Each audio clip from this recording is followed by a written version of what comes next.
Back Home. By Irvin S. Cobb. Preface. After I came north to live, it seemed to me, as probably it has seemed to many Southern-born men and women, that the Southerner of fiction as met with in the North was generally just that, fiction, and nothing else.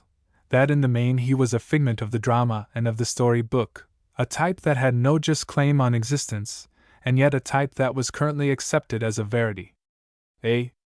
From well-meaning persons who apparently wished to convey an implied compliment for the southern part of this republic, I was forever hearing of Southern pride, and hot Southern blood, and old Southern families, these matters being mentioned always with a special emphasis which seemed to betray a profound conviction on the part of the speakers that there was a certain physical, tangible, measurable distinction between, say, the pride of a Southerner and the blood temperature of a Southerner, and the pride and blood heat of a man whose parents had chosen some other part of the United States as a suitable place for him to be born in. Had these persons spoken of things which I knew to be a part and parcel of the Southerner's nature, such things, for example, as his love for his own state and his honest veneration for the records made by men of Southern birth and Southern blood in the Civil War, I might have understood them. But seemingly they had never heard of those matters. I also discovered, or thought I discovered, that as a rule the Southerner as seen on the stage or found between the covers of a book or a magazine was drawn from a more or less imaginary top stratum of Southern life, or else from a bottommost stratum. Either he purported to be an elderly, unreconstructed, high-tempered gentleman of highly aristocratic tendencies residing in a feudal state of shabby grandeur and proud poverty on a plantation gone to seed, or he purported to be a pure white of the poorest.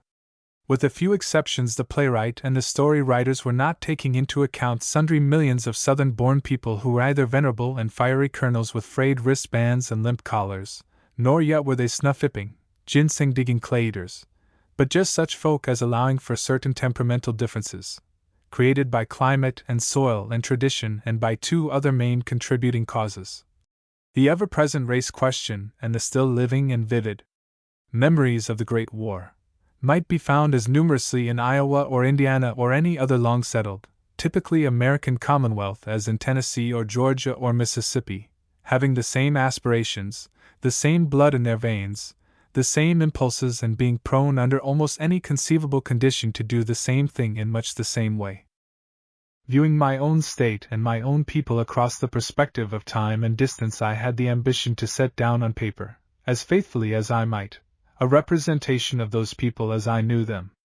By this I do not mean to declare that I sensed any audible and visible demand for such a piece of writing. So far as I know, there has been no such demand. It was my own notion solely. I wanted, if I could, to describe what I believed to be an average Southern community so that others might see it as I had seen it. This book is the result of that desire. For my material I draw upon the life of that community as I remembered it. Most of the characters that figure in the events hereinafter described were copies, to the best of my ability as a copyist, of real models, and for some of the events themselves there was in the first place a fairly substantial basis of fact. Having such an aim, I wrote what I conceived to be a series of pictures, out of the life of a town in the western part of Kentucky, that part of Kentucky which gave to the nation, among others, Abraham Lincoln and Jefferson Davis. These pictures fell into the form of interrelated stories, and as such were first printed in the Saturday Evening Post. They are now offered here as a whole. LSC. New York, November 1912.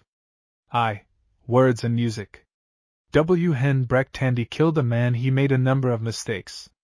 In the first place, he killed the most popular man in Fort Deer County, the county clerk, a man named Abner J. Rankin. In the second place, he killed him with no witnesses present, so that it stood his word, and he a newcomer and a stranger, against the mute, eloquent accusation of a riddled dead man. And in the third place, he sent north of the Ohio River for a lawyer to defend him. W.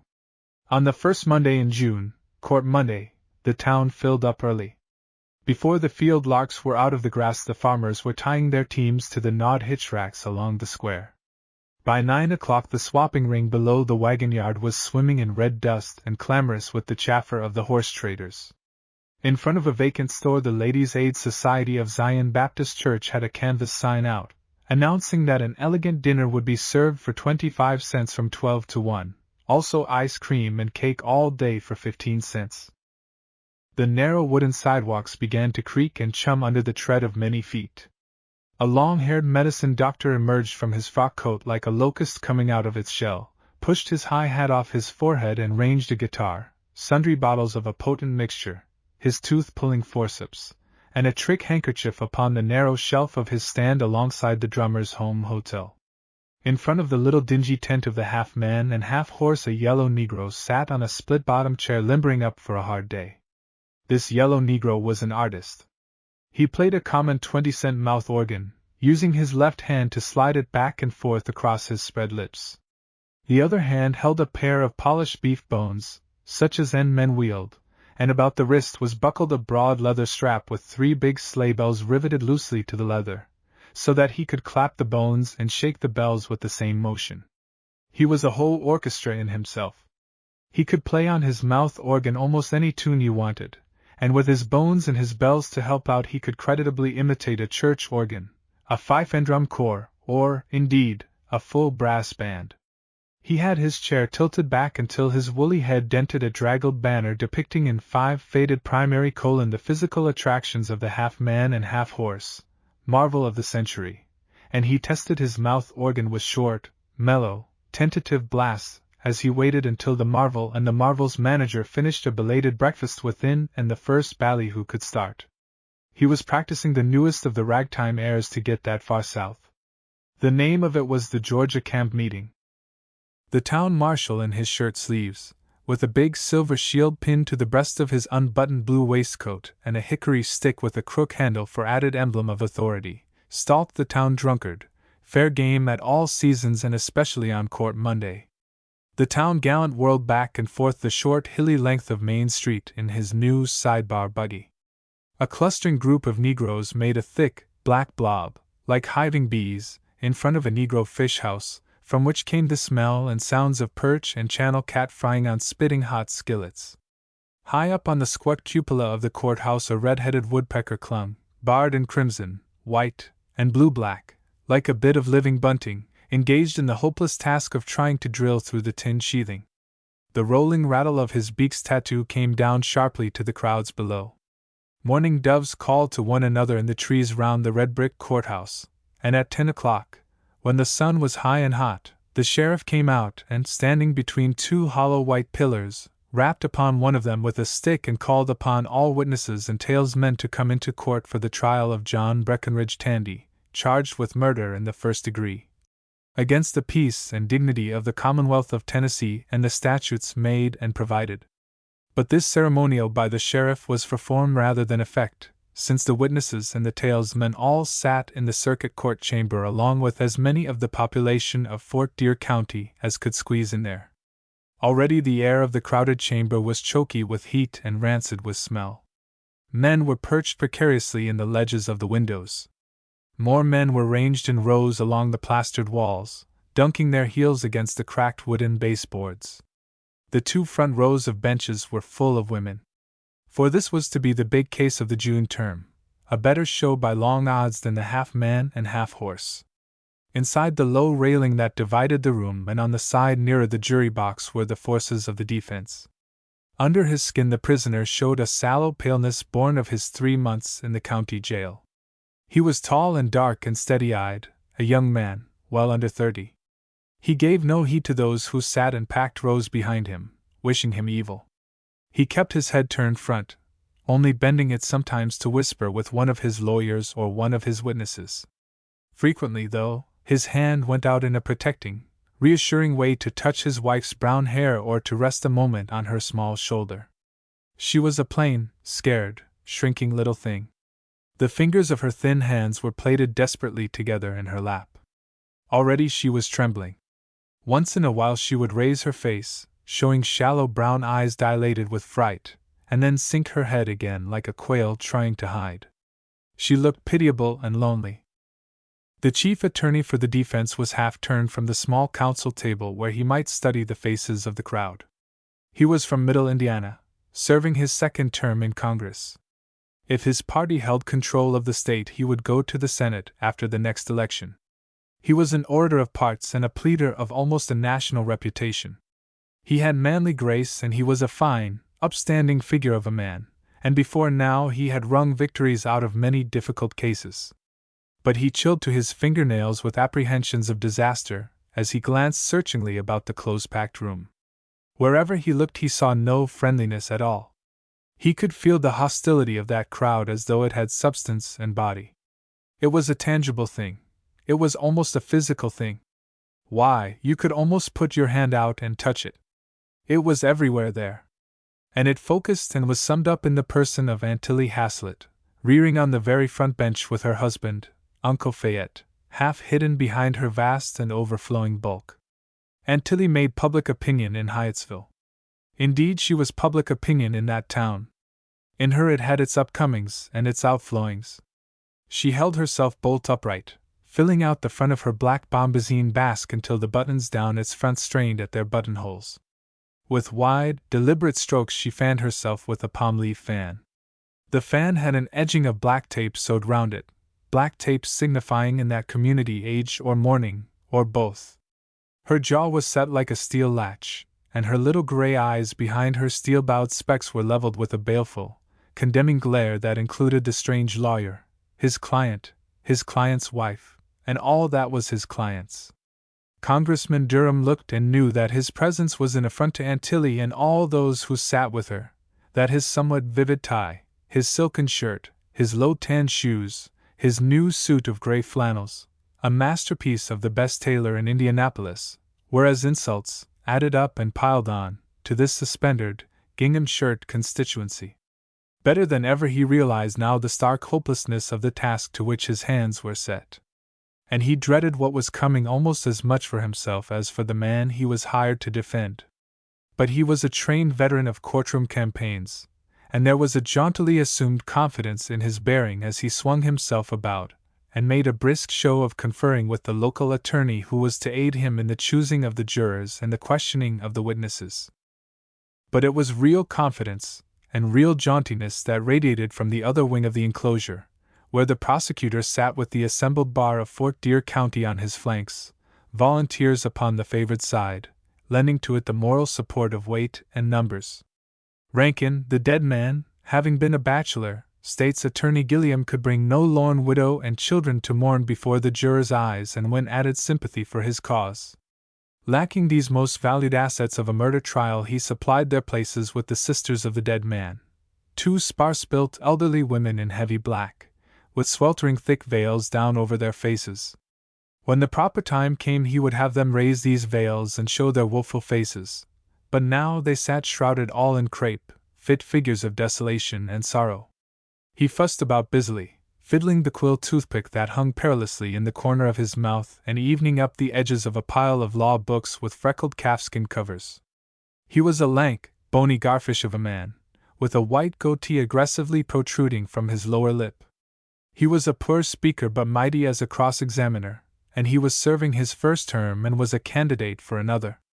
He wore the official garbing of special and extraordinary occasions, long black coat and limp white waistcoat and gray striped trousers, a trifle short in the legs.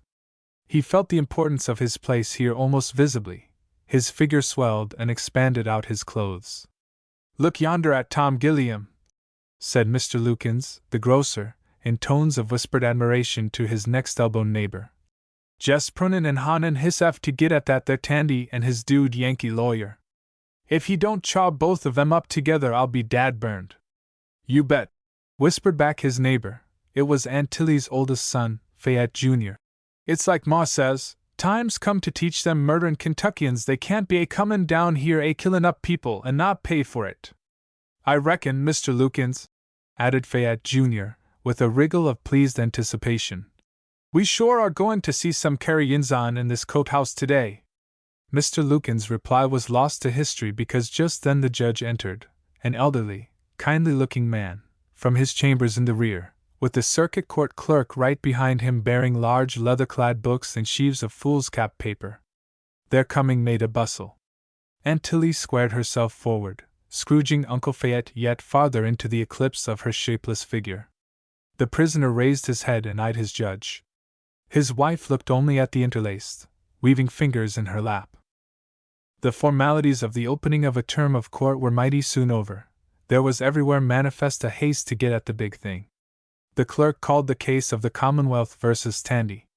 Both sides were ready. Through the local lawyer, delegated for these smaller purposes, the accused man pleaded not guilty.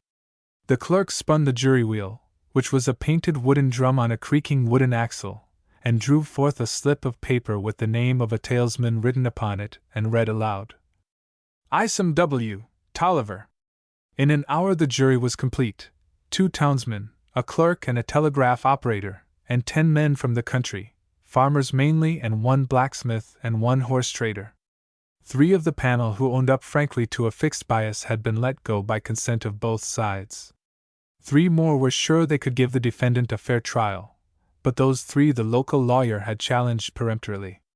The others were accepted as they came. The foreman was a brown-skinned, sparrowhawk-looking old man, with a smoldering brown eye. He had spare, knotted hands, like talons, and the right one was marred and twisted, with a sprayed bluish scar in the midst of the crippled knuckles like the mark of an old gunshot wound. Juror number 4 was a stodgy old man, a small planter from the back part of the county, who fanned himself steadily with a brown varnished straw hat. Number 7 was even older, a white-whiskered patriarch on crutches. The 12th juryman was the oldest of the 12. He looked to be almost 70, but he went into the box after he had sworn that his sight and hearing and general health were good, and that he still could do his 10 hours a day at his blacksmith's shop. This juryman chewed tobacco without pause. Twice after he took his seat at the bayed end of the double line he tried for a wooden cuspidor 10 feet away. Both were creditable attempts, but he missed each time.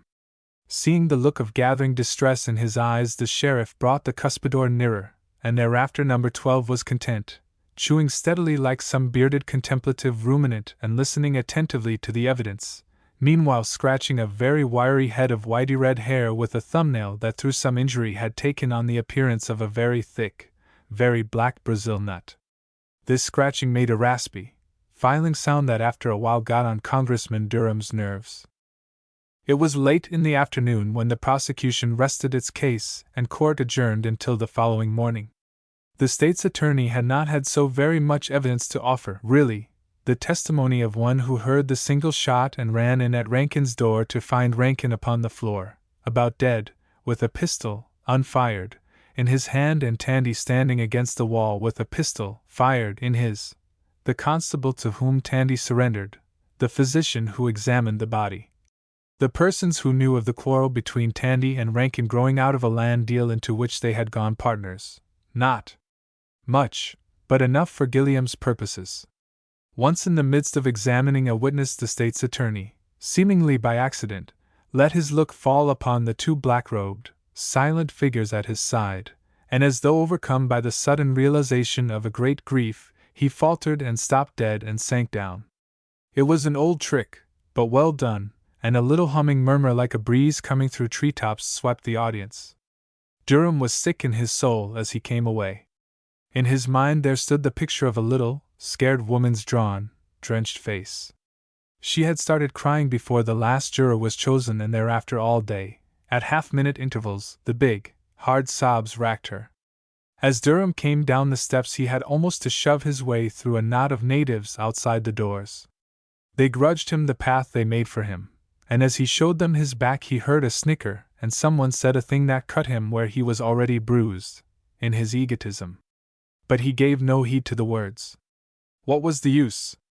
At the Drummers' Home Hotel a dark waiter sustained a profound shock when the imported lawyer declined the fried beefsteak with fried potatoes and also the fried ham and eggs. Mastering his surprise, the waiter offered to try to get the northern gentleman a fried pork chop and some fried June apples, but Durham only wanted a glass of milk for his supper. He drank it and smoked a cigar, and about dusk he went upstairs to his room. There he found assembled the forlorn rank and file of the defense, the local lawyer and 3 character witnesses, prominent citizens from Tandy's hometown who were to testify to his good repute in the place where he was born and reared. These would be the only witnesses, except Tandy himself, that Durham meant to call. One of them was a bustling little man named Felsberg, a clothing merchant, and one was Colonel Quigley, a banker and an ex-mayor, and the third was a judge priest, who sat on a circuit court bench back in Kentucky. In contrast to his size, which was considerable, this judge priest had a voice that was high and whiny. He also had the trick, common to many men in politics in his part of the South, of being purposely ungrammatical at times. This mannerism led a lot of people into thinking that the judge must be an uneducated man, until they heard him charging a jury or reading one of his rulings. The judge had other peculiarities. In conversation he nearly always called men younger than himself, son. He drank a little bit too much sometimes, and nobody had ever beaten him for any office he coveted. Durham didn't know what to make of this old judge. Sometimes he seemed simple-minded to the point of childishness almost.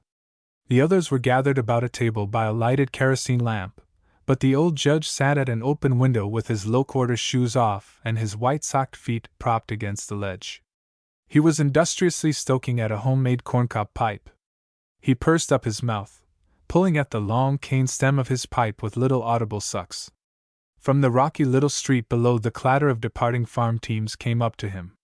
The Indian medicine doctor was taking down his big white umbrella and packing up his regalia. The late canvas habitat of the half-man and half-horse had been struck and was gone, leaving only the pole-holes in the turf and a trodden space to show where it had stood. Court would go on all week, but Court Monday was over, and for another month the town would doze along peacefully. Durham slumped himself into a chair that screeched protestingly in all its infirm joints. The heart was gone clean out of him. "I don't understand these people at all," he confessed. "We're beating against a stone wall with our bare hands." "If it should be money now that you're needing, Mr. Durham," spoke up Felsberg. "That boy Tandy's father was my very good friend when I first walked into that town with a peddling pack on my back, and if it should be money—" "It isn't money, Mr. Felsberg," said Durham. "If I didn't get a cent for my services I'd still fight this case out to the aid for the sake of that game boy and that poor little mite of a wife of his. It isn't money or the lack of it, it's the damned hate they've built up here against a man. Why, you could cut it off in chunks, the prejudice that there was in that courthouse today." "Son," put in Judge Priest in his high, weedy voice, "I reckon maybe you're right. I've been projectin' around courthouses a good many years, and I've taken notice that when a jury look at a prisoner all the time and never look at his women folks, it's a monstrous bad sign. And that's the way it was all day today. The judge will be fair, he always is," said Hightower, the local lawyer. "And of course Gilliam is only doing his duty. Those jurors are as good solid men as you can find in this country anywhere. But they can't help being prejudiced. Human nature's not strong enough to stand out against the feeling that's grown up round here against Tandy since he shot up Rankin." "Son," said Judge Priest, still with his eyes on the darkening square below, "about how many of them jurors would you say are old soldiers?" "4 or 5 that I know of," said Hightower, "and maybe more. It's hard to find a man over 50 years old in this section that didn't see active service in the big war." "Ah-ha!" assented Judge Priest with a squeaky little grunt. "That foreman now, he looked like he might have seen some fightin'. 4 years of it," said Hightower. "He came out a captain in the cavalry." "Ah-ha!" Judge Priest sucked at his pipe. "Herman," he wheezed back over his shoulder to Felsberg, "did you notice a tall sort of a saddle-colored darker playing a Jew's harp in front of that there sideshow as we came along up? I reckon that nigger could play almost any tune you'd a mind to hear him play?" At a time like this Durham was distinctly not interested in the versatilities of strange Negroes in this corner of the world. He kept silent, shrugging his shoulders petulantly. "I wonder now, is that nigger left town yet?" mused the old judge half to himself. "I saw him just a while ago going down toward the depot," volunteered Hightower. "There's a train out of here for Memphis at 8:50. It's about 20 minutes of that now." "Ah-ha, just about," assented the judge. When the judge said, "Ah-ha," like that, it sounded like the striking of a fiddle bow across a fiddle's tautened E-string. "Well, boys," he went on, "we've all got to do the best we can for Breck Tandy, ain't we? Say, son," This was aimed at Durham. "I'd like mightily for you to put me on the stand the last one tomorrow. You wait until you're through with Herman and Colonel Quigley here, before you call me. And if I should seem to ramble somewhat in giving my testimony, why, son, you just let me ramble, will you? I know these people down here better maybe than you do, and if I should seem inclined to ramble, just let me go ahead and don't stop me, please." "Judge Priest," said Durham tartly, "if you think it could possibly do any good, ramble all you like." "Much obliged," said the old judge, and he struggled into his low-quarter shoes and stood up, dusting the tobacco fluff off himself. "Herman, have you got any loose change about you?" Felsberg nodded and reached into his pocket. The judge made a discriminating selection of silver and bills from the handful that the merchant extended to him across the table. "I'll take about $10, he said. "I didn't come down here with more than enough to jest about buy my railroad ticket and pay my bill at this here tavern, and I might want a sweetenin' dram or something. He pouched his loan and crossed the room. "Boys," he said, "I think I'll be knocking round a little before I turn in. Herman, I may stop by your room a minute as I come back in. You boys better turn in early and get yourselves a good night's sleep. We are all liable to be pretty tolerable busy tomorrow." After he was outside, he put his head back in the door and said to Durham, "Remember, son, I may ramble." Durham nodded shortly, being somewhat put out by the vagaries of a mind that could concern itself with trivial things on the imminent eve of a crisis. As the judge creaked ponderously along the hall and down the stairs, those he had left behind heard him whistling a tune to himself, making false starts at the air and halting often to correct his meter. It was an unknown tune to them all, but to Felsberg, the oldest of the four, it brought a vague, unplaced memory. The old judge was whistling when he reached the street. He stood there a minute until he had mastered the time to his own satisfaction, and then, still whistling, he shuffled along the uneven board pavement, which, after rippling up and down like a broken-back snake, dipped downward to a little railroad station at the foot of the street. In the morning nearly half the town, the white half, came to the trial, and enough of the black half to put a dark hem, like a mourning border, across the back width of the courtroom. Except that Main Street now drowsed in the heat where yesterday it had buzzed, this day might have been the day before. Again the resolute woodpecker drove his bloodied head with unimpaired energy against the tin sheathing up above. It was his third summer for that same cupola, and the tin was pocked with little dents for 3 feet up and down. The mourning doves still pitched their lamenting note back and forth across the courthouse yard, and in the dewberry patch at the bottom of Aunt Tilly Haslet's garden down by the creek the meadow larks strutted in buff and yellow, with crescent-shaped gorgets of black at their throats, like old continentals, sending their deer-piped warning of "Laziness gewine kill you!" in at the open windows of the steamy, smelly courtroom. The defense lost no time getting under headway. As his main witness, Durham called the prisoner to testify in his own behalf. Tandy gave his version of the killing with a frankness and directness that would have carried conviction to auditors more even-minded in their sympathies. He had gone to Rankin's office in the hope of bringing on a peaceful settlement of their quarrel. Rankin had flared up, had cursed him and advanced on him, making threats. Both of them reached for their guns then. Rankin's was the first out, but he fired first, that was all there was to it. Gilliam shone at cross-examination. He went at Tandy savagely, taking hold like a snapping turtle and hanging on like one. He made Tandy admit over and over again that he carried a pistol habitually. In a community where a third of the male adult population went armed, this admission was nevertheless taken as plain evidence of a nature bloody-minded and desperate. It would have been just as bad for Tandy if he said he armed himself especially for his visit to Rankin. To these listeners that could have meant nothing else but a deliberate, murderous intention. Either way, Gilliam had him, and he sweated in his eagerness to bring out the significance of the point. A sinister little murmuring sound, for vibrant with menace, went purring from bench to bench when Tandy told about his pistol-carrying habit. The cross-examination dragged along for hours. The recess for dinner interrupted it, then it went on again, Gilliam worrying at Tandy, goading at him, catching him up and twisting his words. Tandy would not be shaken, but twice under the manhandling he lost his temper and lashed back at Gilliam, which was precisely what Gilliam most desired. A flary, fiery man, prone to violent outbursts. That was the inference he could draw from these blaze-ups. It was getting on toward 5 o'clock before Gilliam finally let his bedeviled enemy quit the witness stand and go back to his place between his wife and his lawyer. As for Durham, he had little more to offer. He called on Mr. Felsberg, and Mr. Felsberg gave Tandy a good name as man and boy in his hometown. He called on Banker Quigley, who did the same thing in different words. For these character witnesses, State's Attorney Gilliam had few questions. The case was as good as won now, he figured. He could taste already his victory over the famous lawyer from up north, and he was greedy to hurry it forward. The hot round hub of a sun had wheeled low enough to dart its thin red spokes in through the westerly windows when Durham called his last witness.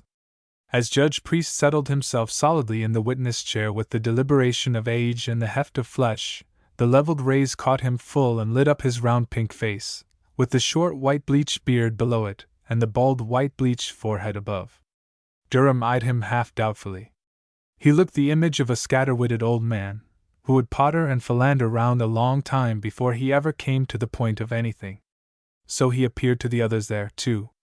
But what Durham did not sense was that the homely simplicity of the old man was of a piece with the picture of the courtroom, that he would seem to these watching, hostile people one of their own kind, and that they would give to him in all likelihood a sympathy and understanding that had been denied the clothing merchant and the broadcloth banker. He wore a black alpaca coat that slanted upon him in deep, longitudinal folds, and the front skirts of it were twisted and pulled downward until they dangled in long, wrinkly black teats. His shapeless gray trousers were short for him and fitted his pudgy legs closely. Below them dangled a pair of stout ankles encased in white cotton socks and ending in low-quarter black shoes. His shirt was clean but wrinkled countlessly over his front. The gnawed and blackened end of a cane pipe stem stood out of his breast pocket, rising like a frosted weed stalk. He settled himself back in the capacious oak chair, balanced upon his knees a white straw hat with a string band round the crown, and waited for the question. "What is your name?" asked Durham. "William Pittman Priest." Even the voice somehow seemed to fit the setting. Its high nasal note had a sort of whimsical appeal to it. "When and where were you born?" "In Callaway County, Kentucky, July 27, 1889. "What is your profession or business?" "I am an attorney at law." "What position, if any, do you hold in your native state?" "I am President Judge of the First Judicial District of the state of Kentucky." "And have you been so long?" "For the past 16 years. "When were you admitted to the bar?" "In 1860. "And you have ever since been engaged, I take it, either in the practice of the law before the bar or in its administration from the bench?" "Excepting for the 4 years from April, 1861, to June, 1866. Up until now Durham had been sparring, trying to fathom the probable trend of the old judge's expected meanderings. But in the answer to the last question he thought he caught the cue, and, though none save those two knew it, thereafter it was the witness who led and the questioner who followed his lead blindly. "And where were you during those 4 years?" "I was engaged, Sue, in taking part in the war." "The War of the Rebellion?" "No, Sue," the old man corrected him gently but with firmness. "The war for the Southern Confederacy." There was a least bit of a stir at this. Aunt Tillie's tape-edged palm-leaf blade hovered a brief second in the wide regular arc of its sweep, and the foreman of the jury involuntarily ducked his head, as if in affiance of an indubitable fact. "Ahem," said Durham, still feeling his way, although now he saw the path more clearly. "And on which side were you engaged?" "I was a private soldier in the Southern Army." The old judge answered him, and as he spoke he straightened up. "Yes, Sue," he repeated. "For 4 years I was a private soldier in the late Southern Confederacy. Part of the time I was down here in this very country." He went on as though he had just recalled that part of it. "Why, in the summer of '64 I was right here in this town. And until yesterday I hadn't been back since." He turned to the trial judge and spoke to him with a tone and manner half apologetic, half confidential.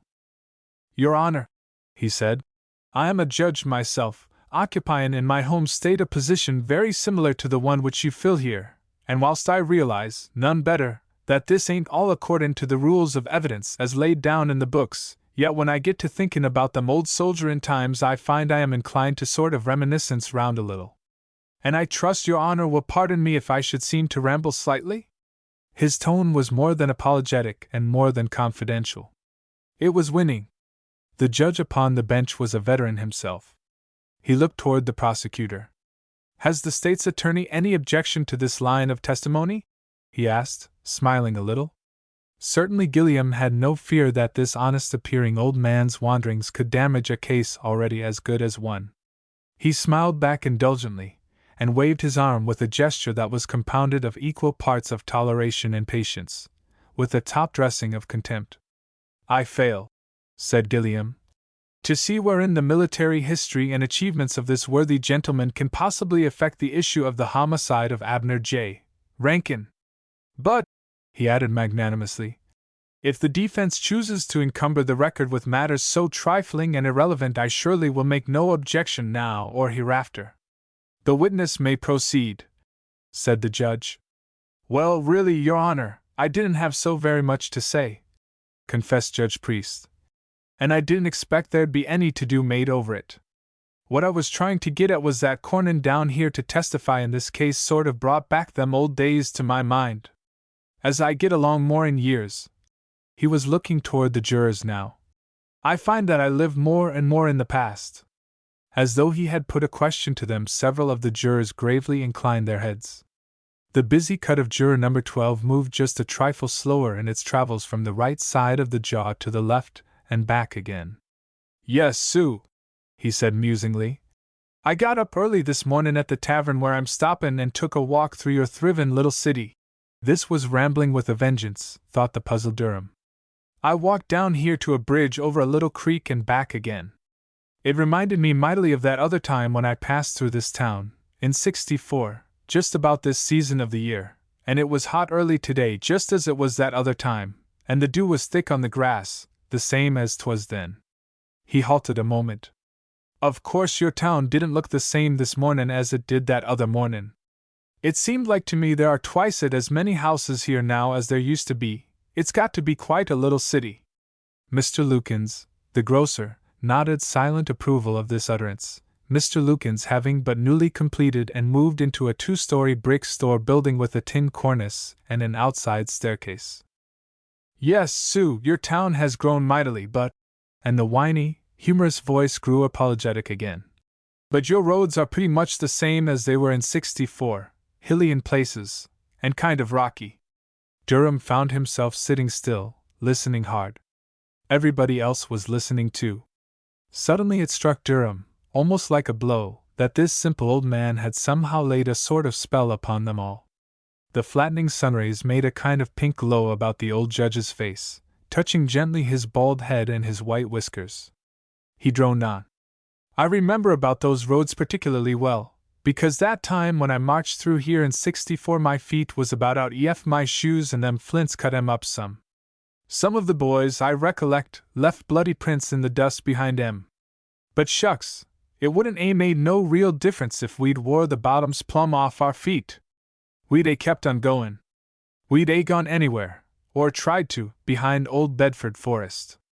And Tilly's palm leaf halted in air, and the 12th juror's faithful quid froze in his cheek and stuck there like a small one. Except for a general hunching forward of shoulders and heads, there was no movement anywhere, and no sound except the voice of the witness. Old Bedford Forrest hisself was leadin' us, and so naturally we just went along with him, shoes or no shoes. There was a regiment of northern troops, Yankees, marchin' on this town that mornin', and it seemed the word had traveled ahead of 'em that they was to burn it down. Probably it wasn't true. When we got to know them Yankees better afterward, we found out that there really wasn't no difference, to speak of, between the run of us and the run of them. Probably it wasn't so at all. But in them days the people was prone to believe most anything about Yankees, and the word was that they was cornin' across country, burnin' and cuttin' and sloshin', and the people here thought they was going to be burned out of house and home.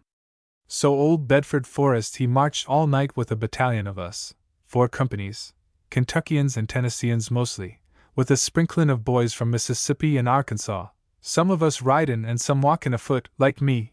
We didn't always have horses enough to go round that last year. And somehow we got here before they did. It was a close race though between us, them a comin' down from the north, and us a comin' up from the other way. We met 'em down there by that little branch just below where your present railroad depot is. There wasn't no depot there then, but the branch looks just the same now as it did then, and the bridge too. I walked across it this moment to see. Yes, Sue, right there was where we met 'em. And there was a right smart fight. Yes, Sue, there was a right smart fight for about 20 minutes, or maybe 25, and then we had breakfast. He had been smiling gently as he went along. Now he broke into a throaty little chuckle. Yes, Sue, it all come back to me this mornin', every little bit of it, the breakfast and all. I didn't have much breakfast though, as I recall, none of us did, probably just corn pone and branch water to wash it down with. And he wiped his mouth with the back of his hand as though the taste of the gritty cornmeal cakes was still there. There was another little pause here. The witness seemed to be through. Durham's crisp question cut the silence like a gash with a knife. Judge Priest, do you know the defendant at the bar, and if so, how well do you know him? I was just comin' to that, he answered with simplicity. And I'm obliged to you for puttin' me back on the track. Oh, I know the defendant at the bar mighty well as anybody on earth ever did know him, I reckon, unless 'twas his own ma and pa. I've known him, in fact, from the time he was born, and a gentler, better disposed boy never grew up in our town. His nature seemed almost too sweet for a boy, more like a girl's, but as a grown man he was always manly, and honest, and fair, and not quarrelsome. Oh, yes, I know him. I knew his father and his mother before him. It's a funny thing, too, comin' up this way, but I remember that his pa was marchin' right alongside of me the day we came through here in '64. He was wounded, his pa was, right at the edge of that little creek down yonder. He was wounded in the shoulder, and he never did entirely get over it. Again he stopped dead short, and he lifted his hand and tugged at the lobe of his right ear absently. Simultaneously Mr. Felsberg, who was sitting close to a window beyond the jury box, was also seized with nervousness, for he jerked out a handkerchief and with it mopped his brow so vigorously that, to one standing outside, it might have seemed that the handkerchief was actually being waved about as a signal. Instantly then there broke upon the pause that still endured a sudden burst of music, a rollicking, jingling air.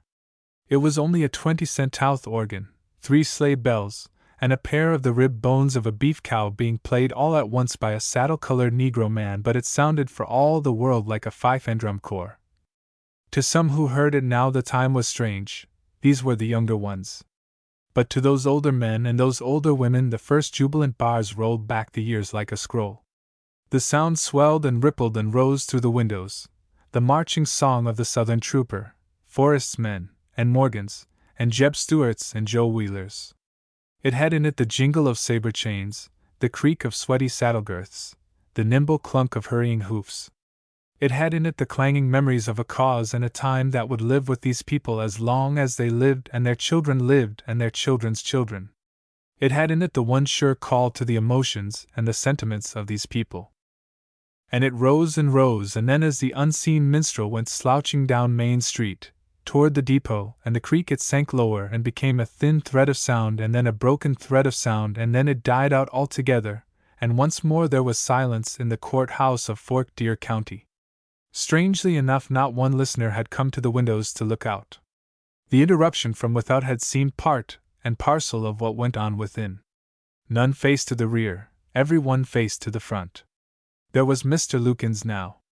As Mr. Lukens got upon his feet, he said to himself in a tone of feeling that he be dad-fetched. But immediately changing his mind, he stated that he would preferably be dad-blamed, and as he moved toward the bar rail, one overhearing him might have gathered from remarks let fall that Mr. Lukens was going somewhere with the intention of being extensively dad-burned. But for all these threats, Mr. Lukens didn't go anywhere, except as near the railing as he could press. Nearly everybody else was standing up too. The state's attorney was on his feet with the rest, seemingly for the purpose of making some protest. Had any one looked, they might have seen that the ember in the smoldering eye of the old foreman had blazed up to a brown fire, that juror number 4, with utter disregard for expense, was biting segments out of the brim of his new brown varnished straw hat, that number 7 had dropped his crutches on the floor, and that no one, not even their owner, had heard them fall, that all the jurors were half out of their chairs. But no one saw these things, for at this moment there rose up Aunt Tilly Haslett, a dominant figure, her huge wide bade blocking the view of 3 or 4 immediately behind her. Uncle Fayette laid a timid detaining hand upon her, and seemed to be saying something protestingly. "Turn loose of me, Fate Haslett," she commanded.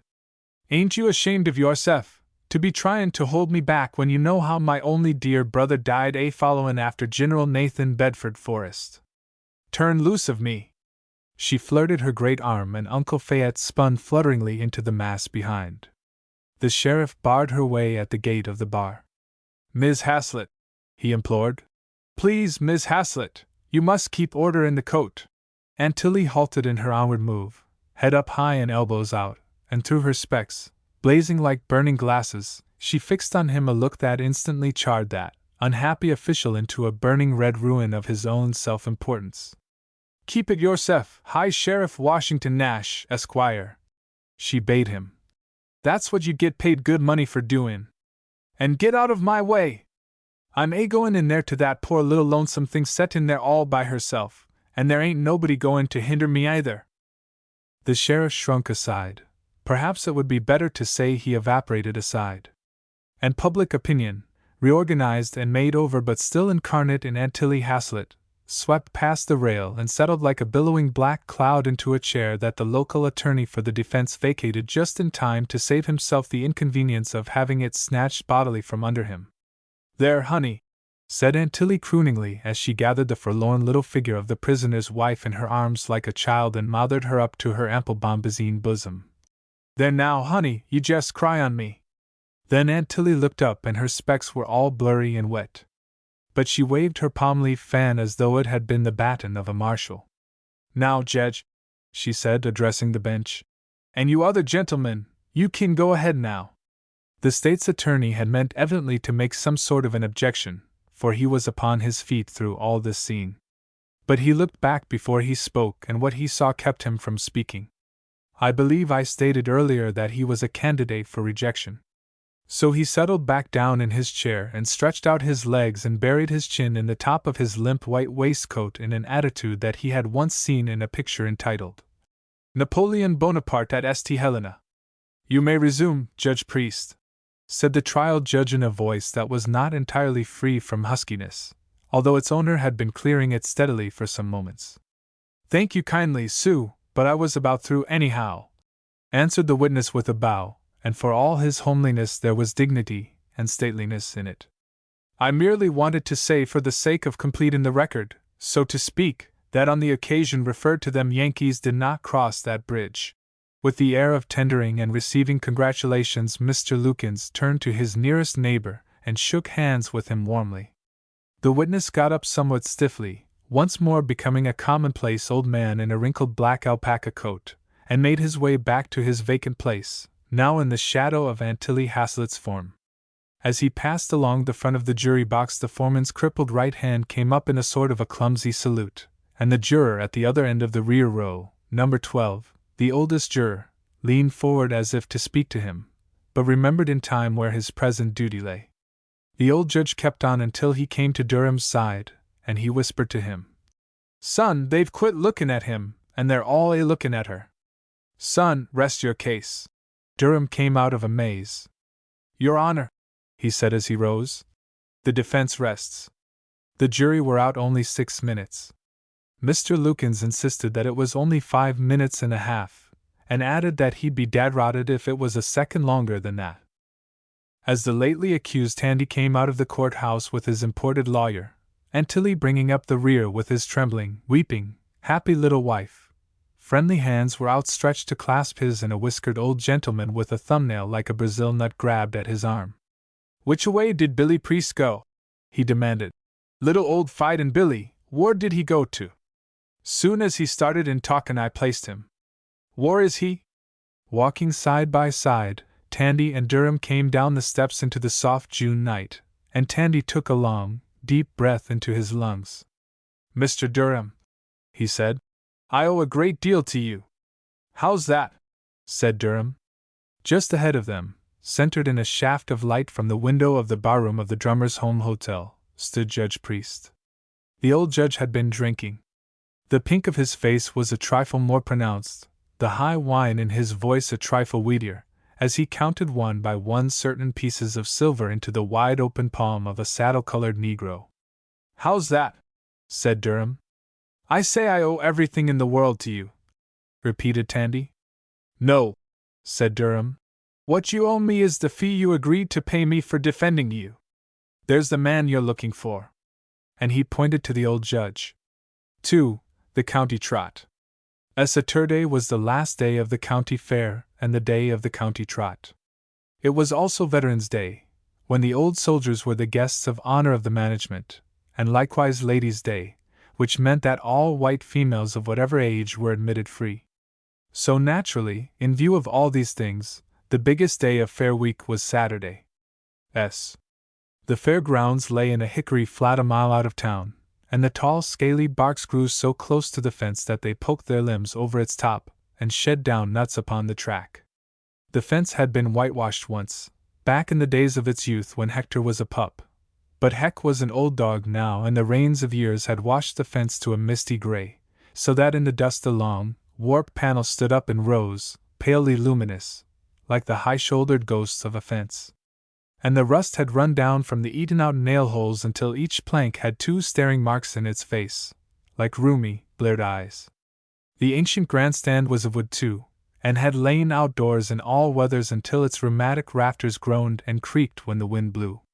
Back of the grandstand stood Floral Hall and Agricultural Hall. Except for their names and their flagstaffs, you might have taken them for 2 rather hastily built and long-neglected BAMs. Up the track to the north were the rows of stables that were empty, odorous little cubicles for 51 weeks of the year, but now, for this 1 week, alive with darkest stable hands and horses, and all the good savors of wood fires, clean hay, and turned-up turf were commingled there. The fair had ideal weather for its wind-up. No frost had fallen yet, but in the air there were signs and portents of its coming. The long yellow leaves of the hickories had begun to curl up as if to hold the dying warmth of the sap to the last, and once in a while an ash flamed red like a signal fire to give warning for Indian summer, when all the woods would blaze in war-paints before huddling down for the winter under their tufted, ragged tawnies and browns, like buffalo robes on the shoulders of chilled warriors. The first flights of the wild geese were going over, their V's pointed to the gulf, and that huckstering little bird of the dead treetops, which the Negroes call the sweet potato bird, maybe it's a pewee, with an acquired southern accent, was calling his mythical wares at the front door of every woodpecker's hole. The woods were perfumy with ripening wild grapes and pawpaws, and from the orchards came rich winey smells where the windfalls lay in heaps and cider mills gushed under the trees, and on the roof of the smokehouse the pared, sliced fruit was drying out yellow and leathery in the sun and looking, a little way off, like countless ears all turned to listen for the same thing. Saturday, by sunup, the fairgrounds were astir. Undershirt concessionaries and privileged people emerged from their canvas sleeping quarters to sniff at the tantalizing smell that floated across to them from certain narrow trenches dug in the ground. That smell, just by itself, was one square meal and an incentive to another, for these trenches were full of live red hickory coals, and above them, on greenwood stakes that were stretched across, a shote and a whole sheep, and a rosary of young squirrels impaled in a string, had been all-night barbecuing. Uncle Isom Woolfolk was in charge here, mightily and solely in charge. Uncle Isom Woolfolk, no less, official purveyor to the whole county at fish fries or camp breakfasts, secretary of the Republican County Committee, high in his church and his lodges, and the best barbecue cook in 7 states. He bellowed frequent and contradictory orders to 2 Negro women of his household who were arranging clean white clothes on board trestles, and constantly he went from shote to sheep and from sheep to squirrels, basting them with a rag wrapped about a stick and dipped into a potent sauce of his own private making. Red pepper and sweet vinegar were 2 of its main constituents, though, and in turn he painted each carcass as daintily as an artist retouching the miniature of his lady fair, so that under his hand the crackling meat skins sizzled and smoked, and a yellowish glaze like a veneer spread over their surfaces. His white chin beard waggled with importance and the artistic temperament. Before Uncle Isom had his barbecue off the fire, the crowds were pouring in, coming from the town afoot, and in buggies and hacks, and from the country in farm wagons that held families, from grandsire to baby in arms, all riding in kitchen chairs, with bedquilt lap robes. At noon a thin trickle of martial music came down the pike, and pretty soon then the veterans, 40 or 50 of them, marched in, 2 by 2, some in their reunion gray and some in their best Sunday blacks. At the head of the limping line of old men was a fife and drum corps, 2 sons of veterans at the drums and Corporal Harrison Trees, sometime bugler of Terry's cavalry, with his fife half buried in his whiskers, ripping the high notes out of the girl I left behind me. Near the tail of the procession was Sergeant Jimmy Bagby, late of King's Hellhounds. Back in war times that organization had borne a more official and a less sanguinary title, but you would never have guessed this, overhearing Sergeant Jimmy Bagby's conversation. The sergeant wore a little skirtless jacket, absurdly high-collared, faded to all colors and falling to pieces with age. 3 tarnished buttons and a rag of rotted braid still dung to its front. Probably it had fitted the sergeant well in the days when he was a slim and limber young partisan ranger, but now the peaked little tail showed halfway up his back where his suspenders forked, and his white shirt paunch jutted out in front like a big cotton pod bursting out of a gray-brown bowl. The sergeant wore his jacket on all occasions of high military and civic state, that, and a gangrened leather cartridge box bouncing up and down on his plump hip, and over his shoulder the musket he had carried to war and back home again, an ancient Springfield with a stock like a log butt and a hammer like a mule's ear, its barrel merely a streak of rust. He walked side by side with his closest personal friend and bitterest political foe, Major Ashcroft, late of the 9th Michigan Volunteers, walking so close to him that the button of the Loyal Legion in the Major's left-hand lapel almost touched the bronze Southern Cross pinned high up on the right breast of the sergeant's flaring jacket. From time to time the sergeant, addressing the comrades ahead of him, would poke the Major in the side and call out, "Boys, I've took the first prisoner. This here pison Yank is my meat." And the imperturbable Major would invariably retort, "Yes, and along about dark the prisoner will have to be loading you into a hack and sending you home, the same as he always does." Thereupon a cackling laugh would run up the double line from its foot to its head. The local band, up in its coop on the warped gray roof of the grandstand, blared out Dixie, and the crowd cheered louder than ever as the uneven column of old soldiers swung stiffly down the walkway fronting the grandstand and halted at the word, and then, at another word, disbanded and melted away into individuals and groups. Soon the veterans, with their womenfolks, were scattered all over the grounds, elbowing a way through the narrow aisles of Floral Hall to see the oil paintings and the prize cakes and preserves, and the different patterns of homemade rag quilts, hen and chickens and Lone Star and log cabin, or crowding about the show pens where young calves lowed vainly for parental attention and a Berkshire boar, so long of body and so vast of bulk that he only needed to shed his legs to be a captive balloon, was shoving his snout through a crack in his pen and begging for goodies. And in Agricultural Hall were watermelons like green boulders, and stalks of corn 14 feet long, and saffron blades of prize-winning tobacco, and families of chickens unhappily domiciled in wooden coops. The bray of sideshow barkers, and the squeak of toy balloons, and the barnyard sounds from the tied-up, penned-up farm creatures, went up to the treetops in a medley that drove the birds scurrying over the fence and into the quieter woods. And in every handy spot under a tree basket dinners were spread, and family groups ate cold fried chicken and lemon meringue pie, picnic fashion, upon the grass. In the middle of this a cracked bugle sounded and there was a rush to the grandstand. Almost instantly its rattling gray boards clamored under the heels of a multitude. About the stall of the one lone bookmaker a small crowd, made up altogether of men, eddied and swirled. There were men in that group, strict church members, who would not touch a playing card or a fiddle, playthings of the devil by the word of their strict orthodoxy, who wouldn't let their children dance any dance except a square dance or go to any parties except play parties, and some of them had never seen the inside of a theater or a circus tent. But they came each year to the county fair, and if they bet on the horses it was their own private affair. So, at the blare of that leaky bugle, Floral Hall and the cattle pens were on the moment deserted and lonely. The Berkshire boar returned to his wallow, and a young Jersey bullock, with a warm red coat and a temper of the same shade, was left shaking his head and snorting angrily as he tried vainly to dislodge a blue ribbon that was knotted about one of his short, curving black horns. Had he been a second prize winner instead of a first, that ribbon would have been a red ribbon, and there is no telling what might have happened. The first race was a half-mile dash for running horses. There were 4 horses entered for it, and 3 of the 4 jockeys wore regular jockey outfits, with loose blouses and top boots and long peaked caps. But the 4th jockey was an imp black stable boy, wearing a cotton shirt and the ruins of an old pair of pants.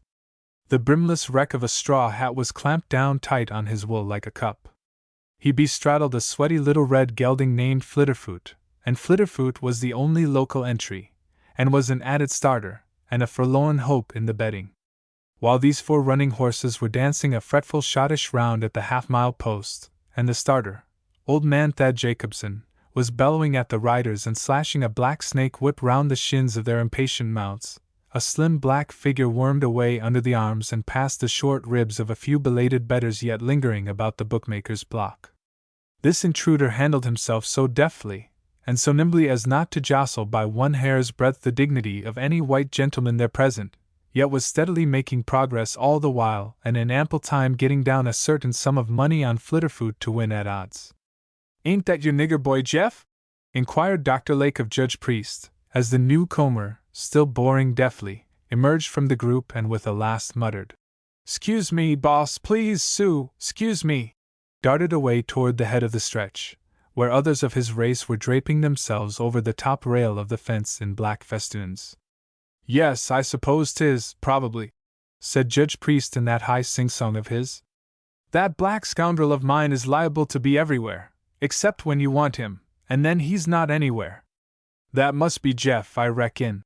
And the old judge chuckled indulgently in appreciation of Jeff's manifold talents. During the parade of the veterans that day, Judge Priest, as commandant of the camp, had led the march just behind the fife and drums and just ahead of the color-bearer carrying the silken flag, and all the way out from town Jeff, his manservant, valet, and guardian, had marched a pace to his right. Jeff's own private and personal convictions which no white man would ever know by word of mouth from Jeff anyhow, were not with the late cause which those elderly men in gray represented. Jeff's political feelings, if any such he had, would be sure to lean away from them, but it was a chance to march with music, and Jeff had marched, his head up and his feet cutting scallops and double shuffles in the dust. Judge Priest Jeff was a small, jet-black person, swift in his gait and wise in his generation. He kept his wool cropped close and made the part in it with a razor. By some subtle art of his own he could fall heir to somebody else's old clothes and, wearing them, make them look newer and better than when they were new. Overcome by the specious wiles of Jeff, some white gentleman of his acquaintance would bestow upon him a garment that seemed shabby to the point of open shame and a public scandal.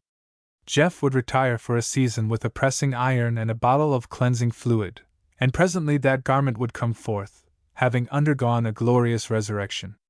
Seeing it then, the former proprietor would repent his generosity and wonder whatever possessed him to part with apparel so splendid. For this special and gala occasion Jim wore a blue serge coat that had been given to him in consideration of certain acts of office tending by Attorney Clay Saunders. Attorney Clay Saunders weighed 250 pounds if he weighed an ounce, and Jeff would never see 125. But the blue serge was draped upon Jeff's frame with just the fashionable looseness. The sleeves, though a trifle long, hung most beautifully. Jeff's trousers were of a light and pearly gray, and had been the property originally of Mr. Otterbuck, cashier at the bank, who was built long and rangy, whereas Jeff was distinctly short and duck-like. Yet these same trousers, pressed now until you could have peeled peaches with their creases and turned up at the bottoms to a rakish and sporty length, looked as if they might have been specially coopered to Jeff's legs by a skilled tailor. This was Judge Priest Jeff, whose feet would fit anybody's shoes and whose head would fit anybody's hat. Having got his money safely down on Flitterfoot to win, Jeff was presently choking a post far up the home stretch. With a final crack of the starter's coiling blacksnake and a mounting scroll of dust, the runners were off on their half-mile dash. While the horses were still spattering through the dust on the far side of the course from him, Jeff began encouraging his choice by speech. "Come on, you little red hoss," he said in a low, confidential tone. "I asked you like a gentleman to come on, and win all that money for me. Come on, you little red hoss, you ain't half runnin'. Little red hoss." His voice sank to a note of passionate pleading. "What is detaining you?" Perhaps even that many years back, when it had just been discovered, there was something to this new theory of thought transference. As if Jeff's tense whispers were reaching to him across 200 yards of track and open field, Flitterfoot opened up a gap between his lathered flanks and the rest of them. The others, in a confused group, scrambled and hinged out with their hoofs, but Flitterfoot turned into a long red elastic rubber band, stretching himself out to twice his honest length, and then snapping back again to half. High up on his shoulder the ragged black stable boy hung, with his knees under his chin and his shoulders hunched as though squaring off to do a little flying himself. 20 long yards ahead of the nearest contender, Flitterfoot scooted over the line a winner. Once across, he expeditiously bucked the crouching small encumbrance off his withers and, with the bridle dangling, bounced riderless back to his stable, while above the roar from the grandstand rose the triumphant remark of Jeff. "Ain't he a regular runnin' and jumpin' fool?" The really important business of the day to most, however, centered about the harness events, which was only natural, this being an end of the state where they raised the standard breds as distinguished from the section whence came the thoroughbreds. A running race might do for an appetizer, like a toddy before dinner, but the big interest would focus in the 2:20 pace and the free-for-all consolation, and finally would culminate in the county trot, open only to horses bred and owned in the county and carrying with it a purse of $2,000, big money for that country, and a dented and tarnished silver trophy that was nearly 50 years old, and valued accordingly. After the half-mile dash and before the first heat of the 2:20 pace there was a balloon ascension and parachute drop. Judge Priest Jeff was everywhere that things were happening. He did two men's part in holding the bulging bag down to earth until the spangled aeronaut yelled out for everybody to let go. When the man dropped, away over by the back fence, Jeff was first on the spot to brush him off and to inquire in a voice of respectful solicitude how he was feeling, now that he'd come down. Up in the grandstand, Mrs. Major Joe Sam Covington, who was stout and wore a cameo breastpin as big as a coffee saucer at her throat, expressed to nobody in particular a desire for a glass of cool water, and almost instantly, it seemed, Judge Priest Jeff was at her side bowing low and ceremoniously with a brimming dipper in one hand and an itch for the coming tip in the other. When the veterans adjourned back behind Floral Hall for a watermelon cutting, Jeff, grinning and obsequious, arrived at exactly the properly timed moment to receive a whole butt end of red-hearted, green-rind lusciousness for his own. Taking the opportunity of a crowded minute about Uncle Isom Woolfolk's barbecued meat stand he bought extensively, and paid for what he bought with a lead $50 that he had been saving for months against just such a golden chance. A $50 so palpably leaden that Uncle Isom, discovering it half an hour later, was thrown into a state of intense rage, followed by a period of settled melancholy, coupled with general suspicion of all mankind. Most especially, though, Judge Priest Jeff concerned himself with the running of the county trot, being minded to turn his earlier winnings over and over again. From the outset Jeff, like most of the fair crowd, had favored Van Wallace's black mare, Minnie May, against the only other entry for the race, Jackson Berry's big roan trotting stallion, Blandville Boy. The judgment of the multitude stood up, too, for the first two heats of the county trot, alternating in between heats of the 2:20 pace and the free-for-all, were won handily by the smooth-gaited mare. Blandville Boy was feeling his oats and his grooming, and he broke badly each time, for all the hobble harness of leather that was buckled over and under him. Nearly everybody was now betting on Minnie May to take the third and the decisive heat. Waiting for it, the crowd spread over the grounds, leaving wide patches of the grandstand empty. The sideshows and the medicine vendors enjoyed heavy patronage, and once more the stalled ox and the fatted pig were surrounded by admiring groups. There was a thick jam about the crowning artistic gem of Floral Hall, a crazy quilt with 8,000 different pieces of silk in it, mainly of acutely jarring shades, so that the whole was a thing calculated to blind the eye and benumb the mind.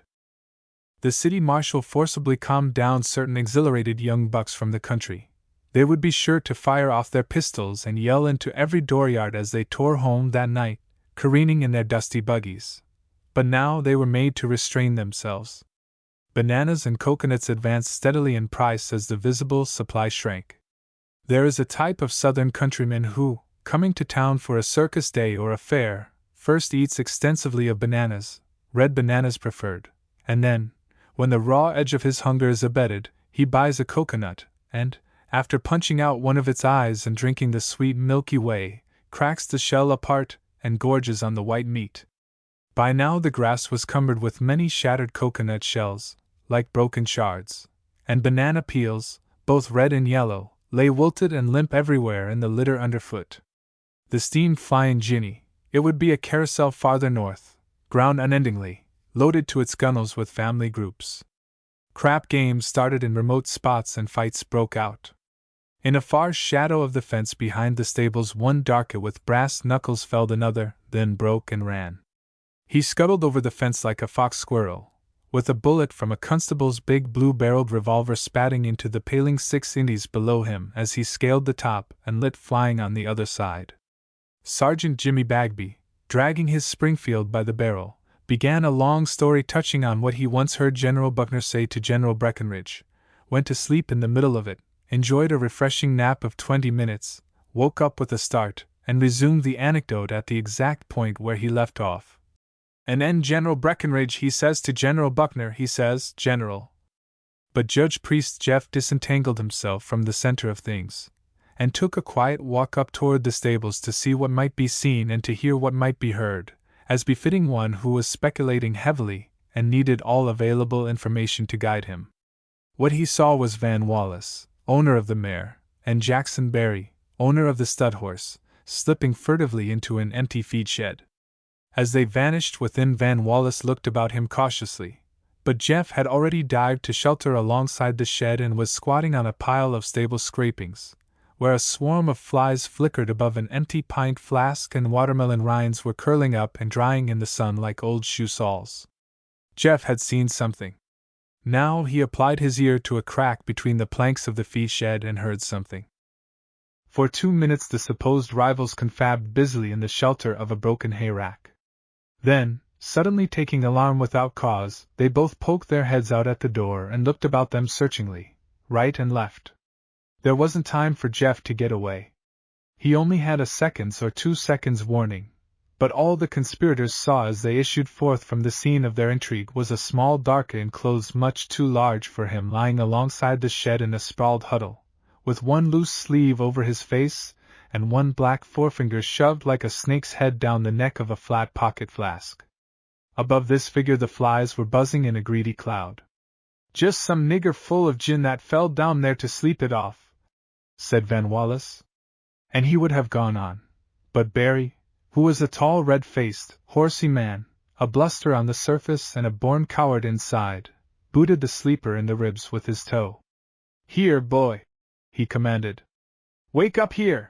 And he nudged him again hard. The Negro only flinched from the kicks, then rolled farther over on his side and mumbled through a snore. "Couldn't hear it thunder," said Barry, reassured. "Well, let's get away from here." "You bet," said Van Wallace fervently. "No use taking chances by being caught talking together.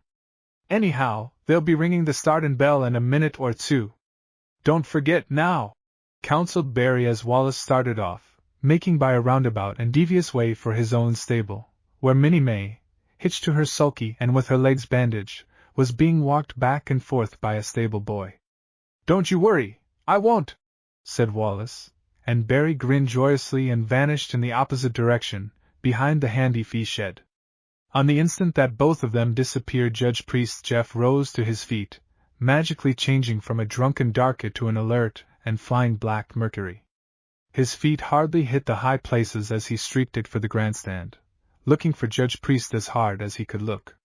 Nearly there he ran into Captain Buck Owings.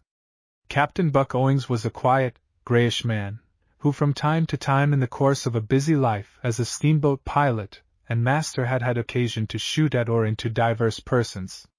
Captain Buck Owings had a magnificent capacity for attending strictly to his own business, and not allowing anybody else to attend to it. He was commonly classified as dangerous when irritated, and tolerably easy to irritate. "Captain Buck! Captain Buck!" sputtered Jeff, so excited that he stuttered. "Please, Sue, is you seen my boss, Jedge Priest? I suddenly must see him right away. This here next heat is going to be through Wednesday." It was rarely that Captain Buck Owings raised his voice above a low, deliberate drawl. He raised it a trifle now. "What's that, boy?" he demanded. "Who's going to throw this race?" He caught up with Jeff and hurried along by him, Jeff explaining what he knew in half a dozen panted sentences. As Captain Buck Owings' mind took in the situation, Captain Buck Owings' gray eyes began to flicker a little.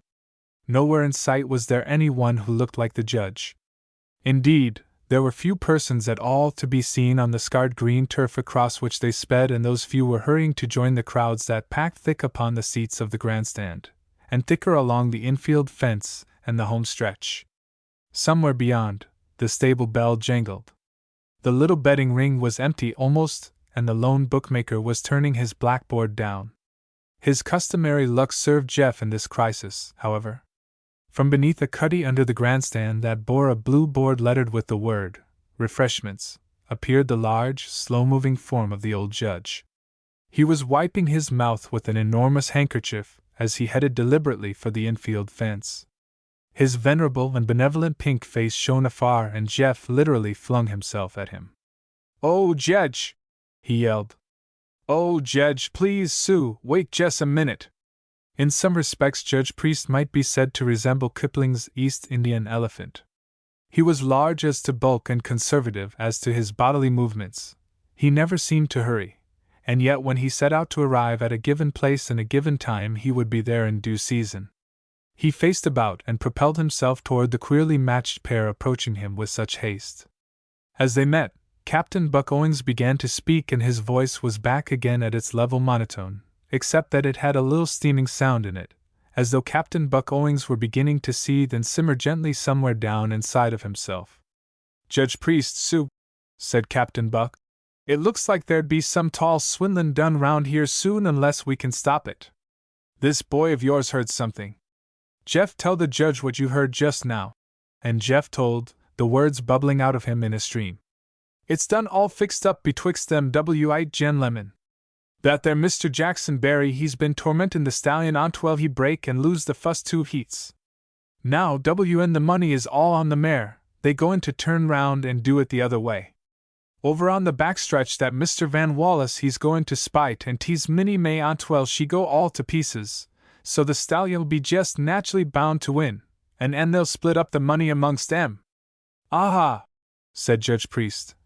"The infernal scoundrels!" Even in this emergency his manner of speaking was almost deliberate, but he glanced toward the bookmaker's block and made as if to go toward it. "That there Yankee bookmaker gentleman he's into it too," added Jeff. "I plainly heard 'em both mention his name." "I might speak a few words in a kind of a warning way to those two," purred Captain Buck Owings. "I've got a right smart money adventured on this trottin' race myself," and he turned toward the track. "Too late for that either, son," said the old judge, pointing. "Look yonder!" A joyful rumble was beginning to thunder from the grandstand. The constables had cleared the track, and from up beyond came the glint of the flashing sulky spokes as the 2 conspirators wheeled about to score down and be off. "Then I think maybe I'll have to attend to 'em personally after the race," said Captain Buck Owings in a resigned tone. "Son," counseled Judge Priest, "I'd hate mightily to see you brought up for trial before me for shooting a rascal, especially after the mischief was done. I'd hate that mightily, I would so." "But, Judge," protested Captain Buck Owings, "I may have to do it. It oughter be done. Nearly everybody here has bet on Minnie May. It's plain robbin' and stealin'." "That's so," assented the judge as Jeff danced a dog of excitement just behind him. "That's so. It's bad enough for those 2 to be robbin' their own fellow citizens, but it's mainly the shame on our county fair I'm thinkin' of. The old judge had been a director and a stockholder of the County Jockey Club for 20 years or more. Until now its record had been clean. Trying to declare the result off afterward wouldn't do much good. It would be the word of 3 white men against a nigger, and nobody would believe the nigger, added Captain Buck Owings, finishing the sentence for him. And the scandal would remain just the same, bemoaned the old judge. Buck, my son, unless we could do something before the race it looks like it's hopeless. Ah! The roar from the grandstand above their heads deepened, then broke up into babblings and exclamations.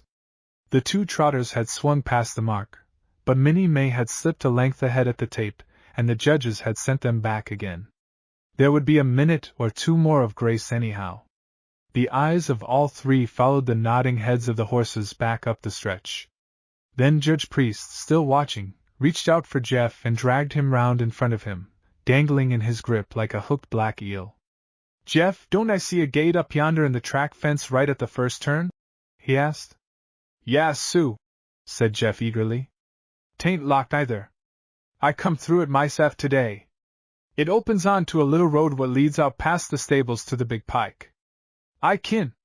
The old judge dropped his wriggling servitor and had Captain Buck Owings by the shoulder with one hand and was pointing with the other up the track, and was speaking, explaining something or other in a voice unusually brisk for him. See yonder, son, he was saying. The big oak on the inside, and the gate is just across from it. Comprehension lit up the steamboat captain's face, but the light went out as he slapped his hand back to his hip pocket, and slapped it flat. I knew I'd forgot something, he lamented despairingly. Needin' one worse than I ever did in my whole life, and then I leave mine home in my other pants. He shot the judge a look. The judge shook his head. Son, he said, the circuit judge of the 1st Judicial District of Kentucky don't tote such things. Captain Buck Owings raised a clenched fist to the blue sky above and swore impotently.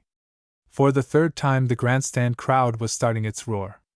Judge Priest's head began to waggle with little sidewise motions.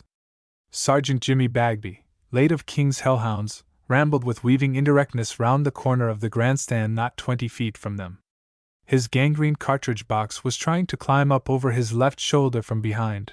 His eyes were heavy with a warm and comforting drowsiness, and his Springfield's iron butt plate was scurfing up the dust a yard behind him as he hauled the musket along by the muzzle. The judge saw him first, but, even as he spoke and pointed, Captain Buck Owings caught the meaning and jumped. There was a swirl of arms and legs as they struck, and Sergeant Jimmy Bagby, sorely shocked, staggered back against the wall with a loud grunt of surprise and indignation. Half a second later, side by side, Captain Buck Owings and Judge Priest Jeff sped northward across the earth, and Sergeant Jimmy Bagby staggered toward the only comforter near at hand, with his 2 empty arms upraised.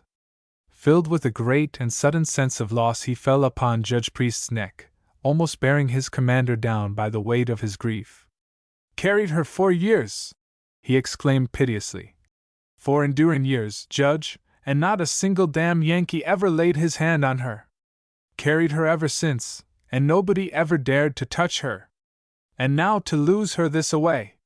His voice, which had risen to a bleat, sank to a sob, and he wept unrestrainedly on the old judge's shoulder.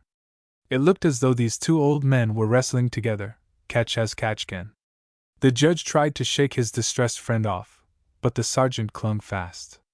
Over the bent shoulders of the other the judge saw the wheels flash by, going south, horses and drivers evened up. The go of the starting judge was instantly caught up by 500 spectators and swallowed in a crackling yell. Oblivious of all these things, the sergeant raised his sorrowing head, and a melancholy satisfaction shone through his tears. I lost her, he said. But, by gum, Judge, it took all 4 of 'em to get her away from me, didn't it? None, perhaps, in all that crowd except old Judge Priest saw the 2 fleeting figures speeding north. All other eyes there were turned to the south, where the county's rival trotters swung round the first turn, traveling together like teammates. None marked Captain Buck Owings as, strangely cumbered, he scuttled across the track from the outer side to the inner, and dived like a rabbit under the fence at the head of the home stretch, where a big oak tree with a 3-foot bole cast its lengthening shadows across the course. None marked Judge Priest Jeff coiling down like a black snake behind an unlatched wooden gate almost opposite where the tree stood. None marked these things, because at this moment something direful happened. Minnie May, the favorite, was breaking badly on the back length. Almost up on her hind legs she lunged out ahead of her with her 4 feet, like a boxer. That far away it looked to the grandstand crowds as though Van Wallace had lost his head entirely. One instant he was savagely lashing the mare along the flanks, the next he was pulling her until he was stretched out flat on his back, with his head back between the painted sulky wheels. And Blandville Boy, steady as a clock, was drawing ahead and making a long gap between them. Blandville Boy came on grandly, far ahead at the half, still farther ahead nearing the 3/4.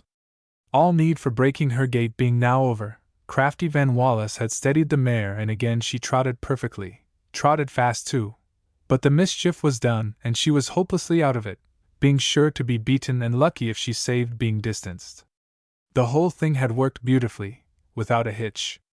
This thought was singing high in Jackson Barry's mind as he steered the stud horse past the 3/4 post and saw just beyond the last turn the straightaway of the home stretch, opening up empty and white ahead of him. And then, 75 yards away, he beheld a most horrifying apparition. Against a big oak at the inner track fence, sheltered from the view of all behind, but in full sight of the turn, stood Captain Buck Owings, drawing down on him with a huge and hideous firearm. How was Jackson Barry, thus rudely jarred from pleasing prospects, to know that Sergeant Jimmy Bagby's old Springfield musket hadn't been fired since Appomattox, that its load was a solid mass of corroded metal, its stock worm-eaten walnut, and its barrel choked up thick with 40 years of rust? All Jackson Barry knew was that the fearsome muzzle of an awful weapon was following him as he moved down toward it, and that behind the tall mule's ear of a hammer and the brass guard of the trigger he saw the cold, forbidding gray of Captain Buck Owings' face and the colder, more forbidding, even grayer eye of Captain Buck Owings, a man known to be dangerous when irritated, and tolerably easy to irritate.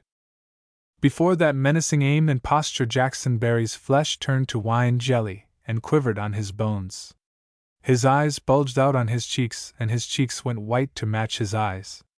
Had it not been for the stallion's stern between them, his knees would have knocked together. Involuntarily he drew back on the reins, hauling in desperately until Blandville Boy's jaws were pulled apart like the red-painted mouth of a hobby horse, and his forelegs sawed the air. The horse was fighting to keep on to the nearing finish, but the man could feel the slugs of lead in his flinching body. And then, 50 scant feet ahead of him and a scanter 20 above where the armed man stood, a wide gate flew open, and, as this gap of salvation broke into the line of the encompassing fence, the welcome clarion of Judge Priest Jeff rose in a shriek. "This way out, boss, this way out!" It was a time for quick thinking, and to persons as totally, wholly scared as Jackson Barry was, thinking comes wondrous easy. One despairing half-glance he threw upon the goal just ahead of him, and the other half on that unwavering rifle muzzle, now looming so close that he could catch the glint of its sights. Throwing himself far back in his reeling sulky, Jackson Barry gave a desperate yank on the lines that lifted the sorely pestered stallion clear out of his stride, then sawed on the right-hand rein until he swung the horse's head through the opening, grazing one wheel against the gatepost, and was gone past the whooping Jeff, lickety-split, down the dirt road, through the dust and out on the big road toward town. Jeff slammed the gate shut and vanished instantly. Captain Buck Owings dropped his weapon into the long, rank grass and slid round the tree trunk. And half a minute later Van Wallace, all discomfited and puzzled, with all his fine hopes dished and dashed, sorely against his own will, jogged Minnie May a winner past the grandstand that recovered from its dumb astonishment in ample time to rise and yell its approval of the result. Judge Priest being a childless widower of many years' standing, his household was administered for him by Jeff as general manager, and by Aunt Diley Turner as kitchen goddess. Between them the old judge fared well and they fared better. Aunt Diley was a master hand at a cookstove, but she went home at night, no matter what the state of the weather, wearing one of those long, wide capes, dolmans I think they used to call them, that hung dear down to the knees, hiding the wearer's hands and whatsoever the hands might be carrying. It was a fad of Aunt Diley's to bring one covered splint basket, and one close-mouthed tin bucket with her when she came to work in the morning, and to take both of them away with her, under her dolman cape, at night, and in her cabin on Plunkett's Hill she had a large family of her own and 2 paying boarders, all of whom had the appearance of being well nourished. If you, reader, are Southern-born, these seemingly trivial details may convey a meaning to your understanding. So Aunt Diley Turner looked after the judge's wants from the big old kitchen that was detached from the rest of the rambling White House, and Jeff had the run of his sideboard, his tobacco caddy, and his wardrobe. The judge was kept comfortable and they were kept happy, each respecting the other's property rights. It was 9 o'clock in the evening of the last day of the county fair. The judge, mellowly comfortable in his shirt-sleeves, reclined in a big, easy rocking chair in his sitting room. There was a small fire of hickory wood in the fireplace, and the little flames bickered together, and the embers popped as they charred a dimmer red. The old judge was smoking his homemade corncob pipe with the long cane stem, and sending smoke wreaths aloft to shred away like cobweb skeins against the dingy ceiling. "Jeff!" he called to a black shadow fidgeting about in the background. "Yas, Sue, Jedge, right yere. Jeff, if your discernin' taste in handmade sour mash whiskey has permitted any of that last batch of liquor I bought to remain in the demijohn, I wish you'd mix me up a little toddy." Jeff snickered and mixed the toddy, mixing it more hurriedly than common, because he was anxious to be gone. It was Saturday night, a night dedicated by long usage to his people, and in Jeff's pocket was more ready money than his pocket had ever held before at any one time. Moreover, in the interval between dusk and dark, Jeff's wardrobe had been most grandly garnished.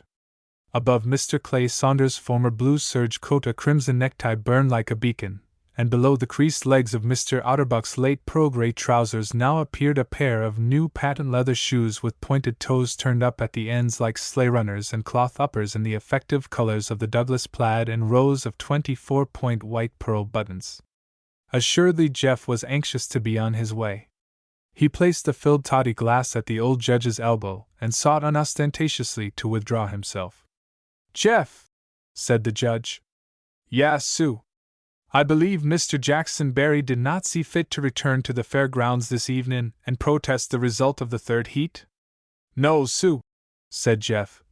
"From what I heerd some of the W.I.T. folks sayin', he drive right straight home and went to bed and had a sort of a chill." "Aha!" said the judge, sipping reflectively. Jeff fidgeted and drew nearer a half-open window, listening out into the maple-lined street. 2 blocks down the street he could hear the colored brass band playing in front of the Colored Odd Fellows Hall for a festival. "Jeff," said Judge Priest musingly, "violence or a show of violence is always to be deplored." Jeff had only a hazy idea of what the old judge meant by that, but in all his professional life Jeff had never intentionally disagreed in conversation with any white adult, let alone a generous employer. "So, yas, Sue," assented Jeff promptly. "It suddenly is. But there are times and places," went on the old judge, "when it is necessary." "Yas, Sue," said Jeff, catching the drift. "Like at a race track." "Aha! Quite so," said Judge Priest, nodding.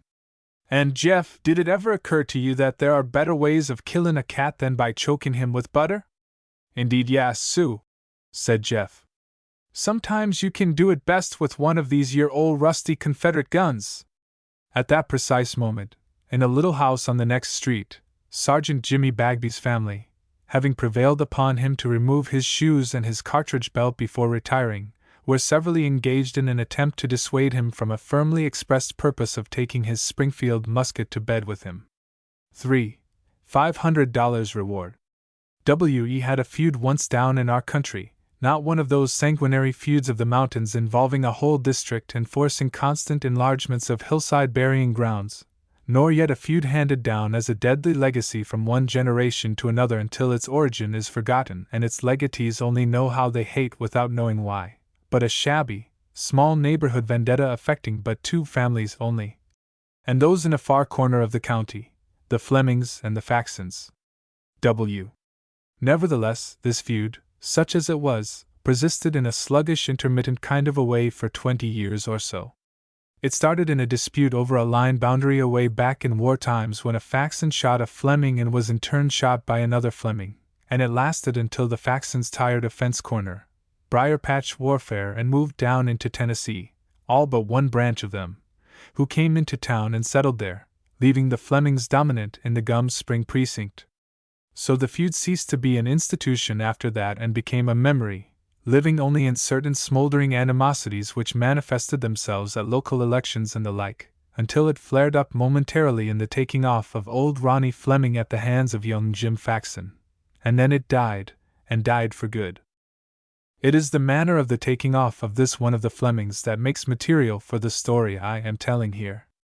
By all accounts it would appear that the Faxons had been rather a weak-spined race who fought mostly on the defensive, and were lacking in that malignant persistency that made old Ronnie Fleming's name one to scare bad children with in the unsettled days following the surrender. I remember how we boys used to watch him, half fearsomely and half admiringly, when he came to town on a court Monday or on a Saturday and swaggered about, unkempt and mud-crusted and frequently half-drunk. Late in the afternoon he would mount unsteadily to the tilted seat of his spring wagon, and go back home to the Gum Spring country lashing at his team until they danced with terror and splitting the big road wide open through the middle. And that night at the places where the older men congregated there would be tales to tell of those troubled mid-60s when old Ronnie had worn the turncoat of a guerrilla, praying first on one side and then on the other. Now young Jim Faxon, last male survivor of his clan, and direct in the line of the original fighting Faxons, was a different sort of person altogether, a quiet, undersized, decent-spoken young chap who minded well his own business, which was keeping a truck stand on the market. He lived with his aunt, old Miss Puss Whitley. Certain women were still called Miss in our town even though they had been married for 20 years and widowed for as many more, as was the case in this instance, and he was her main support and stand-by. It was common rumor that when young Jim came of age and had a little money laid by on his own account, he meant to marry the little Hardin girl, Emmy Hardin, and this was a romance that nearly everybody in town knew about and favored most heartily. She was his distant cousin and an orphan, and she lived with Miss Puss too. Sometimes in good weather she would come in with him and help out at the truck stand. She was a little quail-like creature, quick in her movements and shy as a bunny, with pretty irregular features and a skin so clear and white that when she blushed, which was 100 times a day, the color would drench her face to the temples and make her prettier than ever. All of Jim's regular customers approved his choice of a sweetheart, and wished him mighty well. He was regarded as about the pick of the thin-out Faxon breed. For the years that young Jim was growing up, his tribal enemy left him alone. Perhaps old Ronnie regarded the lank sapling of a boy as being not worth even the attention of an insult. Probably in crowds they had rubbed elbows a dozen times with no engendering of friction. But when young Jim had passed his 20th birthday and was almost a man grown, then all without warning Ronnie Fleming set to work, with malice aforethought, to pick a quarrel with him. It was as deliberate and as brutal as anything could be. Of a sudden, it seemed, the torrents of long-submerged hate came spuming up from some deep back eddy in his muddied, fuddled old mind, making an evil whirlpool of passion. It was on a Saturday afternoon in November that old Ronnie came, boiling with his venom, to spew it out on the son of his dead and gone enemy. It happened on the market, and if old Ronnie aimed to add brim measure to the humiliation of the boy, not in a year of choosing could he have picked fitter time and place. The greengrocer wasn't known then. Everybody went to market in person on weekday mornings, and particularly everybody went of a Saturday afternoon. In the market square, town aristocrat and town commoner met on the same footing, a market basket over every arm, with this distinction only, that ordinary folk toted their loaded baskets back home and the well-to-do paid to have theirs sent. There were at least 20 darkies who picked up a living by packing market baskets home. They all had their regular patrons and regarded them with jealous, proprietary eyes. You took a customer away from a basket darky and you had him to fight. There is a new market house now on the site of the old one, a pretentious affair of brick with concrete floors and screened window openings and provision for steam heat in the winter. But then, and for many years before that, the market was a decrepit shed-like thing, closed in the middle and open at the ends, with a shingled roof that sagged in on itself and had hollows in it like the sunken jaws of a toothless old hag. And there were cracks in the side walls that you could throw a dog through. Almost. In the middle, under halfway shelter, were the stalls of the butchers, which were handed down from father to son so that one stall would remain in a family for generations. And here one bought the beef steaks of the period, long bib-shaped segments of pale red meat, cut miraculously long and marvelously thin, almost like apron patterns. This thinness facilitated the beating process. The cooks would pound them with tools devised for that purpose, and then they were fried through and drenched with a thick flour gravy.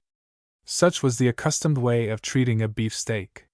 Persons with good teeth could eat them so, and for the others the brown flour gravy provided a sustenance. But the spring chickens were marvels for plumpness and freshness and cheapness, and in the early spring the smoked hog jowls hung in rows, fairly begging people to carry them off and boil them with salad greens.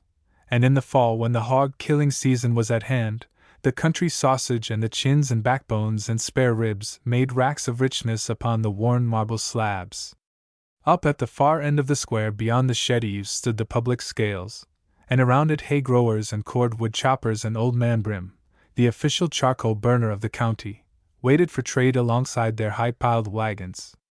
Next to them was the appointed place of the fish hucksters, which was an odorous place, where channel cats and river perch and lake crappies were piled on the benches, some still alive and feebly flapping. The darkies were sure to be thickest here. There was an unsung but none the less authentic affinity existing between a fresh-caught catfish and an old Negro man. Down at the other end was the domain of the gardeners and the truck-patch people. An unwritten law as old as the market itself ordained these apportionments of space, and here you might find in their seasons all manner of edibles, wild and tame. The country boys and girls ranged the woods and the fields for sellable things, to go along with the product of orchard and garden and berry patch.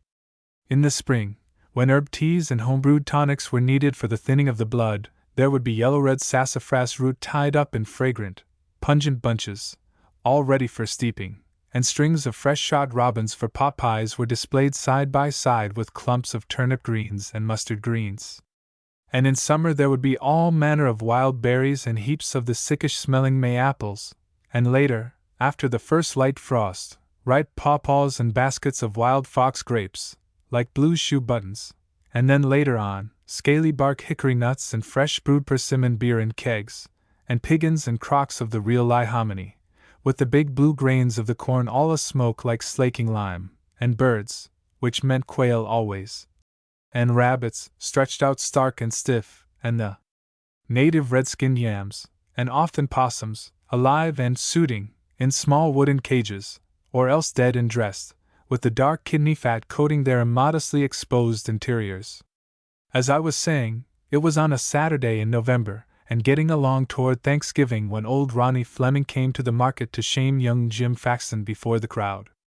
And when he came, you could tell by his look and by the way he shouldered through the press of people between the double rows of stands that all the soured animosities of his nature had swelled to bursting under the yeasty ferment of an unstable, hair-triggered temper. The liquor he had drunk might have had something to do with it, too. He came up with a barely perceptible lurch in his gait and stopped at the Faxon stall, which was the third from the lower end of the shed. With his head down between his shoulders and his legs spraddled, he began staring into the face of young Jim.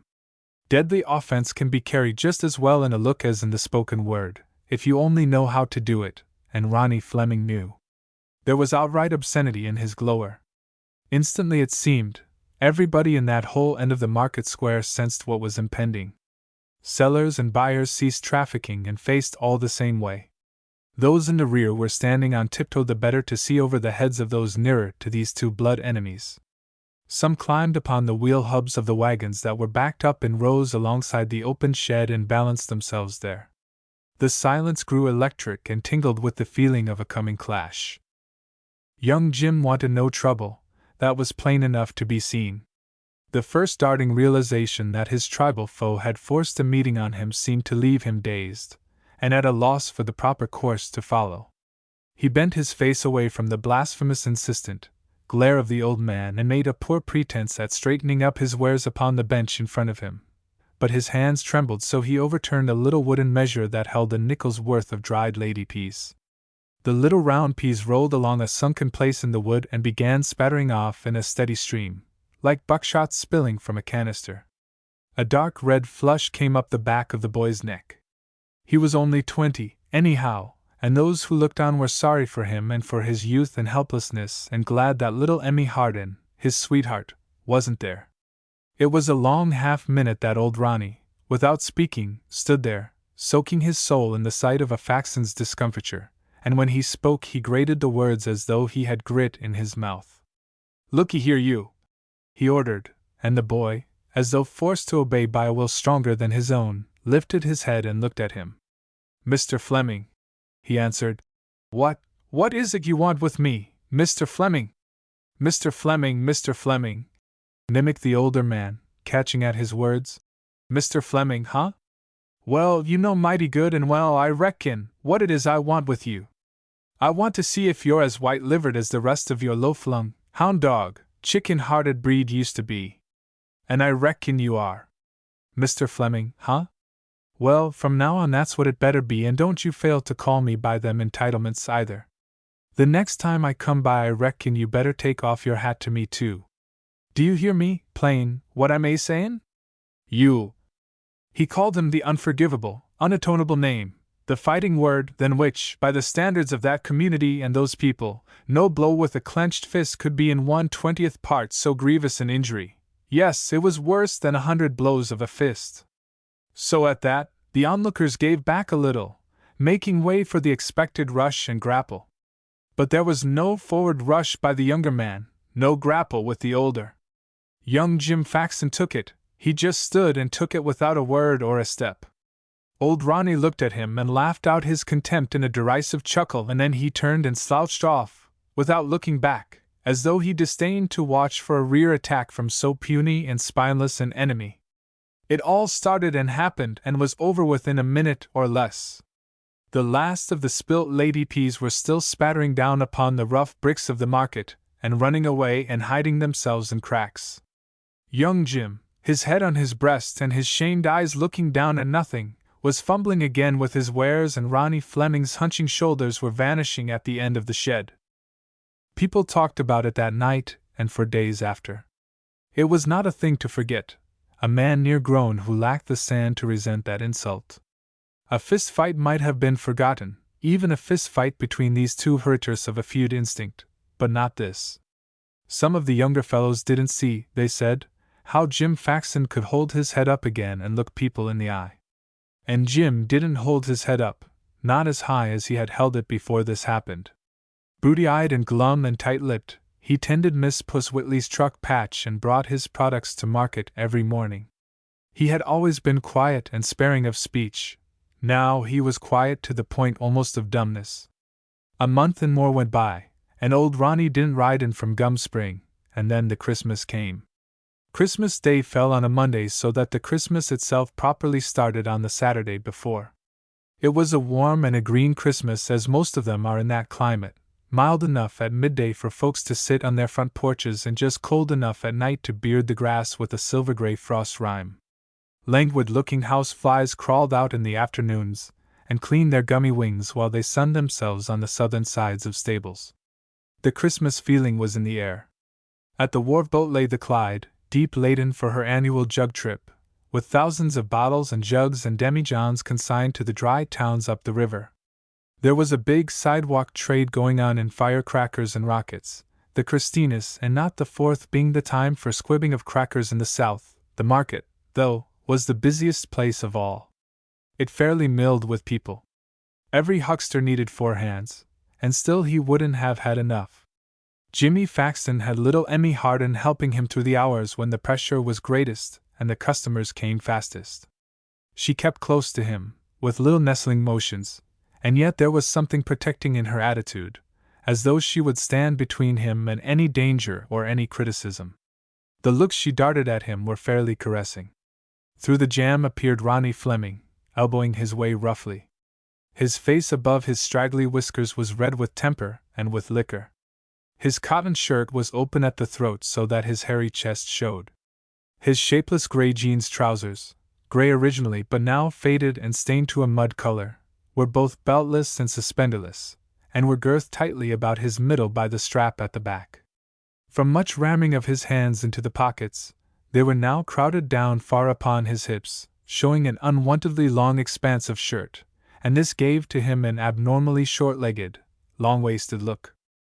A lot of those little fuzzy parasitic pods called beggar lice were stuck thick upon his bagged knees, so thick they formed irregular patterns in grayish-green.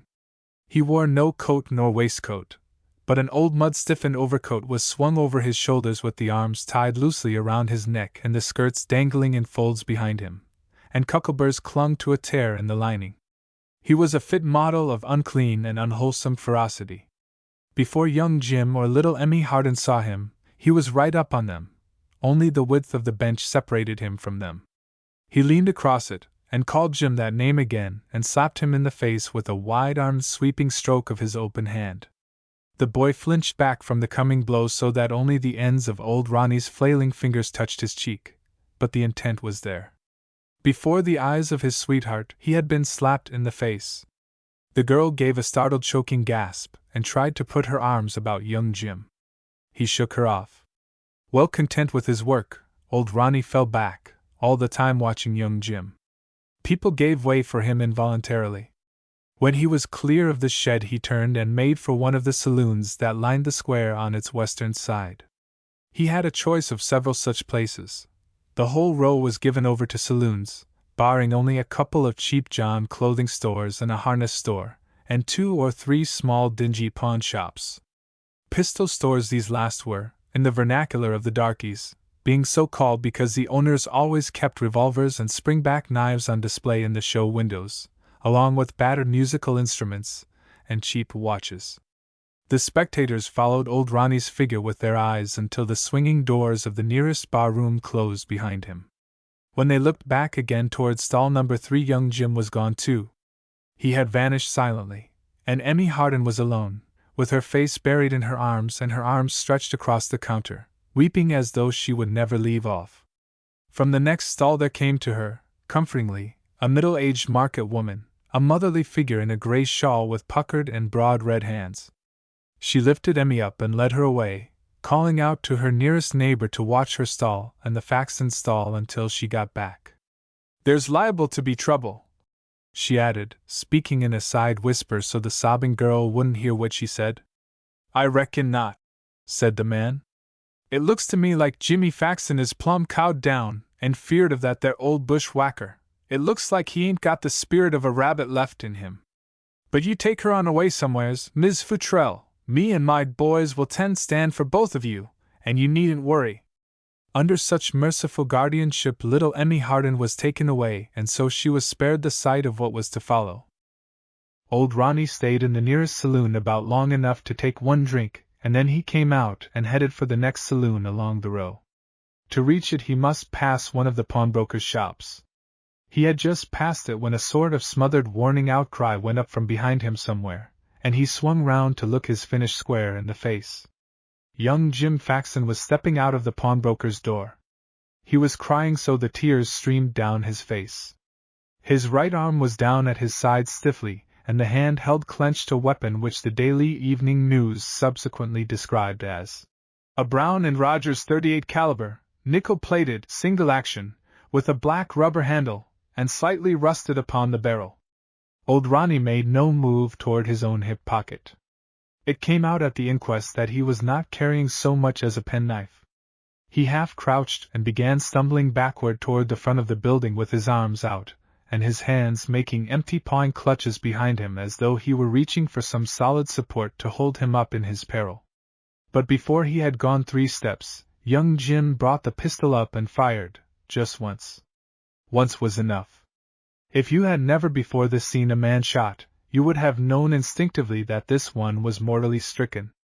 Some who were near and looking right at him told afterward how the loose end of one overcoat sleeve, dangling down on his breast, flipped up a little at the shot. A slightly pained, querulous look came into his face, and he brought his arms round and folded them tightly across his stomach as though taken with a sudden cramp. Then he walked, steadily enough, to the edge of the sidewalk and half-squatted as though he meant to sit on the curbing with his feet in the gutter. He was halfway down when death took him in his vitals. He pitched forward and outward upon his face with his whiskers flattening in the street. 2 men ran to him and turned him over on his back. His face had faded already from its angry red to a yellowish white, like old tallow. He breathed hard once or twice, and some thought they saw his eyelids bat once. Then his chest fell inward and stayed so, and he seemed to shrink up to less than his proper length and bulk. Young Jim stood still 10 feet away looking at his handiwork. He had stopped crying and he had dropped the pistol and was wiping both hands flatly against the breast of his wool sweater, as though to cleanse them of something. Allard Jones, the market master, who had police powers and wore a blue coat and a German silver star to prove it, came plowing through the ring of onlookers, head tilt, and laid hands upon him. Allard Jones fumbled in his pocket, and produced a pair of steel nippers and made as if to twine the chain round the boy's right wrist. "You don't need to be putting those things on me, Mr. Jones," said his prisoner. "I'll go all right, I'll go with you. It's all over now, everything's over." Part of the crowd stayed behind, forming a scrooging, shoving ring around the spot in front of Benny Michelson's pawn shop where the body of old Ronnie lay face upward across the gutter with the stiffening legs on the sidewalk, and the oddly foreshortened body out in the dust of the road, and the rest followed Allard Jones and young Jim as they walked side by side up Market Square to Court Street, and along Court Street a short block to the lockup. The sympathy of the community was with young Jim, and the law of the land was dead against him on all counts. He had not fired in sudden heat and passion. There had been time, as the statutes measured time, for due deliberation. However great the provocation, and by local standards the provocation had been great enough and pressing hard to the breaking point, he could not claim self-defense. Even though Fleming's purpose had been, ultimately, to bring things to a violent issue, he was retreating, actually, at the moment itself. As a bar to punishment for homicide, the plea of temporary insanity had never yet been set up in our courts. Jim Faxon was fast in the snarls of the law. From the lock-up he went to the county jail, the charge, willful and premeditated murder. Dr. Lake and Mr. Herman Felsberg and Major Covington, all customers of the accused, and all persons of property, stood ready to go bail for him in any sum nameable, but murder was not bailable. In time a grand jury buttressed the warrant with an indictment, murder in the first degree, the indictment read, and young Jim stayed in jail awaiting his trial when circuit court should open in the spring. Nobody, of course, believed that his jury would vote the extreme penalty. The dead man's probable intentions and his past reputation, taken with the prisoner's youth and good repute, would stand as bars to that, no matter how the letter of the law might read, but it was generally accepted that young Jim would be found guilty of manslaughter. He might get 4 years for killing old Ronnie, or 6 years or even 10. This was a subject for frequent discussion. There was no way out of it. People were sorrier than ever for Jim and for his aunt and for the tacky, pretty little hardened girl. All through the short changeable winter, with its alternate days of snow flurrying and sunshine, Emmy Hardin and Miss Puss Whitley, a crushed forlorn pair, together minded the stall and the market, accepting gratefully the silent sympathy that some offered them, and the awkward words of good cheer from others. Miss Puss put a mortgage of $500 on her little place out in the edge of town. With the money she hired Dabney Prentice, the most silvery-tongued orator of all the silver tongues at the county bar, to defend her nephew. And every day, when market hours were over, in rain or snow or shine, the 2 women would drive in their truck wagon up to the county jail to sit with young Jim and to stay with him in his cell until dark. Spring came earlier than common that year. The robins came back from the Gulf in February on the tail of a wet warm thaw. The fruit trees bloomed in March, and by the beginning of April everything was a vivid green and all the trees were clumped with new leaves. Court opened on the first Monday. On the Sunday night before the first Monday, Judge Priest sat on his porch as the dusk came on, laving his spirits in the balm of the young spring night. In the grass below the steps the bull cricket that wintered under Judge Priest's front steps was tuning his fairy fiddle at regular, half-minute intervals. Bull bats on the quest for incautious gnats and midges were flickering overhead, showing white patches on the tinder sides of their long wings.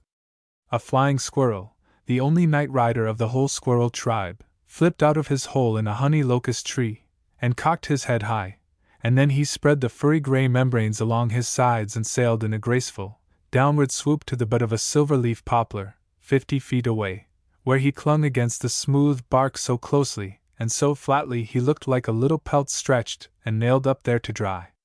The front gate clicked and creaked.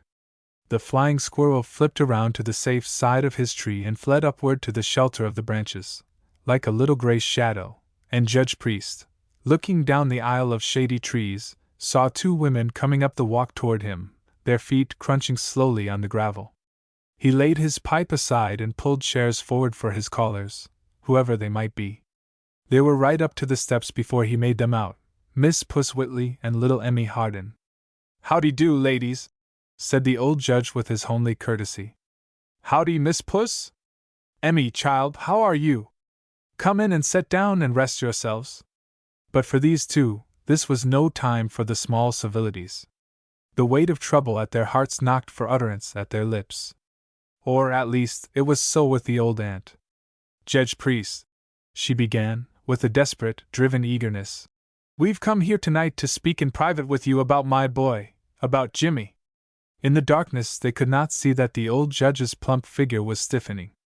"Did Mr. Dabney Prentice, did anyone, send you here to see me on this business?" he asked quickly. "No, Sue, nobody atoll," answered the old woman. "We just came on our own accord.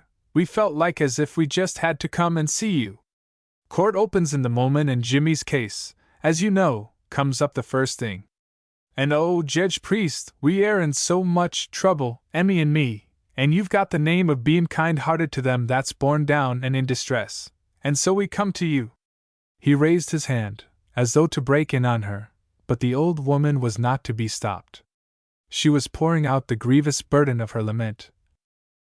"Judge Priest, you knowed my husband when he was alive, and you've knowed me these many years. And you know how it was in them old days that's gone that the Flemings was forever and a day fightin' with my people and forcin' trouble on 'em till finally they hunted 'em plumb out of the county and out of the state, away from the places where they was born and raised. And you know Jimmy too, and know what a hard time he had growin' up, and how he's always stood by me and helped me out, just the same as if he was my own son. And I reckon you know about him, and Emmy here." She broke off to wipe her eyes. Had it been a man who came on such an errand, the judge would have sent him packing. He would have been at no loss to put his exact meaning into exact language, for the judge held his place on the bench in a high and scriptural regard.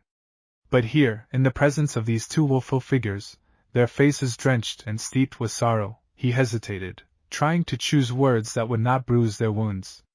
"Miss Puss," he said very softly, almost as though he were speaking to a child, "whatever my private feelings may be towards you and yours, it is not proper for me as the judge upon the bench to express them in advance of the trial. It is my sworn duty to enforce the law, as it is written and laid down in the books. And the law is merciful, and is just to all." The old woman's angular, slatty figure straightened. In the falling light her pinched and withered face showed, a white patch with deep grayish creases in it, the color of snow in a quick thaw. "The law!" she flared out. "The law, you say, Jedge? Well, you can talk mighty big about the law, but what kind of a law is that lets a fightin', swearin', drunken bully like Ronnie Fleming plague a poor boy and call him out of his name with vile words and shame him before this child here, and yet not do nothin' to him for it? And what kind of a law is it that'll send my boy up yonder to that there penitentiary and wreck his life and Emmy's life and leave me here alone in my old age, ashamed to lift my head amongst my neighbors ever again?" "Madam," said the judge with all kindliness in his tone, "it's not for me to discuss these matters with you now. It's not even proper that I should let you say these things to me." "Oh, but Jedge," she said, "you must listen to me, please. You ought to know the truth, and there ain't no way for you to know it without I tell it to you. Jimmy didn't want no quarrel with that man, it wasn't never none of his true sin. He tried not to bear no grudge for what had gone before, he just craved to be let alone and not be pestered. Why, when Ronnie Fleming cussed him that first time, last fall, he come home to me cryin' like his heart would break. He said he'd been insulted and that he'd have to take it up and fight it out with Ronnie Fleming. He felt like he just had to. But we begged him on our bended knees mighty nigh, me and Emmy did, not to do nothin' for our sakes, and for our sakes he promised to let it go, and say nothin'. Even after that, if Ronnie Fleming had just let him be, all this trouble wouldn't a come on us. But Ronnie Fleming he come back again and slapped Jimmy's face, and Jimmy knowed then that sooner or later he'd have to kill Ronnie Fleming or be killed hisself. There wasn't no other way out of it for him. Judge Priest, he's been the best prop a lone woman ever had to lean on. He's been like a son to me. My own son couldn't a been more faithful or more lovin'. I just ask you to bear all these things in mind tomorrow. I will, madam, said the old judge rather huskily. I promise you I will. Your nephew shall have a fair trial and all his rights shall be safeguarded. But that is all I can say to you now. Emmy Hardin, who hadn't spoken at all, plucked her by the arm and sought to lead her away. Shaking her head, the old woman turned away from the steps. Just 1 minute, please, Miss Puss, said Judge Priest. I'd like to ask you a question, and I don't want you to think I'm pryin' into your private and personal affairs. But is it true what I hear, that you've mortgaged your home place to raise the money for this boy's defense? I ain't begrudgin' the money, she protested. It ain't the thought of that brought me here tonight. I'd work my fingers to the bone if 'twould help Jimmy any, and so would Emmy here. We'd both of us be willin' and ready to go to the poorhouse and live and die there if it would do him any good. I feel sure of that, repeated the old judge patiently. But is it true about this mortgage? Yes, Sue, she answered, and then she began to cry again. It's true, but please don't even let Jimmy know. He thinks I had the money saved up from the marketin' to hire Mr. Prentice with, and I don't never want him to know the truth. No matter how his case goes, I don't never want him to know. They had moved off down the gravel walk perhaps 20 feet, when suddenly the smoldering feud hate stirred in the old woman's blood, and it spread through her and made her meager frame quiver as if with an ague. And now the words came from her with a hiss of feeling. Judge Priest, that plague-taken scoundrel deserved killin'.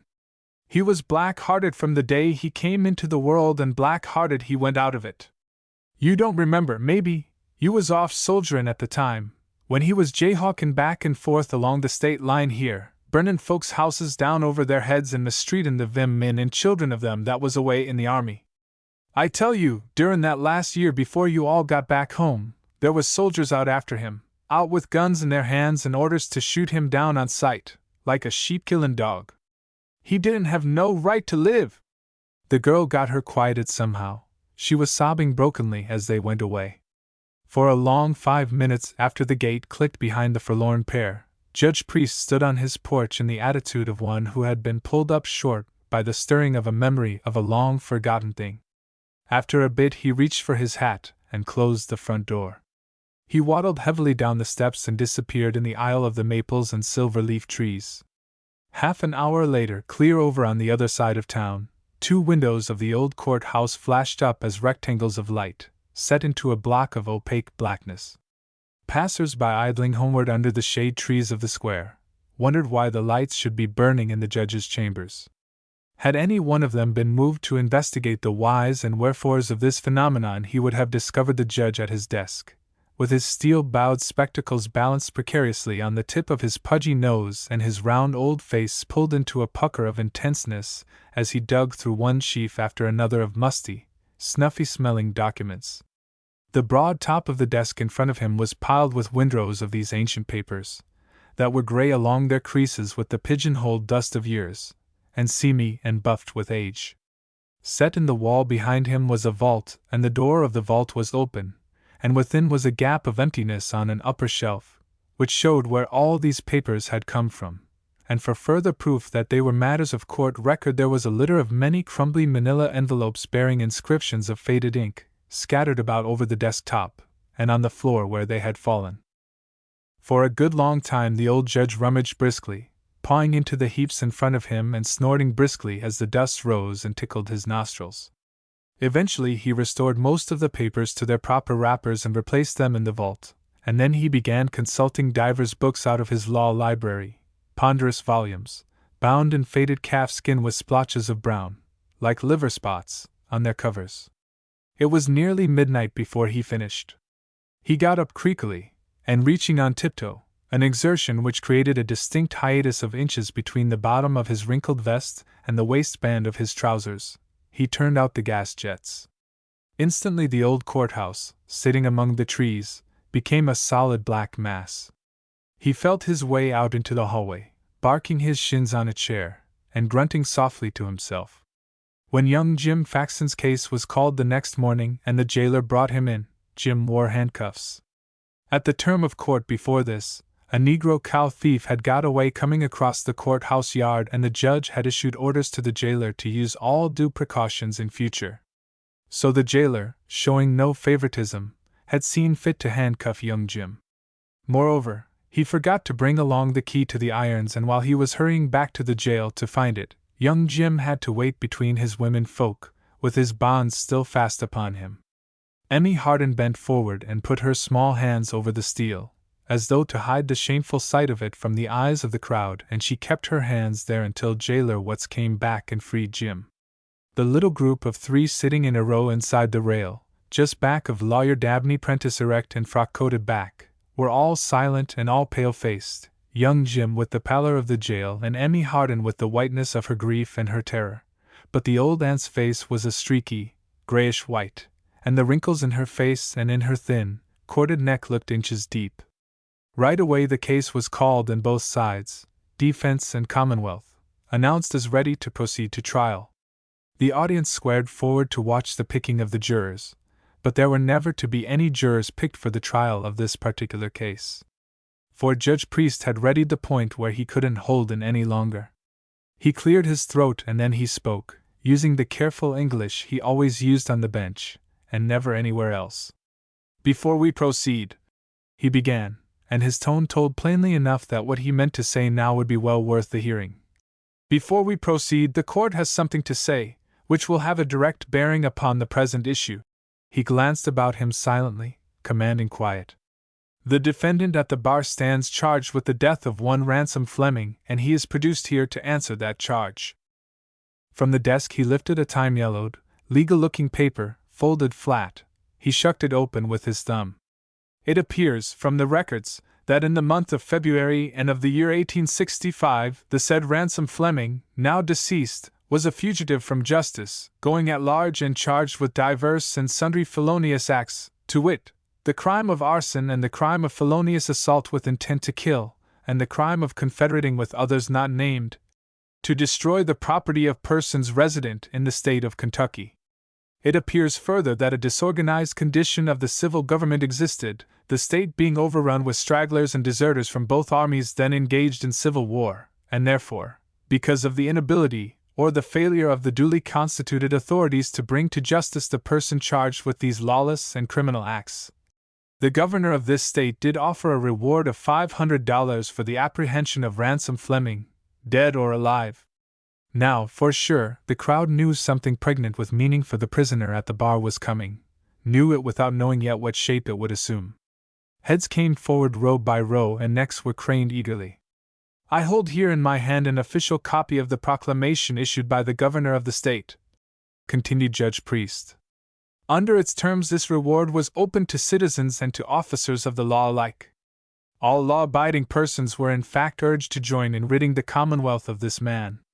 He stood outside the pale of the law, without claim upon or right to its protection.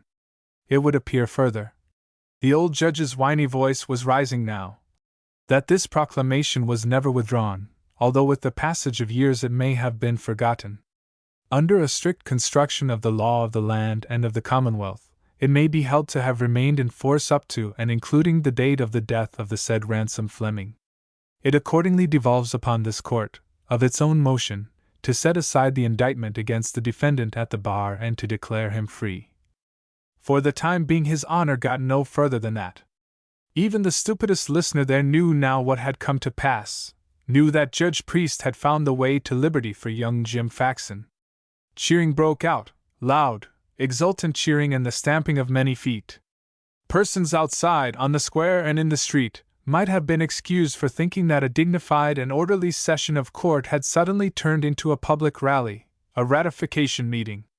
Most of those actually present were too busy venting their own personal satisfaction to notice that young Jim was holding his sweetheart and his aunt in his arms, and there was too much noise going on round about them for any one to hear the panted hallelujahs of joy and relief that poured from the lips of the young woman and the old one. The judge pounded for order with his gavel, pounding long and hard, before the uproar simmered down into a seething and boiling of confused, excited murmurings. "Mr. Sheriff," he ordered, with a seeming sternness which by no means matched the look on his face, "keep order in this court. If any further disorder occurs here, you will arrest the offenders and arraign them for contempt." The sheriff's bushy eyebrows expressed bewilderment. When it came to arresting a whole court-house full of people, even so vigilant and earnest-minded an official as Sheriff Giles Bynsong hardly knew where to start in. Nevertheless, he made answer promptly. "Yes, Sue, Your Honor," he promised. "I will." "As I was saying when this interruption occurred," went on the judge, "it now devolves upon the court to discharge the defendant at the bar from custody and to declare him entitled to the reward of $500 placed upon the head of the late Ransom Fleming by the Governor of Kentucky in the year 1865. Young Jim Faxon, with his arms still around the heaving shoulders of the women, threw his head up. "No, Judge, please, sir, I couldn't touch that money, not that," he began, but Judge Priest halted him. "The late defendant not being of legal age, the court rules that this reward when collected may be turned over to his legal guardian. It may be that she will find a good and proper use to which this sum of money may be put." This time, the cheering, if anything, was louder even than it had been before. But when the puzzled sheriff looked around for instructions regarding the proper course of procedure in such an emergency, the judge on the bench was otherwise engaged. The judge on the bench was exchanging handshakes of an openly congratulatory nature with the members of the county bar headed by attorney for the defense, Dabney Prentice. For a judgment come to Daniel T. Sidewheel Packet Bell of Memphis landed at the wharf, and the personal manager of Daniel the Mystic came up the gravel levee with a darky behind him toting his valises. That afternoon all of the regular town hacks were in use for a Masonic funeral, or he could have ridden up in solitary pomp. You felt on first seeing him that he was the kind of person who would naturally prefer to ride. He was a large man and, to look at, very impressive. On either lapel of his coat he wore a splendid glittering golden emblem. One was a design of a gold axe, and the other was an Indian's head. His watch charm was made of 2 animal claws, a tiger's claws I know now they must have been, jointed together at their butts by a broad gold band to form a downward dropping crescent. On the middle finger of his right hand was a large solitaire ring, the stone being supported by golden eagles with their wings interwoven. His vest was the most magnificent as to colors and pattern that I ever saw. The only other vest that to my mind would in any way compare with it I saw years later, worn by the advance agent of a trained dog and pony show. From our perch on the whittled railings of the boat store porch we viewed his advent into our town. Steamboats always brought us to the riverfront if there was no business more pressing on hand, and particularly the Belle of Memphis brought us, because she was a regular sidewheeler with a double Texas, and rising suns painted on her paddle boxes, and a pair of enormous gilded buckhorns nailed over her pilot house to show she held the speed record of the white collar line. A big, red, sheet-iron spread-eagle was swung between her stacks, and the tops of the stacks were painted red and cut into sharp points like spearheads. She had a string band aboard that came out on the guards and played Sewanee River when she was landing, and Goodbye, My Lover, Goodbye when she pulled out, and her head mate had the loudest swearing voice on the river and, as everybody knew, would as soon kill you as look at you, and maybe sooner. The Belle was not to be compared with any of our little Stanwell local packets. Even her 2 mud clerks, let alone her captain and her pilots, wore uniforms, and she came all the way from Cincinnati and ran clean through to New Orleans, clearing our wharf of the cotton and tobacco and the sack ginseng and peanuts and such commonplace things, and leaving behind in their stead all manner of interesting objects in crates and barrels. Once she brought a whole gypsy caravan, the Stanley family it was called, men, women and children, dogs, horses, wagons and all, a regular circus procession of them. She was due Tuesdays, but generally didn't get in until Wednesdays, and old Captain Rawlings would be the first to see her smoke coiling in a hazy smudge over Livingston Point and say the bell was coming. Captain Rawlings had an uncanny knack of knowing all the boats by their smokes. The news would spread, and by the time she passed the lower towhead and was quartering across and running down past town, so she could turn and land upstream, there would be a lot of pleasurable excitement on the wharf.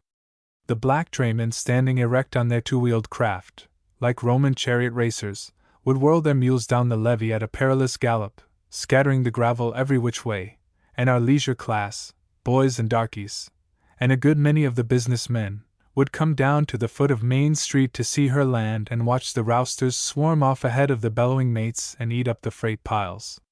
One trip she even had white rousters, which was an event to be remembered and talked about afterward. They were grimy foreigners, who chattered in an outlandish tongue instead of chanting at their work as regular rousters did. This time, when the bell of Memphis came and the personal manager of Daniel the Mystic came up the levee, half a dozen of us were there and saw him coming. We ran down the porch steps and trailed him at a respectful distance, opinion being acutely divided among us as to what he might be. He was associated with the great outer world of amusement and entertainment. We knew that by the circumstances of his apparel and his jewels and high hat and all, even if his whole bearing had not advertised his calling as with banners. Therefore, we speculated freely as we trailed him. He couldn't be the man who owned the Eugene Robinson Floating Palace, because the Floating Palace had paid its annual visit months before and by now must be away down past the lower bends in the Bayou country. Likewise, the man who came in advance of the circus always arrived by rail with a yellow car full of circus bills and many talented artists in white overalls. I remember I decided that he must have something to do with a minstrel show, Beach and Bowers maybe, or Thatcher, Primrose and West's. He turned into the Richland House, with the darky following him with his valises and us following the darky, and after he had registered, old Mr. Dudley Dunn, the clerk, let us look at the register. But 2 or 3 grown men looked first. The coming of one who was so plainly a personage had made some stir among the adult population. None there present, though, could read the name the stranger had left upon the book. Old Mr. Dunn, who was an expert at that sort of thing, couldn't decide himself whether it was O. Driscoll or A. Davant. The man must have spent years practicing to be able to produce a signature that would bother any hotel clerk. I have subsequently ascertained that there are many abroad gifted as he was, mainly traveling salesmen. But if you couldn't read his name, all who ran might read the nature of his calling, for 'twas there set forth in 2 colors. He had borrowed the red ink bottle from Mr. Dunn to help out the customary violet, and done in heavy shaded letters, representing Daniel the Mystic, with an ornamental flourish of scrolls and feathery beaded lines following after. The whole took up a good fourth of one of Mr. Dudley Dunn's blue-ruled pages. Inside of an hour we were to know, too, who Daniel the Mystic might be, for in the hotel office and in sundry store windows were big bills showing a likeness of a man of magnificent mien, with long hair and his face in his hand, or rather in the thumb and forefinger of his hand, with the thumb under the chin and the finger running up alongside the cheek. Underneath were lines to the effect that Daniel the Mystic, Prince of Mesmerism and Seer of the Unseen, was coming. Also that night the Daily Evening News had a piece about him. He had rented St. Clair Hall for 2 nights hand-running and would give a mysterious, edifying and educational entertainment dealing with the wonders of science and baffling human description. The preliminaries, one learned, had been arranged by his affable and courteous personal representative now in our midst, Mr. D.C. Devello, so old Mr. Dudley Dunn was wrong in both of his guesses. Next morning Daniel the Mystic was on hand, looking enough like his pictured likeness to be recognized almost immediately. True, his features were not quite so massive and majestic as we had been led to expect, and he rather disappointed us by not carrying his face in his hand, but he was tall and slim enough for all purposes and wore his hair long and was dressed all in black. He had long, slender hands, and eyes that, we agreed, could seem to look right through you and tell what you were thinking about. For one versed in the mysteries of the unseen, he was fairly democratic in his minglings with the people, and as for D. C. Devello, no one, not even a candidate, could excel him in cordiality. Together they visited the office of the Daily Evening News and also the office of our other paper, the Weekly Argui, which was upstairs over Leakin's job printing shop. They walked through the market house and went to the city hall to call on the mayor and the city marshal and invite them to come to St. Clair Hall that night and bring their families with them, free of charge. Skinny Collins, who was of their tagging juvenile escort, at once began to put on airs before the rest. The city marshal was his father. About the middle of the afternoon they went into Felsberg Brothers' Oak Hall Clothing Emporium, steered by Van Wallace, who seemed to be showing them round. We followed in behind, half a dozen or more of us, scuffling our dusty bare feet on the splintery floor between the aisles of racked-up coats. In the rear was Willie Ritchie, limping along on one toe and one heel. Willie Ritchie always had at least one stone bruise in the stone bruise season, and sometimes two. They went clear back to the end of the store where the office was in the stove, but we, holding our distance, halted by the counter where they kept the gift suspenders and neckties. Felsberg Brothers gave a pair of suspenders or a necktie with every suit, the choice being left to the customer and depending on whether in his nature the utilitarian or the decorative instinct was in the ascendancy.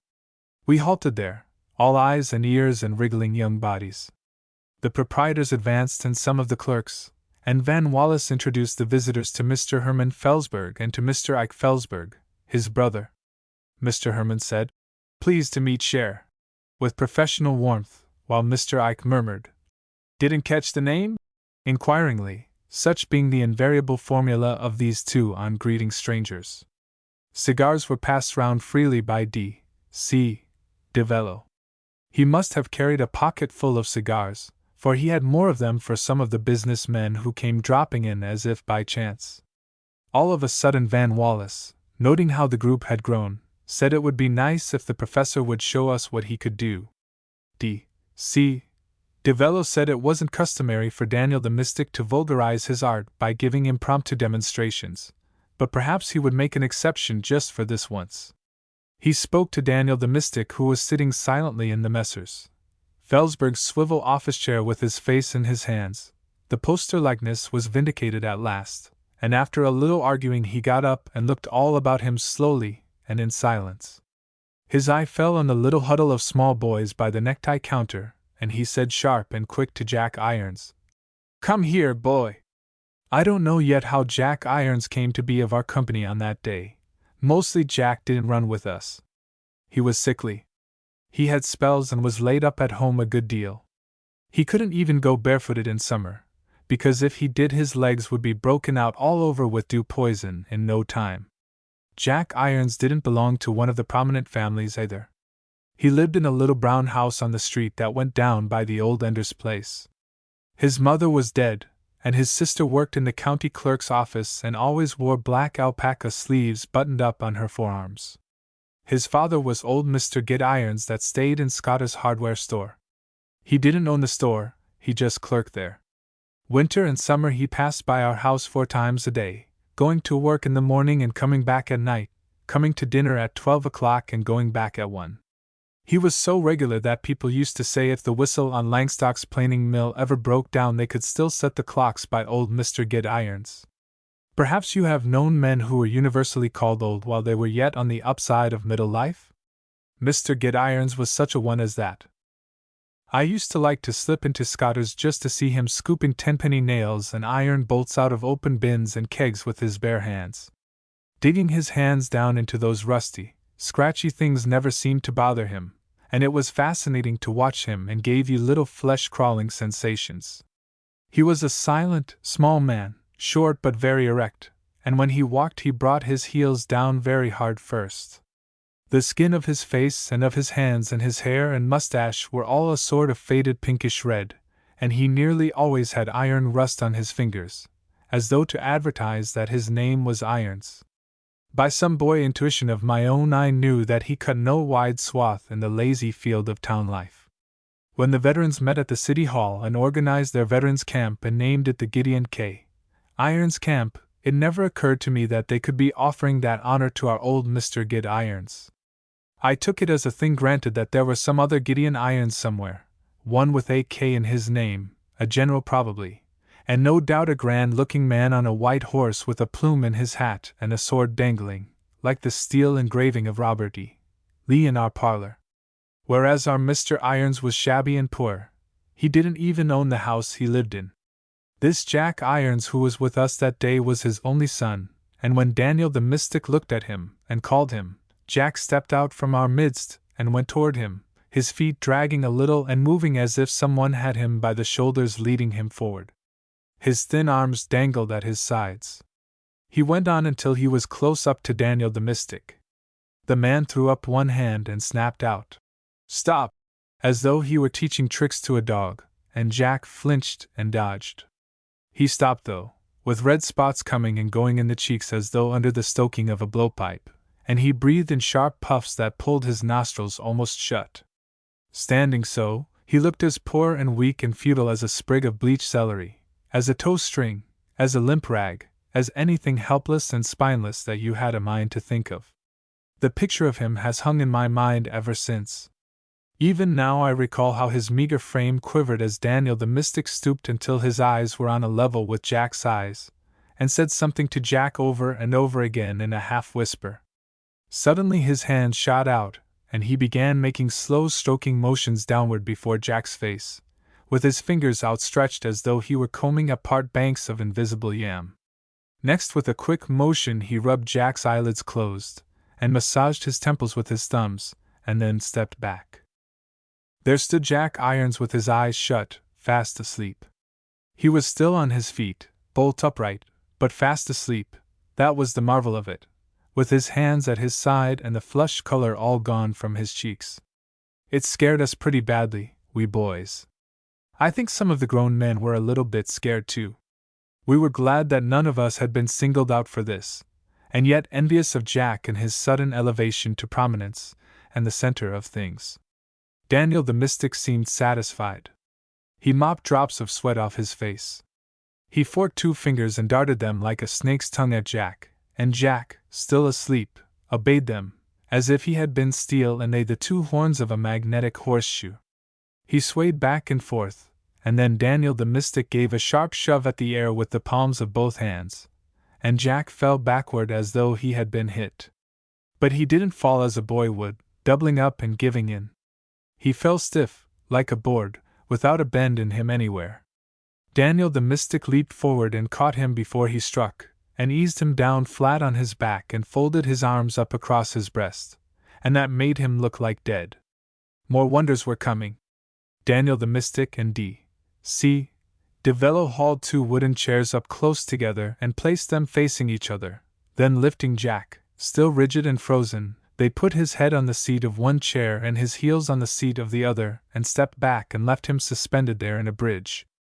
We voiced our astonishment in an anthem of gasps and overlapping exclamations. Not one of us in that town, boy or man, had ever seen a person in hypnotic catalepsy. Before we had had time enough to take this marvel all in, Daniel the Mystic put his foot on Jack and stepped right up on his stomach, balancing himself and teetering gently above all our heads. He was tall and must have been heavy, for Jack's body bent and swayed under the weight, yet held it up in the fashion of a hickory springboard. Some of the men jumped up then and seemed about to interfere.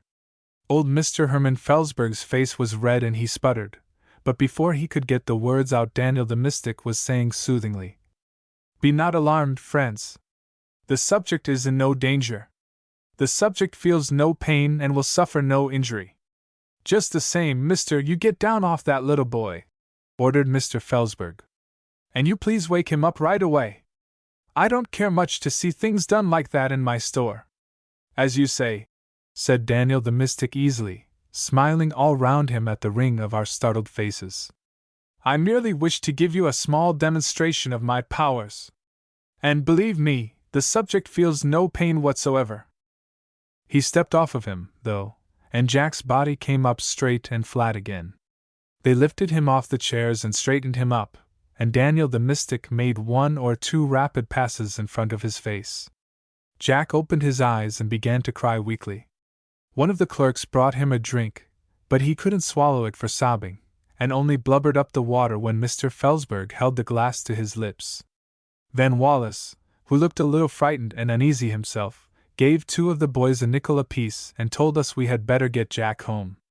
Jack could walk all right, with one of us upon either side of him, but he was crying too hard to answer the questions we put to him, we desiring exceedingly to know how he felt, and if he knew anything while he was asleep. Just as we got him to his own gate he gasped out, "Oh, fellows, I'm sick!" and collapsed bodily at our feet, hiccuping and moaning.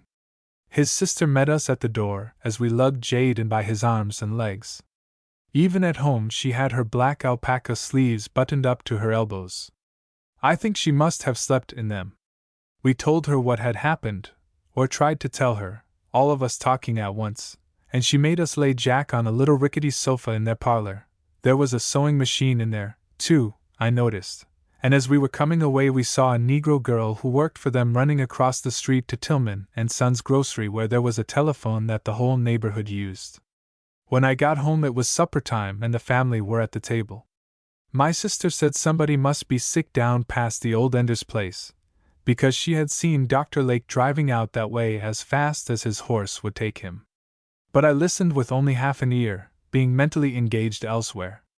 I was wondering how I was going to get my berry-picking money out of a nailed-up cigar-box savings bank without attracting too much attention on the part of other members of the family. I had been saving up that money hoping to amass 75 cents, which was the lowest cash price for Tom Birch's tame flying squirrel, a pet thing that would stay in your pocket all day and not bite you unless you tried to drag him out. But now I had a better purpose in view for my accumulated funds. If it took the last cent I meant to be in St. Clair Hall that night.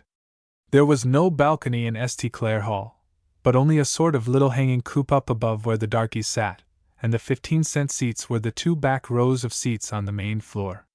These were very handy to the door but likely to be overly warm on cold nights, when the 2 big, pear-shaped stoves would be red hot, with the live coals showing through the cracks in their bases like broad grins on the faces of apoplectic twins. The cracked varnish upon the back of the seats would boil and bubble visibly then, and the scorching would grow so hot you couldn't touch your bare hand to it, and a fine, rich, turpentine-y smell would savor up the air.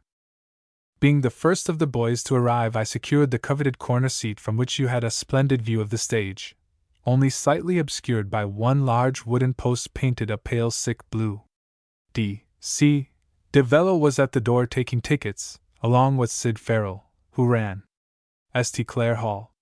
It kept both of them pretty busy, because there were men paying their way in whom I had never seen there at all except when the Democrats had their rally just before election, or when the ladies were holding memorial services on President Jefferson Davis's birthday, men like old Judge Priest, and Major Joe Sam Covington, who owned the Big Tan Yard, and Captain Howell, the book dealer, and Mr. Herman Felsberg, and Dr. Lake, and a lot of others. Most of them took seats well down in front, I supposing that the educational and scientific features of the promised entertainment had drawn them together. The curtain was cracked through in places and had a peephole in the middle, with black smudges round it like a bruised eye. It had a painting on it showing a street full of backwater clean up to the houses, and some elegant ladies and gentlemen in fancy dress costumes coming down the stone steps of a large building like a county courthouse and getting into a couple of funny-looking skiffs. I seem to have heard somewhere that this represented a street scene in Venice, but up until the time St. Clair Hall burned down I know that I considered it to be a picture of some other, larger town than ours during a spring rise in the river, the same as we had every March.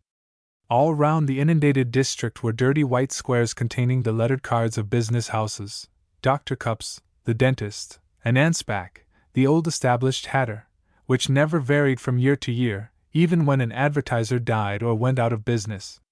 We boys knew these signs by heart. But to pass the time of waiting we read them over and over again, until the curtain rolled up disclosing the palace scene, with a double row of chairs across the stage in half-moon formation, and down in front, where the villains died at regular shows, a table with a water pitcher on it. Daniel the Mystic came out of the wings and bowed, and there was a thin splashing of hand-clapping, mostly from the rear seats, with Sid Farrell and D.C. DeVello furnishing lustier sounds of applause. First off, Daniel the Mystic made a short speech full of large, difficult words. We boys wriggled during it, being anxious for action. We had it soon. D.C. DeVello mounted the stage, and he and Daniel the Mystic brought into view a thing they called a cabinet, but which looked to us like a box frame with black calico curtains nailed on it. When they got this placed to their satisfaction, Daniel the Mystic, smiling in a friendly way, asked that a committee of local citizens kindly step up and see that no fraud or deception was practiced in what was about to follow. I was surprised to see Dr. Lake and Mr. Herman Felsberg rise promptly at the invitation and go up on the stage, where they watched closely while D.C. DeVello tied Daniel the Mystic's hands behind him with white ropes, and then meshed him to a chair inside the cabinet with so many knottings and snarlings of the twisted bonds that he looked like some long, black creature helplessly caught in a net. This done, the two watchers slipped into chairs at opposite ends of the half-moon formation.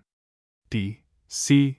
DeVello laid a tambourine, a banjo, and a dinner bell on the bound man's knees and whipped the calico draperies too. Instantly the bell rang, the banjo was thrummed, and the tambourine rattled giddily, and white hands flashed above the shielding draperies. But when the manager cried out and jerked the curtains back, there sat the Mystic One still a prisoner, tied up all hard and fast. We applauded then like everything. The manager unroped him and went back to his place by the door, and after Daniel the Mystic had chafed his wrists where the red marks of the cords showed, he came down a sort of little wooden runway into the audience, and standing in the aisle said something about now giving a demonstration of something. I caught the words occultism and spiritualism, both strangers to my understanding up to that time. He put his hands across his eyes for a moment, with his head thrown bayed, and then he walked up the aisle 4 or 5 steps hesitating and faltering, and finally halted right alongside of Mr. Morton Harrison, the wharf master. "I seem," he said slowly, in a deep, solemn voice, "to see a dim shape of a young man hovering here. I get the name of Claude. No, it is Clyde.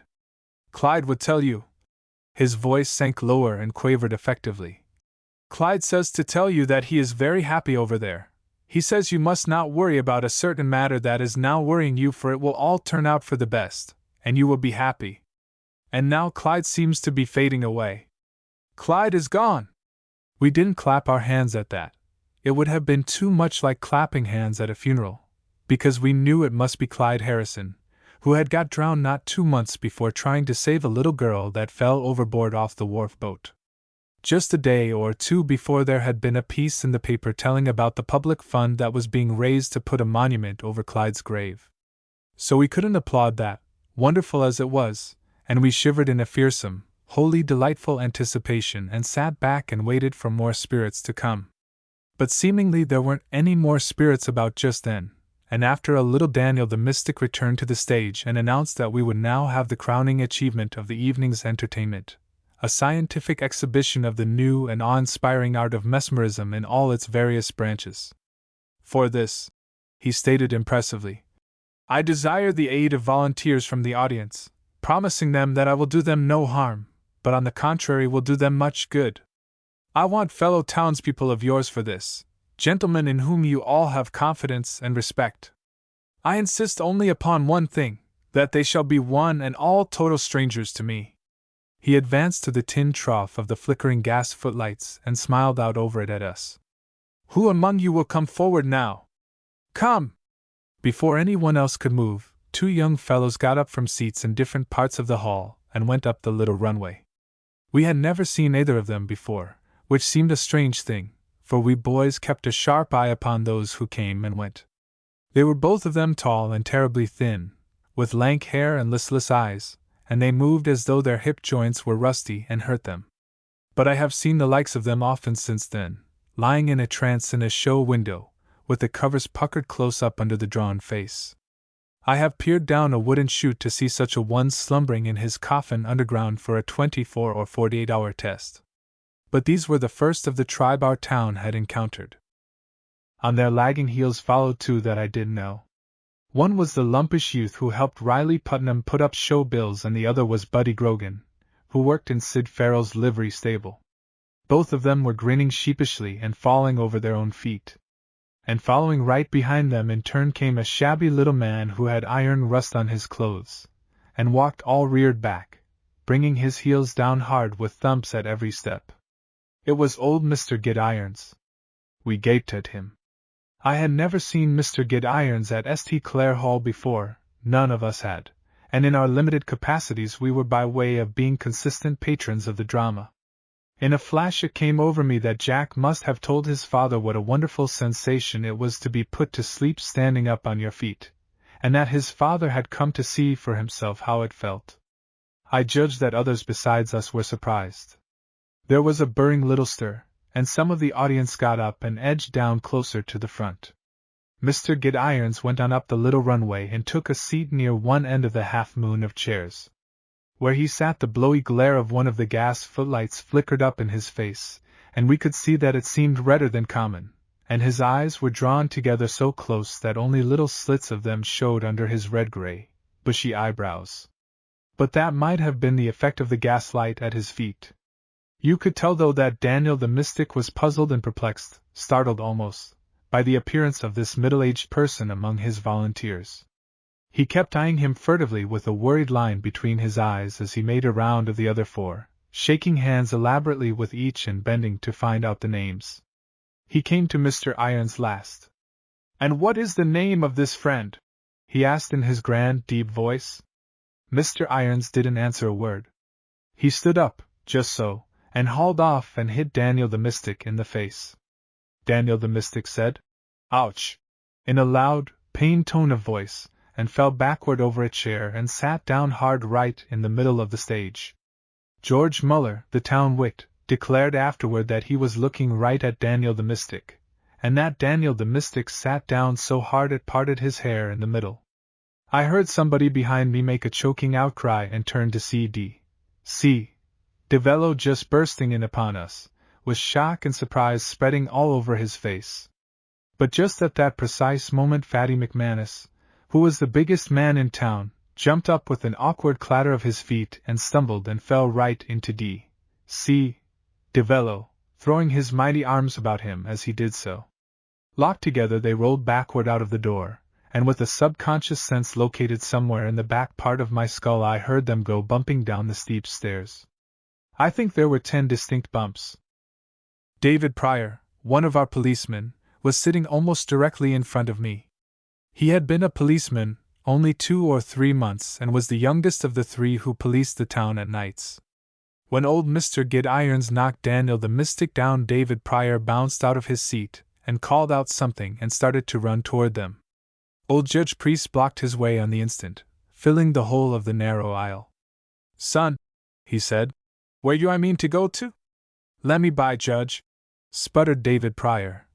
"There's a fight startin' up yonder." Judge Priest didn't budge a visible inch, except to glance quickly backward over his shoulder toward the stage. "Son," he asked, "it takes 2, don't it, to make a fight?" "Yes," panted David Pryor, trying to get past him. "Yes, but—" "Well, son, if you take another look up there you'd see there's only one person engaged in fightin' at this time. That's no fight, only a merited chastisement." "A chesty witch?" asked David Pryor, puzzled. He was young and new to his job and full of the zeal of duty. But Judge Priest stood for law and order embodied, and David Pryor wavered. "David, my son," said Judge Priest, "if you, a sworn officer of the law, don't know what chastisement means you ought to. Set down by me here and I'll try to explain its meanin's."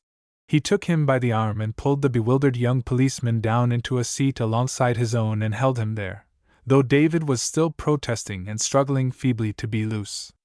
This I heard and saw out of a corner of my mind, the rest of me being concentrated on what was going on up on the stage among the overturning chairs and those scattering recruits in the cause of mesmerism. I saw Daniel the Mystic scramble to his feet and skitter about. He was wildly, furiously pained and bewildered. It must be painful in the extreme, and bewildering too, to any man to be suddenly and emphatically smitten in his good right eye by one who seemed all peace and elderly sedateness, and to behold an audience, which though cold, perhaps, had been friendly enough, arise in its entirety and most vociferously cheer the smiting. How much more so, then, in the case of a seer of the unseen, who is supposed to be able to discern such things ahead of their happening? Daniel the Mystic looked this way and that, seeking a handy way of escape, but both ways were barred to him. At one side of the stage was Dr. Lake, aiming a walking stick at him like a spear, and at the other side was Mr. Felsberg, with an umbrella for a weapon. Old Mr. Gid Irons was frightfully quick. His hand shot out with hard, fast dabbing motions like a cat striking at a rolling ball, and he planted his fists wheresoever he aimed. Daniel the Mystic's long arms flew and flailed wildly in air, and his mane of hair tossed. He threw his crossed hands across his face to save it, and Mr. Irons hit him in the stomach.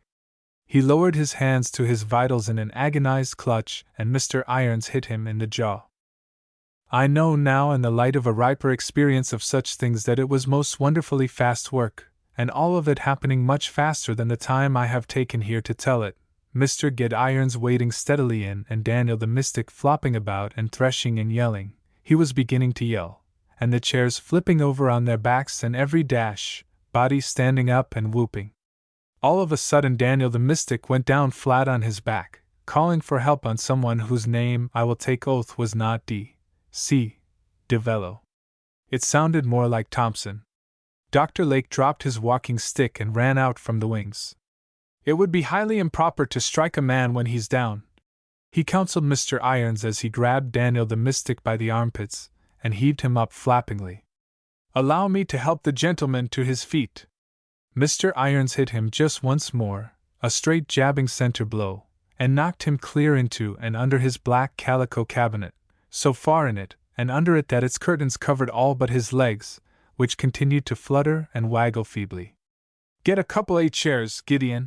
This advice came from Mr. Herman Felsberg, who jumped up and down and directed an imaginary orchestra of bass drummers with his umbrella for a baton.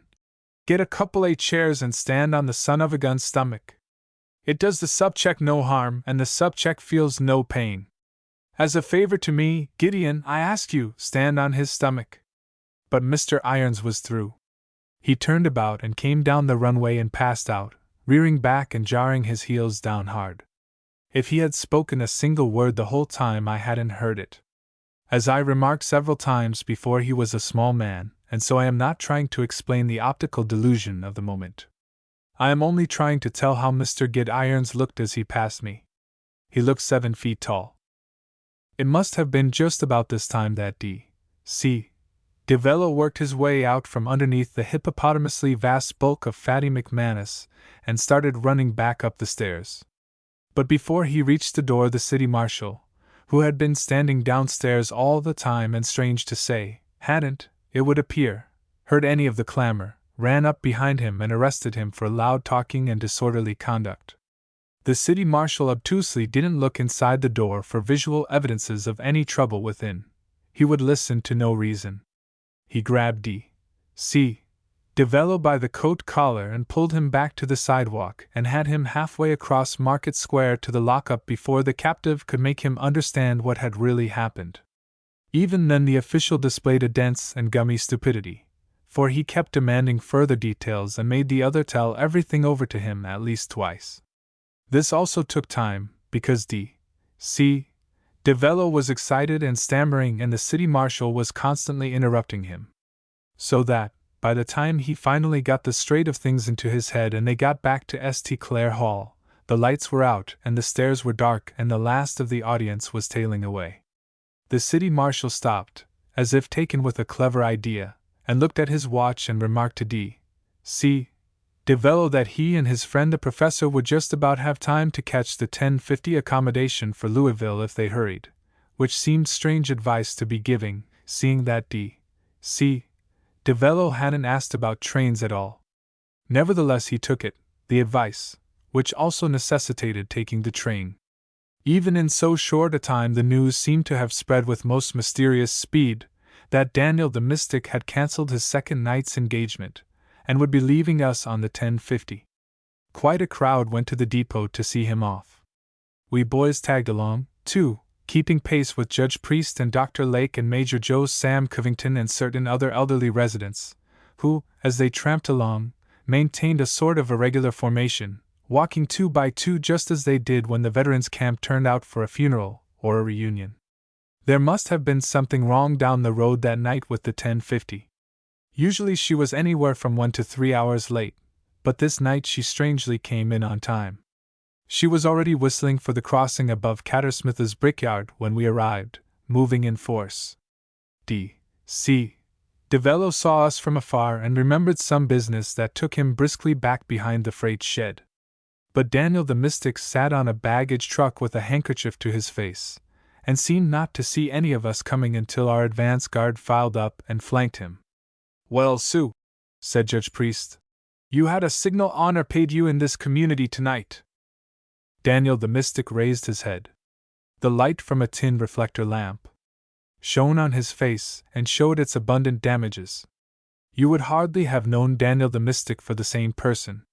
His gorgeousness and grandeur of person had fallen from him like a discarded garment, and his nose dripped redly. "I had what?"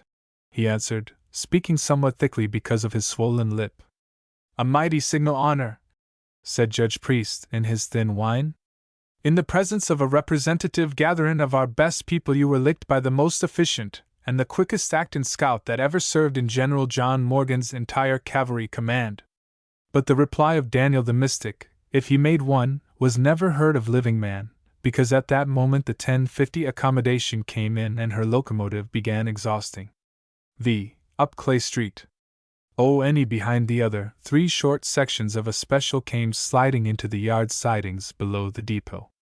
The cars clanked their drawheads together like manacles, as they were chief-eyed and bullied and shoved about by a regular chain-gang boss of a switch engine. Some of the cars were ordinary box cars, just the plain galley slaves of commerce, but painted a uniform blue and provided with barred gratings. Some were flat cars laden with huge wheeled burdens hooded under tarpaulins, and a few were sleeping cars that had been a bright yellow at the beginning of the season, with flaring red lettering down the sides, but now were faded to a shabby saffron. It was just getting good broad day. The sleazy dun clouds that had been racked up along the east, like millends left over from night's remnant counter, as a poet might have said had there been a poet there to say it, were now torn asunder, and through the tear the sun showed out, blushing red at his own nakedness, and pushing ahead of him long shadows that stretched on the earth the wrong way. There was a taste of earliness in the air, a sort of compounded taste of dew and dust and maybe a little malaria. Early as it was, there was a whopping big delegation of small boys, white and black, on hand for a volunteer reception committee. The eyes of these boys were bright and expectant in contrast to the eyes of the yard hands, who looked half dead for sleep and yawned and shivered. The boys welcomed the show train at the depot and ran alongside its various sections. They were mainly barefooted, but they avoided splinters in the butts of the cross ties and sharp clinkers in the cinder ballast of the roadbed with the instinctive agility of a race of primitives. Almost before the first string of cars halted and while the clanking of the iron link still ran down its length like a code signal being repeated, a lot of mop-headed men in overalls appeared, crawling out from all sorts of unsuspected sleeping places aboard. Magically a 6 team of big white Norman horses materialized, dragging empty traces behind them. They must have been harnessed up together beforehand in a stock car somewhere. A corrugated wooden runway appeared to sprout downward and outward from an open car door, and down it bumped a high, open wagon with a big sheet iron cooking range mounted on it, and one short length of stovepipe rising above like a stumpy fighting top on an armored cruiser. As the wheels thumped against the solid earth, a man in a dirty apron, who had been balancing himself in the wagon, touched a match to some fuel in his firebox. Instantly black smoke came out of the top of the stack and a stinging smell of burning wood trailed behind him, as the 6-horse team hooked on and he and his moving kitchen went lurching and rolling across shallow gullies and over a rutted common, right into the red eye of the upcoming sun. Other wagons followed, loaded with blue stakes, with coils of ropes, with great rolls of earth-stained canvas, and each took the same route, with 4 or 6 horses to drag it, and a born charioteer in a flannel shirt to drive it. The common destination was a stretch of flat land a quarter of a mile away from the track. Truck patches backed up against this site on one side and the outlying cottages of the town flanked it on the other, and it was bordered with frayed fringes of ragweed and niggerheads, and was dotted over with the dried mud chimneys of crawfish.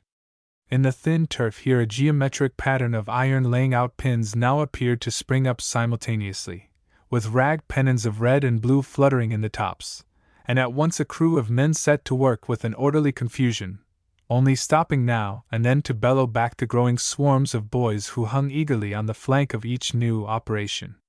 True to the promise of its lithographed glories, the circus was in our midst, rain or shine, for this day and date only. If there is any of the boy's spirit left in us, circus day may be esteemed to bring it out. And considering his age and bulk and his calling, there was a good deal of the boy left in our circuit judge, so much boy, in fact, that he, an early riser of note in a town much given to early rising, was up and dressing this morning a good hour ahead of his usual time. As he dressed he kept going to the side window of his bedroom and looking out. Eventually he had his reward. Through a break in the silver-leaf poplars he saw a great circus wagon crossing his line of vision an eighth of a mile away. Its top and sides were massed in canvas, but he caught a flicker of red and gold as the sun glinted on its wheels, and he saw the 4 horses tugging it along, and the dipping figure of the driver up above. The sight gave the old judge a little thrill down inside of him.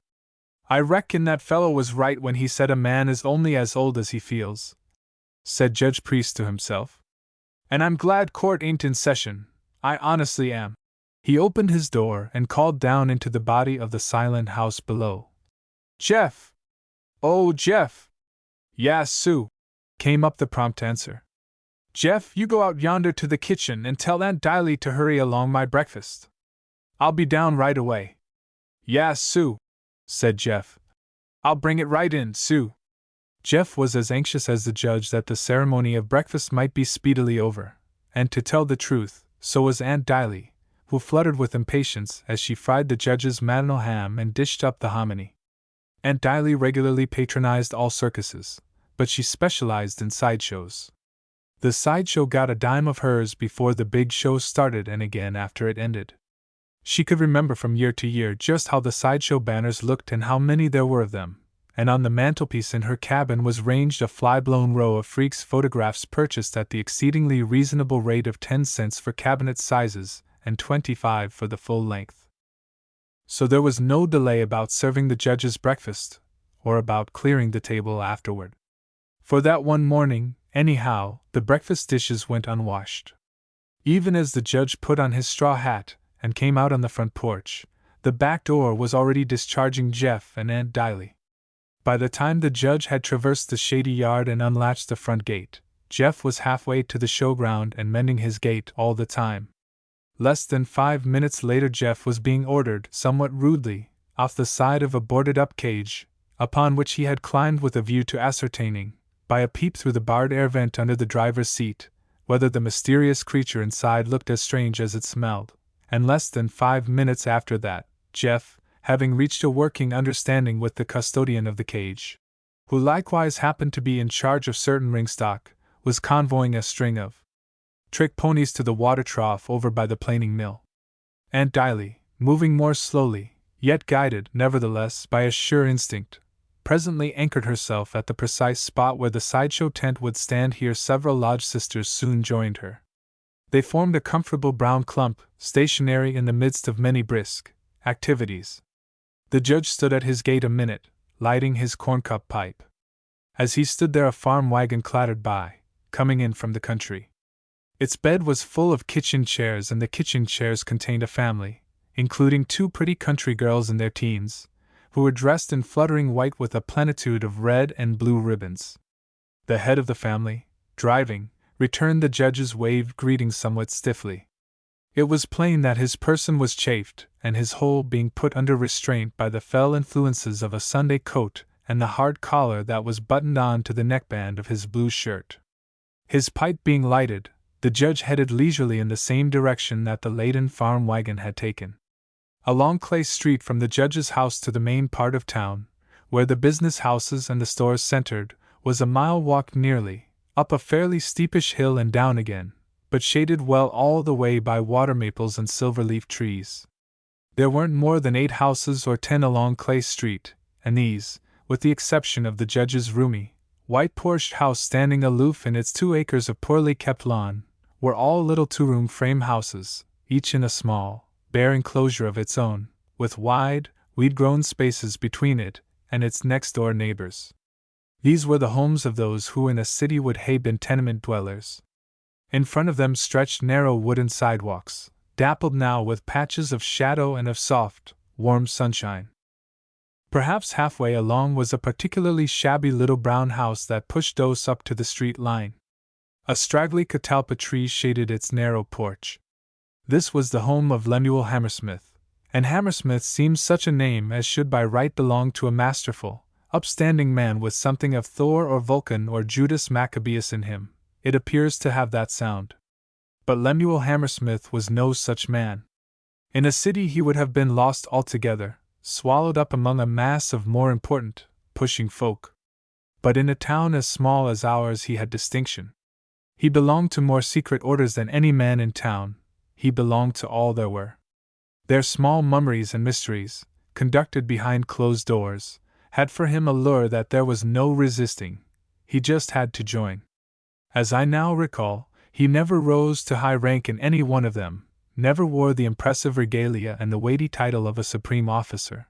But when a lodge brother died, he nearly always served on the committee that drew up the resolutions of respect.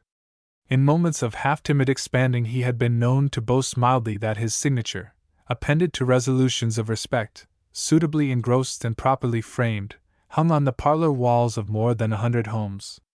He was a small and inconsequential man, and he led a small and inconsequential life, giving his days to clerking in Noble and Barry's coal office for $50 a month, and his nights to his lodge meetings and to drawing up resolutions of respect.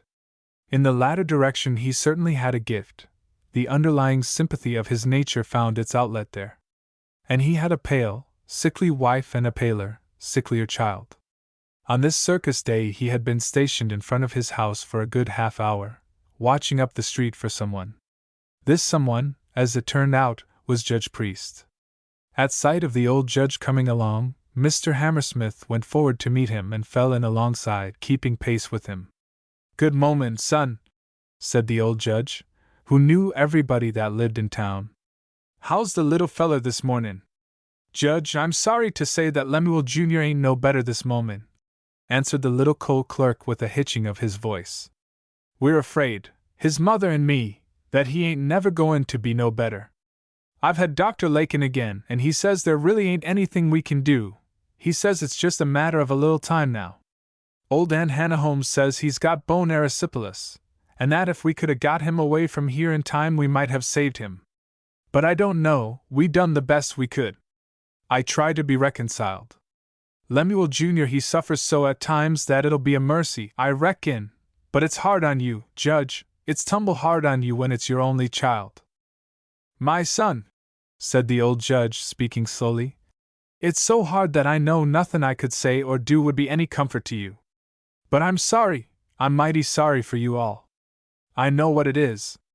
I buried mine, both of 'em, in 1 week's time, and that's 30 years and more ago, but it still hurts mightily sometimes. I wish there was something I could do." "Well, there is," said Hammersmith. "There is, Judge, maybe. That's why I've been standin' down here waitin' for you. You see, Lemmy he was tumble sharp set on goin' to the circus today. He's been readin' the circus bills that I'd bring home to him until he knew 'em off by heart. He always did have a mighty bright mind for rememberin' things. We was I mean to take him to the show this evenin', bundled up in a bed quilt, you know, and settin' off with him in a kind of a quiet place somewhere. But he had a bad night, and we just can't make out to do it. He's too weak to stand it, and it was most breakin' his heart for a while, but then he said if he could just see the parade he'd be satisfied. And, Judge, that's the point, he's took it into his head that you can fix it some way so he can see it. We tried to argue him out of it, but you know how it is, tryin' to argue with a child as sick as Lemuel Jr.'s been. He won't listen to nothin' we say." A great compassion shadowed the judge's face. His hand went out and found the sloping shoulder of the father and patted it clumsily. He didn't say anything. There didn't seem to be anything to say. So we just had to humor him along. His ma has had him at the front window for an hour now, propped up on a pillow, waitin' for you to come by. He wouldn't listen to nothing else. And, Judge, if you can humor him at all, any way at all, do it, please. He broke off because they were almost in the shadow of the catalpa tree, and now the judge's name was called out by a voice that was as thin and elfin as though the throat that spoke it were strung with fine silver wires. "Oh, Judge, oh, Mr. Judge Priest." The judge stopped, and putting his hands on the palings, looked across them at the little sick boy. He saw a face that seemed to be all eyes and mouth and bulging, blue-veined forehead. He was shockingly reminded of a new-hatched sparrow, and the big eyes were feverishly alight with the look that is seen only in the eyes of those who already have begun to glimpse the great secret that lies beyond the ken of the rest of us. "Why, hello, little feller," said the judge, with a false heartiness. "I'm sorry to see you laid up again." "Judge Priest, sir," said the sick boy, panting with weak eagerness, "I want to see the Grand Free Street Parade. I've been sick a right smart while, and I can't go to the circus. But I do want mightily to see the Grand Free Street Parade. And I want you, please, sir, to have him come up by this house." There was a world of confidence in the plea. Unnoticed by the boy, his mother, who had been fanning him, dropped the fan and put her apron over her face and leaned against the window jamb, sobbing silently. The father, silent too, leaned against the fence, looking fixedly at nothing and wiping his eyes with the butt of his hand. Yes, it is possible for a man to wipe his eyes on his bare hand without seeming either grotesque or vulgar, even when the man who does it is a little inconsequential man, if his child is dying and his sight is blurred and his heart is fit to burst inside of him. The judge bent across the fence, and his face muscles were working but his voice held steady. "Well now, Lemmy," he said, "I'd like to do it for you the best in the world, but you see, boy, I don't own this here circus. I don't even know the gentleman that does own it." "His name is Silver," supplied the sick child. "Daniel P. Silver, owner of Silver's Mammoth United Railroad Shows, Roman Hippodrome and Noah's Ark Menagerie. That's the man. I can show you his picture on one of the show bills my pa brought home to me, and then you can go right and find him." "I'm afraid it wouldn't do much good if I did know him, Lemmy," said the old judge very gently. "You see." "But ain't you the judge at the big coat house?" demanded the child. "And can't you put people in jail if they don't do what you tell them?" "That's what my grandpop says. He's always telling me stories about how you and him fought the Yankees, and he always votes for you too. My grandpop talks like he thought you could do anything. And, Judge, please, sir, if you went to Mr. Daniel P. Silver and told him that you was the big judge, and told him there was a little sick boy livin' right up the road a piece in a little brown house, don't you reckon he'd do it? It ain't so very far out of the way if they go down Jefferson Street. It's only a little ways, Judge. You'll make him do it, won't you, for me?" "I'll try, boy, I'll surely try to do what I can," said the old judge. "But if I can't make him do it, you won't be disappointed, will you, Lemmy?" He fumbled in his pocket. "Here's 4 bits for you. You tell your daddy to buy you something with it. I know your ma and daddy wouldn't want you to take money from strangers, but of course it's different with old friends like you and me. Here, you take it. And there's something else," he went on. "I'll bet you there's one of those Dagos or somebody like that downtown with a lot of these here big toy rubber balloons, red and green and blue. You tell me which color you like the best and I'll see that it's sent right up here to you, the biggest balloon the man's got." "I don't want any balloon," said the little voice fretfully. "And I don't want any 4 bits. I want to see the Grand Free Street Parade, and the herd of elephants, and the down, and the man-eating tigers, and everything. I want that parade to come by this house." The judge looked hopelessly from the child to the mother and then to the father. They both had their faces averted still, and back into the sick child's face again. The 4-bit piece lay shining on the porch floor where it had fallen. The judge backed away, searching his mind for the right words to say. "Well, I'll do what I can, Lemmy," he repeated, as though he could find no other phrase. "I'll do what I can." The child rolled his head back against the pillow, satisfied. "Then it'll be all right, sir," he said with a joyful confidence. "My grandpop he said you could do most anything. You tell 'em, Mr. Judge Priest, that I'll be a-waitin' right here in this very window for 'em when they pass." Walking with his head down and his steps lagging, the old judge, turning into the main thoroughfare, was almost run over by a mare that came briskly along, drawing a light buggy with a tall man in it. The tall man pulled up the mare just in time. His name was Settle. "By gum, Judge," he said apologetically, "I came mighty near getting you that time." "Hello, son," said the judge absently. "Which way are you headed?" "Downtown, same as everybody else," said Settle. "Jump in and I'll take you right down, sir." "Much obliged," assented the old judge, as he heaved himself heavily up between the skewed wheels and settled himself so solidly at Settle's left that the seat springs whined. "But I wished, if you're not in too big a hurry, that you'd drive me up by the showgrounds first." "Glad to," said Settle, as he swung the mare round. "I just come from there myself. Been up lookin' at the stock." "'Tain't much." "Goin' up to look their stock over yourself, Judge?" he asked, taking it for granted that any man would naturally be interested in horseflesh, as indeed would be a true guest so far as any man in that community was concerned. "Stock?" said the judge. "No, I want to see the proprietor of this here show." "I won't keep you waitin' but a minute or two." "The proprietor?" echoed Settle, surprised. "What's a circuit judge going to see a circus man for? Is it something about their license?" "No," said the judge. "No, just some business, a little private business matter I want to see him on." He offered no further explanation and Settle asked for none. At the grounds the smaller tents were all up. There was quite a little dirty white encampment of them, and just as they drove up the roof of the main tent rose to the tops of its center poles, bellying and billowing like a stage sea in the second act of Monte Cristo.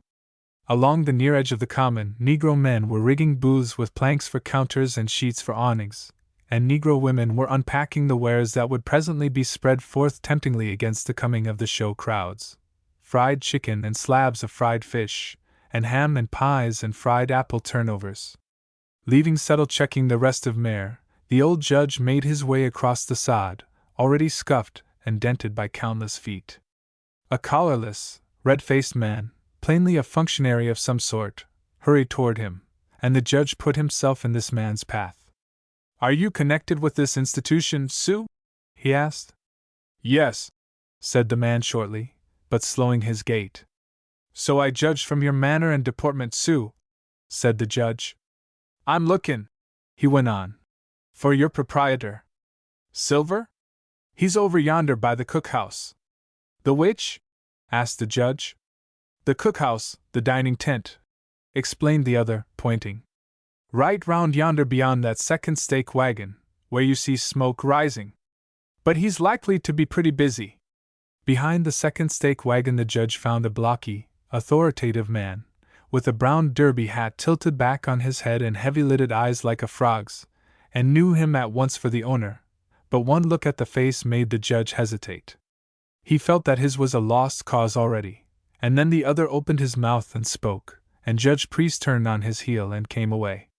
The judge was reasonably well seasoned to sounds of ordinary profanity, but not to blasphemy that seemed to loose an evil black smudge upon the clean air. He came back to the buggy and climbed in. "See your man?" asked Settle. "Yes," said the judge slowly. "I saw him." Especially downtown things had a holidaying look to them. Wall-eyed teams of country horses were tethered to hitching racks in the short by-streets, flinching their flanks and setting themselves for abortive stampedes later on. Peddlers of toy balloons circulated.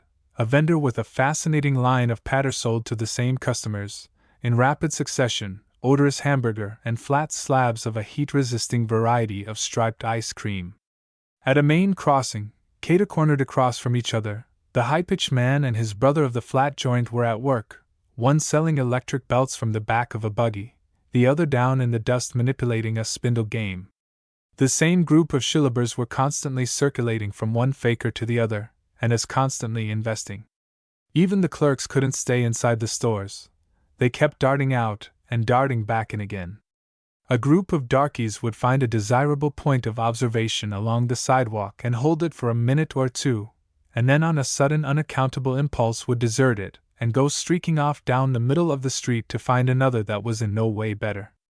In front of the wagon yard country rigs were parked 3 deep. Every small boy who wasn't at the showground was swarming round underfoot somewhere, filled with a most delicious nervousness that kept him moving.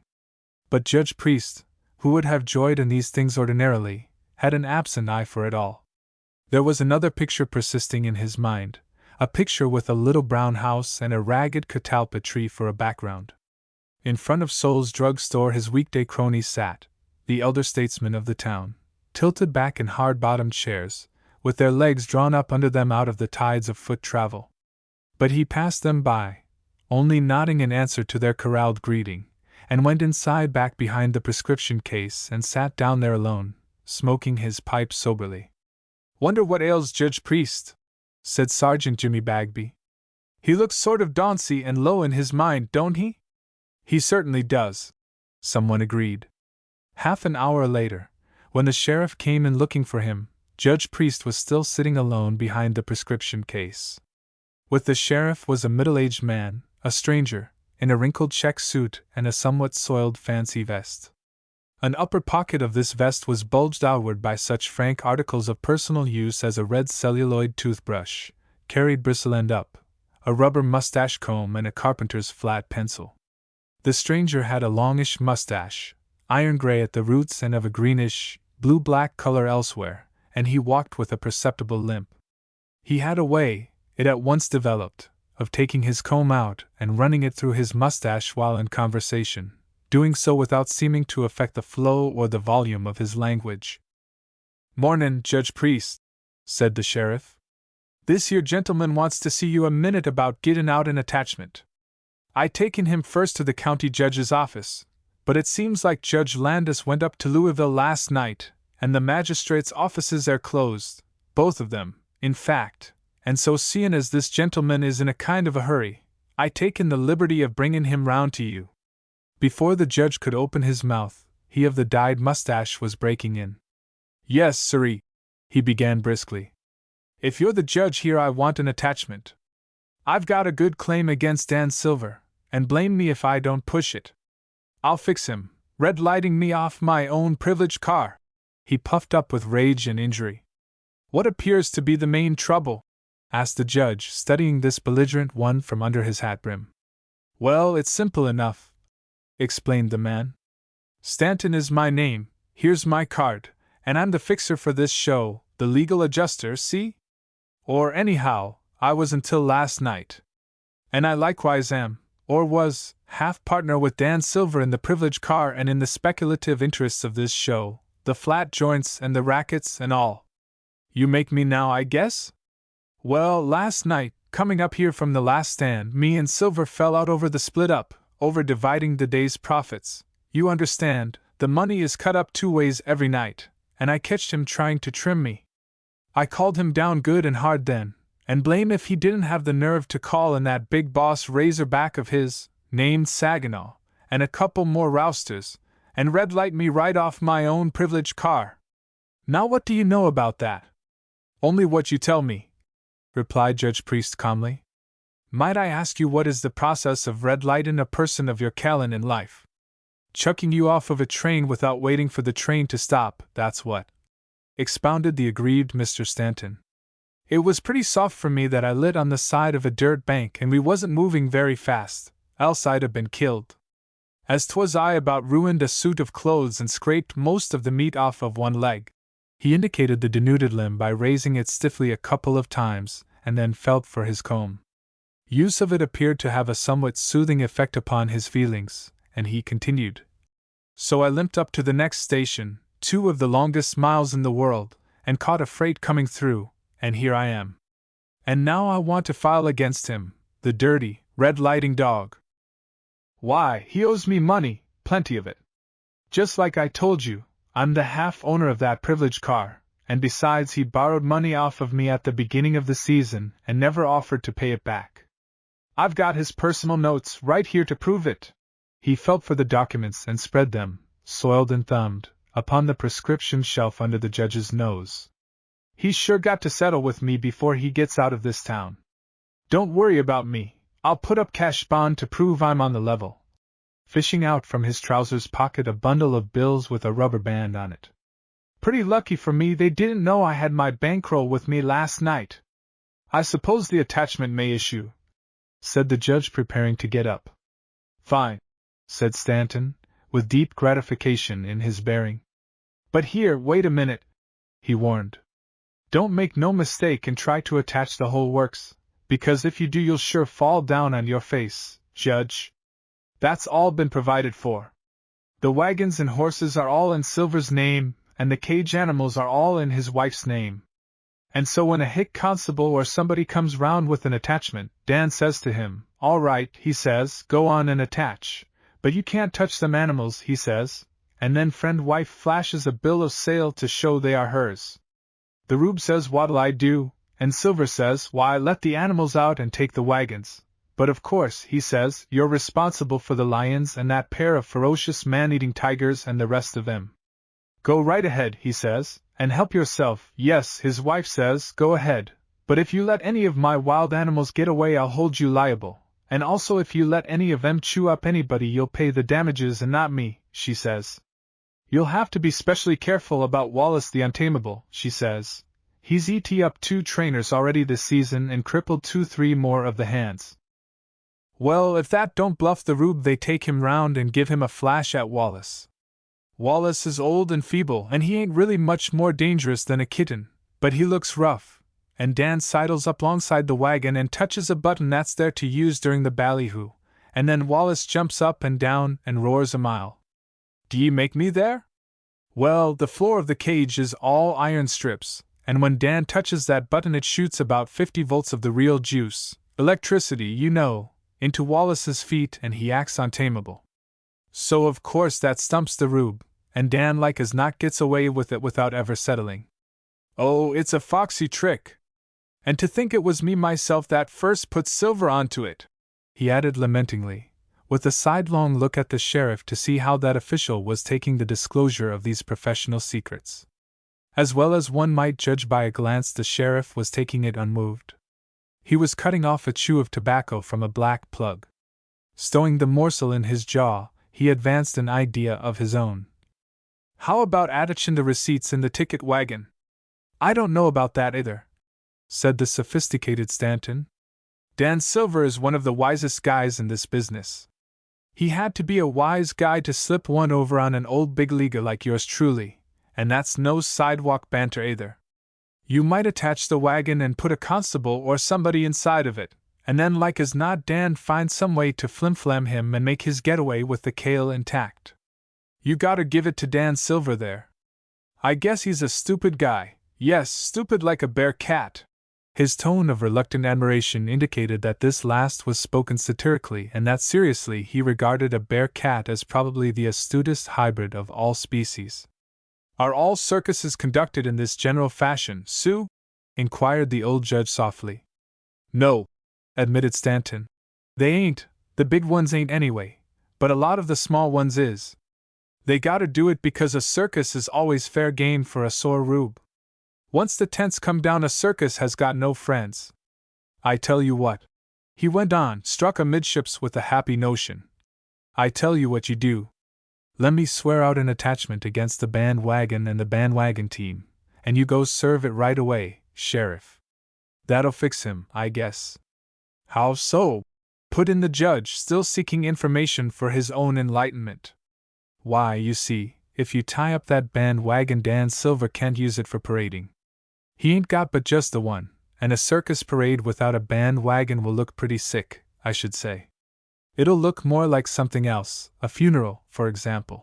The pleased grafter grinned maliciously. "It's like this, the bandwagon is the key to the whole works," he went on. "It's the first thing off the lot when the parade starts. The bandwagon driver is the only one that has the route. You cut the bandwagon out, and you've just naturally got that parade snarled up to hell and gone." Judge Priest got upon his feet and advanced upon the exultant stranger. He seemed more interested than at any time. "Sue," he asked, "let me see if I understand you properly. The bandwagon is the guiding motive, as it were, of the entire parade, is that right?" "You've got it," Stanton assured him. "Even the stock is trained to follow the bandwagon. They steer by the music up ahead. Cop the bandwagon out and the rest of them won't know which way to go. That's the rule wherever there's a road show traveling. Aha, said the judge reflectively. I see. But say, look here, Judge, said Stanton. Begging your pardon and not trying to rush you nor nothing, but if you're going to attach that bandwagon of Dan Silver's for me, you gotta hurry. That parade is due to leave the lot in less than half an hour from now. He was gratified to note that his warning appeared to grease the joints in the old judge's legs.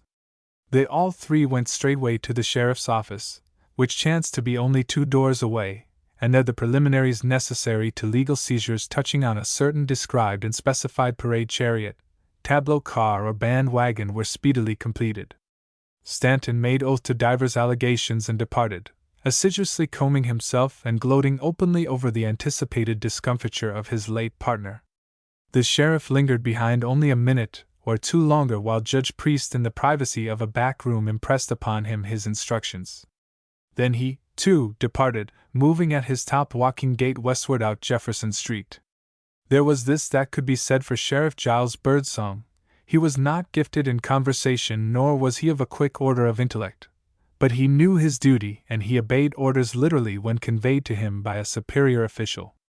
On occasion he had obeyed them so literally, where the warrant had said dead or alive, for example, that he brought in, feet first, a prisoner or so who manifested a spirited reluctance against being brought in any other way.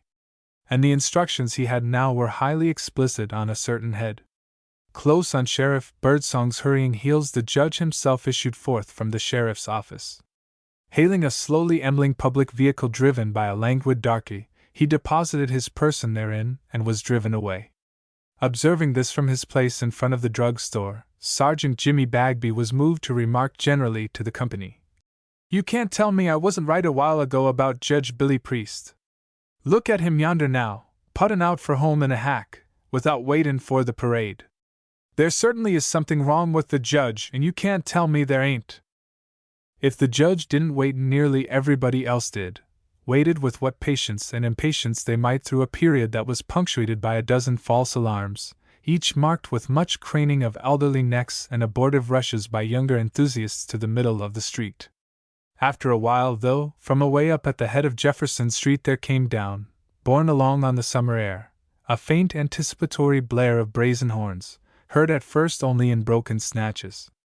Then, in a minute or two, the blaring resolved itself into a connected effort at melody, with drums throbbing away in it. Farmers grabbed at the bits of restive horses, that had their ears set sharply in one direction, and began uttering soothing and admonitory woes. The stores erupted, clerks and customers together. The awning poles on both sides of the street assumed the appearance of burdened grape trellises, bearing ripe black and white clusters of small boys. At last she was coming. She was, for a fact. She came on until the thin runlet of ostensible music became a fanfaring, crashing cataract of pleasing and exhilarating sound, until through the dancing dust could be made out the arching, upcurved front of a splendid red and gold chariot. In front of it, like wallowing waves before the prow of a Viking ship, were the weaving broad backs of many white horses, and stretching behind it was a sinuous, colorful mass crowned with dancing, distant banner things, and suggesting in glintings of gold and splashings of flame an oncoming argosy of glitter and gorgeousness. She was coming all right. But was she? A sort of disappointed, surprised gasp passed along the crowded sidewalks, and boys began sliding down the awning poles and running like mad up the street. For instead of continuing straight on down Jefferson, as all circus parades had always done, the head of this one was seen now, after a momentary halt as of indecision, to turn short off and head into Clay. But why Clay Street? That was the question. Clay Street didn't have 10 houses on it, all told, and it ran up a steep hill and ended in an abandoned orchard just beyond the old priest's place. Indeed, the only way to get out of Clay Street, once you got into it, was by a distant lane that cut through to the paralleling street on the right. What would any circus parade in possession of its sane senses be doing going up Clay Street? But that indeed was exactly what this parade was doing, with the added phenomena of Sheriff Giles Birdsong sitting vigilantly erect on the front seat of the bandwagon, and a bandwagon driver taking orders for once from somebody besides his rightful boss, taking them protestingly and profanely, but nevertheless taking them. Yes, sir, that's what she was doing. The bandwagon, behind the oblique arc of its 10-horse team, was swinging into Clay Street, and the rest of the procession was following its leader and disappearing, worm-like, into a tunnel of overarching maples and silver-leaf poplars. And so it moved, slowly and deliberately, after the fashion of circus parades, past some sparsely scattered cottages that were mainly closed and empty, seeing that their customary dwellers were even now downtown, until the head of it came to a particularly shabby little brown house that was not closed and was not empty. From a window here looked out a worn little woman and a little sick boy, he as pale as the pillow against which he was propped, and from here they saw it all, she through tears and he with eyes that burned with a dumb joy unutterable. From here these two beheld the unbelievable marvel of it. It was almost as though the whole unspeakable grandeur of it had been devised for those eyes alone.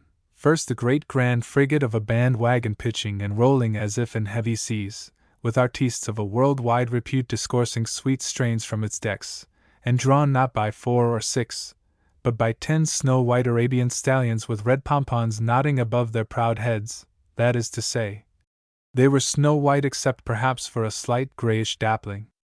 And on behind this, tailing away and away, were knights and ladies on mettled, gaily caparisoned steeds, and golden pageant dens filled with ferocious rare beasts of the jungle, hungrily surveying the surging crowds.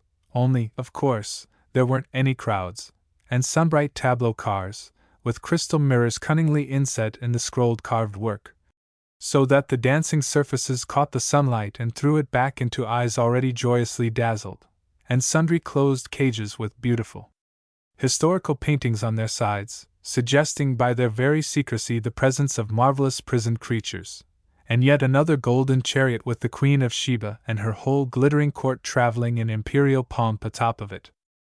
That wasn't all, by no means was it all. There succeeded an open den containing the man-eating Bengal tigers, striped and lank, with the intrepid spangled shoulders of the trainer showing as he sat with his back against the bars, holding his terrible charges in dominion by the power of the human eye, so that for the time being they dared not eat anybody. And then followed a whole drove of trick ponies drawing the happy family in its wheeled home, and behind that in turn more cages, closed, and a fife and drum corps of old regimentals in blue and buff, playing Yankee Doodle with martial spirit, and next the Asiatic camel to be known by his one hump, and the genuine Bactrian dromedary to be known by his two, slouching by as though they didn't care whether school kept or not, flirting their underlips up and down, and showing profiles like Old Testament characters. And then came more knights and ladies and more horses and more heroes of history and romance, and a veritable herd of vast and ponderous pachyderm performers, or elephants, for while one pachyderm, however vast and pachydermic, might not make a herd, perhaps, or even 2 yet surely 3 would, and here were no less than 3, holding one another's tails with their trunks, which was a droll conceit thought up by these intelligent creatures on the spur of the moment, no doubt, with the sole idea of giving added pleasure to a little sick boy. That wasn't all either. There was more of this unapproachable pageant yet winding by, including such wonders as the glass-walled apartment of the Lady Snake Charmer, with the Lady Snake Charmer sitting right there in imminent peril of her life amidst her loathsome, coiling and venomous pets. And also there was Judge Priest Jeff, hardly to be recognized in a red and yellow livery, as he led the far-famed Sacred Ox of India. And then the funny old clown in his little blue wagon, shouting out, "Whoa, January!" to his mule, and dodging back as January kicked up right in his face. And last of all, a crowning glory to all these other glories, the steam calliope, whistling and blasting and shrilling and steaming, fit to split itself wide open. You and I, reader, looking on at this with gaze unglamored by the eternal, fleeting spirit of youth, might have noted in the carping light of higher criticism that the Oriental trappings had been but poor shoddy stuffs to begin with, and were now all torn and dingy and shedding their tarnished spangles, might have noted that the man-eating tigers seemed strangely bored with life, and that the venomous serpents draped upon the form of the Lady Snake Charmer were languid, not to say torpid, to a degree that gave the Lady Snake Charmer the appearance rather of a female suspender peddler, carrying her wares hung over her shoulders. We might have observed further had we been so minded, as probably we should, that the Queen of Sheba bore somewhat a weather-beaten look and held a quite common-appearing cotton umbrella with a bone handle over her regal head, that the East Indian mahout of the elephant herd needed a shave, and that there were mud-stained overalls and brogan shoes showing plainly beneath the flowing robes of the Arabian camel-driver. We might even have guessed that the biggest tableau car was no more than a ticket wagon in thin disguise, and that the yapping which proceeded from the largest closed cage indicated the presence merely of a troop of uneasy performing poodles. But to the transported vision of the little sick boy in the little brown house there were no flaws in it anywhere. It was all too splendid for words, and so he spoke no words at all as it wound on by.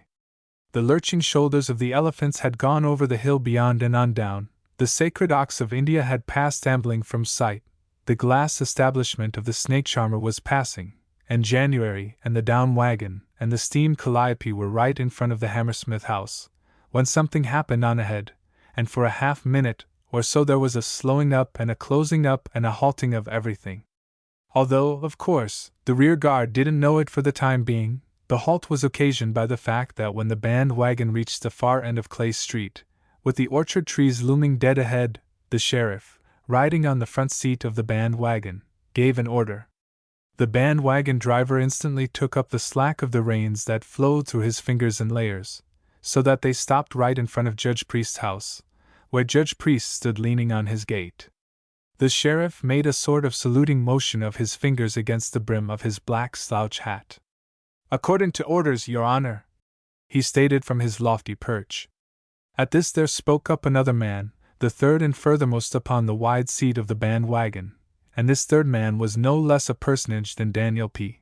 Silver himself, and he was as near to bursting with bottled rage as any man could well be and still remain whole, and he was as hoarse as a frog from futile swearing. "What in thunder does this mean?" he began, and then stopped short, being daunted by the face which Sheriff Giles Birdsong turned upon him. "Look here, mister," counseled the sheriff.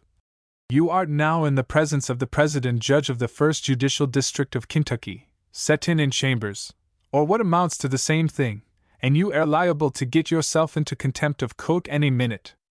Baffled, Silver started to swear again, but in a lower key.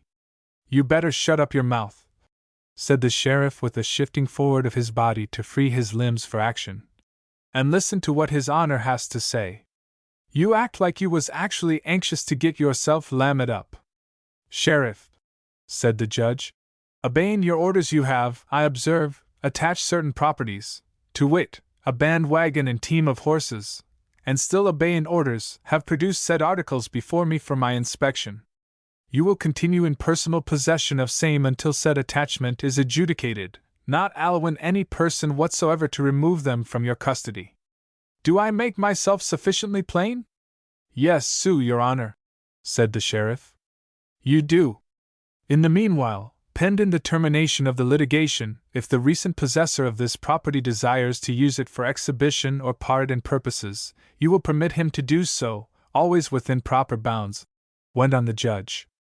"I would suggest that you could cut through that lane yonder in order to reach the business section of our city, if such should be the desire of the recent possessor." The heavy wheels of the band wagon began turning. The parade started moving on again. But in that precious half-minute's halt something else had happened. Only this happened in front of the little brown house halfway down Clay Street. The clown's gaze was roving this way and that, as if looking for the crowd that should have been there, and that was only just beginning to appear, breathless and panting, and his eyes fell upon a wasted, wizen little face looking straight out at him from a nest of bedclothes in a window not 30 feet away. And be it remembered among that clown's good deeds in the hereafter, he stood up and bowed, and stretched his painted, powdered face in a wide and gorgeous grin, just as another N.A. Greater Grimaldi once did for just such another audience of a grieving mother and a dying child. Then he yelled, "Whoa, January!" 3 separate times, and each time he poked January in his long-suffering flanks, and each time January kicked up his small quick hoofs right alongside the clown's flowery ears. The steam calliope man had an inspiration too. He was a person of no great refinement, the calliope man, and he worked a shell game for his main source of income and lived rough and lived hard, so it may not have been an inspiration after all, but merely the happy accident of chance. But whether it was or it wasn't, he suddenly and without seeming reason switched from the tune he was playing and made his calliope sound out the first bars of the music which somebody once set to the sweetest childhood verses that Eugene Field ever wrote, the verses that begin. The parade resumed its march then and went on, tailing away through the dappled sunshine under the trees, and up over the hill and down the other side of it. But the clown looked back as he scalped the crest and waved one arm, in a baggy calico sleeve, with a sort of friendly goodbye motion to somebody behind him, and as for the steamed calliope man, he kept on playing the Little Boy Blue verses until he disappeared. As a matter of fact, he was still playing them when he passed a wide-porched old white house almost at the end of the empty street, where a stout old man in a wrinkly white linen suit leaned across a gate and regarded the steamed calliope man with a satisfied, almost a proprietorial air. 6. When the fighting was good. And Mr. Sheriff, ordered the judge, bring Presley G. Harper to the bar. Judge Priest, as I may have set forth before, had two habits of speech, one purposely ungrammatical and thickly larded with the vernacular of the country crossroads. That was for his private walks and conversations, and for his campaignings. But the other was of good and proper and dignified English, and it he reserved for official acts and utterances. Whether upon the bench or off it, though, his voice had that high-pitched, fiddle-string note which carried far and clearly, and on this day, when he spoke, the sheriff roused up instantly from where he had been enjoying 40 winks between the bewhittled arms of a tilted chair and bestirred himself. He hurried out of a side door. A little, whispering, hunching stir went through the courtroom. Spectators reclining upon the benches, partly on their spines and partly on their shoulder blades, straightened and bent forward. Inside the rail, which set apart the legal goats from the civic sheep, a score of eyes were fixed speculatively upon the judge's face, rising above the top of the tall, scarred desk where he sat. But his face gave no due to his thoughts, and if the mind back of the beneficent, mild blue eyes was troubled, the eyes themselves looked out unvexed through the steel-bowed spectacles that rode low on the old judge's nose. There was a minute's wait. The clerk handed up to the judge a sheaf of papers in blue wrappers. The judge shuffled through them until he found the one he wanted. It was the middle of the afternoon of a luscious spring day, the last day of the spring term of court. In at the open windows came spicy, moist smells of things sprouting and growing, and down across the courthouse square the big star-shaped flowers of the dogwood trees showed white and misty, like a new Milky Way against a billowy green firmament. A minute only and then the sheriff re-entered. At his side came a man. This newcomer must have been dosed to 70 years, or 65, anyway. He was long and lean, and he bore his height with a sort of alert and supple erectness, stepping high, with the seemingly awkward gait of the man trained at crossing furrows, yet bringing his feet down noiselessly, like a house cat treading on dead leaves. The way he moved made you think of a deerstalker. Strength, tremendous strength, was shown in the outward swing of the long arms and the huge, knotty hands, and there was temper in the hot, brown eyes and in the thick, stiff crop of reddish-gray hair, rising like buckwheat stubble upon his scalp. He had high cheekbones and a long, shaven face, and his skin was tanned to a leathery red, like a well-smoked ham. Except for the colors of his hair and eyes, he might have passed for half Indian. Indeed, there was a tale in the county that his great-grandmother was a Shawnee squaw. He was more than 6 feet tall. He must have been 6 feet 2. With the sheriff alongside him he came to the bar, a sagged oaken railing, and stood there with his big hands cupped over it. He was newly shaved and dressed in what was evidently his best. Presley G. Harper at the bar, sang out the clerk methodically. Everybody was listening. Presley G. Harper, said the judge, waiving the benefit of counsel and the right of trial by jury, you have this day pleaded guilty to an indictment charging you with felonious assault in that you did, on the 21st day of January last, shoot and wound with a firearm one Virgil Settle, a citizen of this county. Have you anything to say why the sentence of the law should not be pronounced upon you? Only eyeing him steadfastly, the confessed offender shook his head. It is the judgment of this court, then, that you be confined in the state penitentiary for the period of 2 years at hard labor. A babbling murmur ran over the room, for his sins old Press Harper was catching it at last. The prisoner's hands gripped the oaken rail until his knuckles nails showed white, and it seemed that the tough wood fibers would be dented in. Other than that he gave no sign, but took the blow braced and steady, like a game man facing a firing squad. The sheriff inched toward him, but the judge raised the hand that held the blue wrappered paper as a sign that he had more to say. "Presley G. Harper," said the judge, "probably this is not the time or the place for the court to say how deeply it regrets the necessity of inflicting this punishment upon you. This court has known you for many years, for a great many years. You might have been a worthy citizen. You have been of good repute for truthfulness and fair dealing among your neighbors, but you have been beset, all your life, with a temper that was your abiding curse, and when excited with liquor you have been a menace to the safety of your fellow man. Time and time again, within the recollection of this court, you have been involved in unseemly brawls, largely of your own making. That you were generally inflamed with drink, and that you afterwards seemed genuinely penitent, and made what amends you could, does not serve to excuse you in the eyes of the law. That you have never taken a human life outright is a happy accident of chance. Through the leniency of those appointed to administer the law you have until now escaped the proper and fitting consequences of your behavior. But by this last wanton attack upon an inoffensive citizen, you have forfeited all claim upon the consideration of the designated authorities." He paused for a little, fumbling at the bow of his spectacles. "In the natural course of human events you have probably but a few more years to live. It is to be regretted by all right-thinking men that you cannot go to your grave free from the stigma of a prison. And it is a blessing that you have no one closely related to you by ties of blood or marriage to share in your disgrace." The old judge's high voice grew hushed and roughened here, he being himself both widowed and childless. "The judgment of the court stands, 2 years at hard labor." He made a sign that he was done. The sheriff edged up again and touched the sentenced man upon the arm.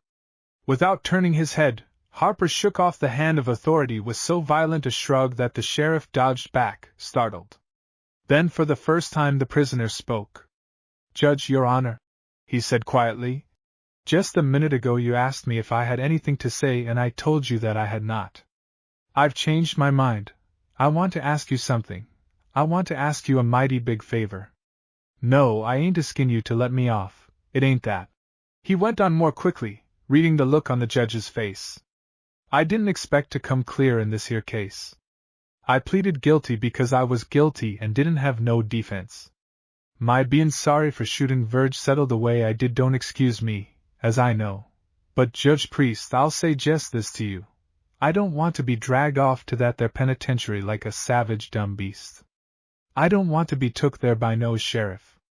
And what I want to ask you is this, can I go there a free man, with free limbs? I promise you to go and to serve my time faithful, but I want to go by myself and give myself up like a man."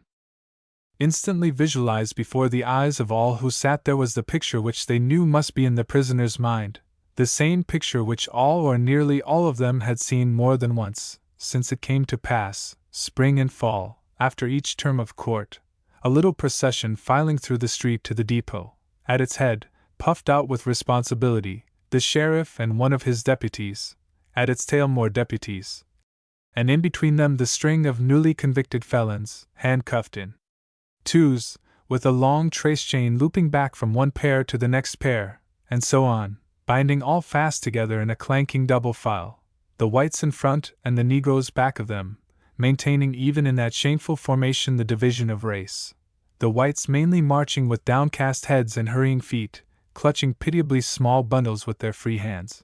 The negroes singing doggerel in chorus, and defiantly jingling the links of their tether, some, the friendless ones, hatless, and half-naked, and barefooted after months of lying in jail, and all with the smell of the frozy cells upon them.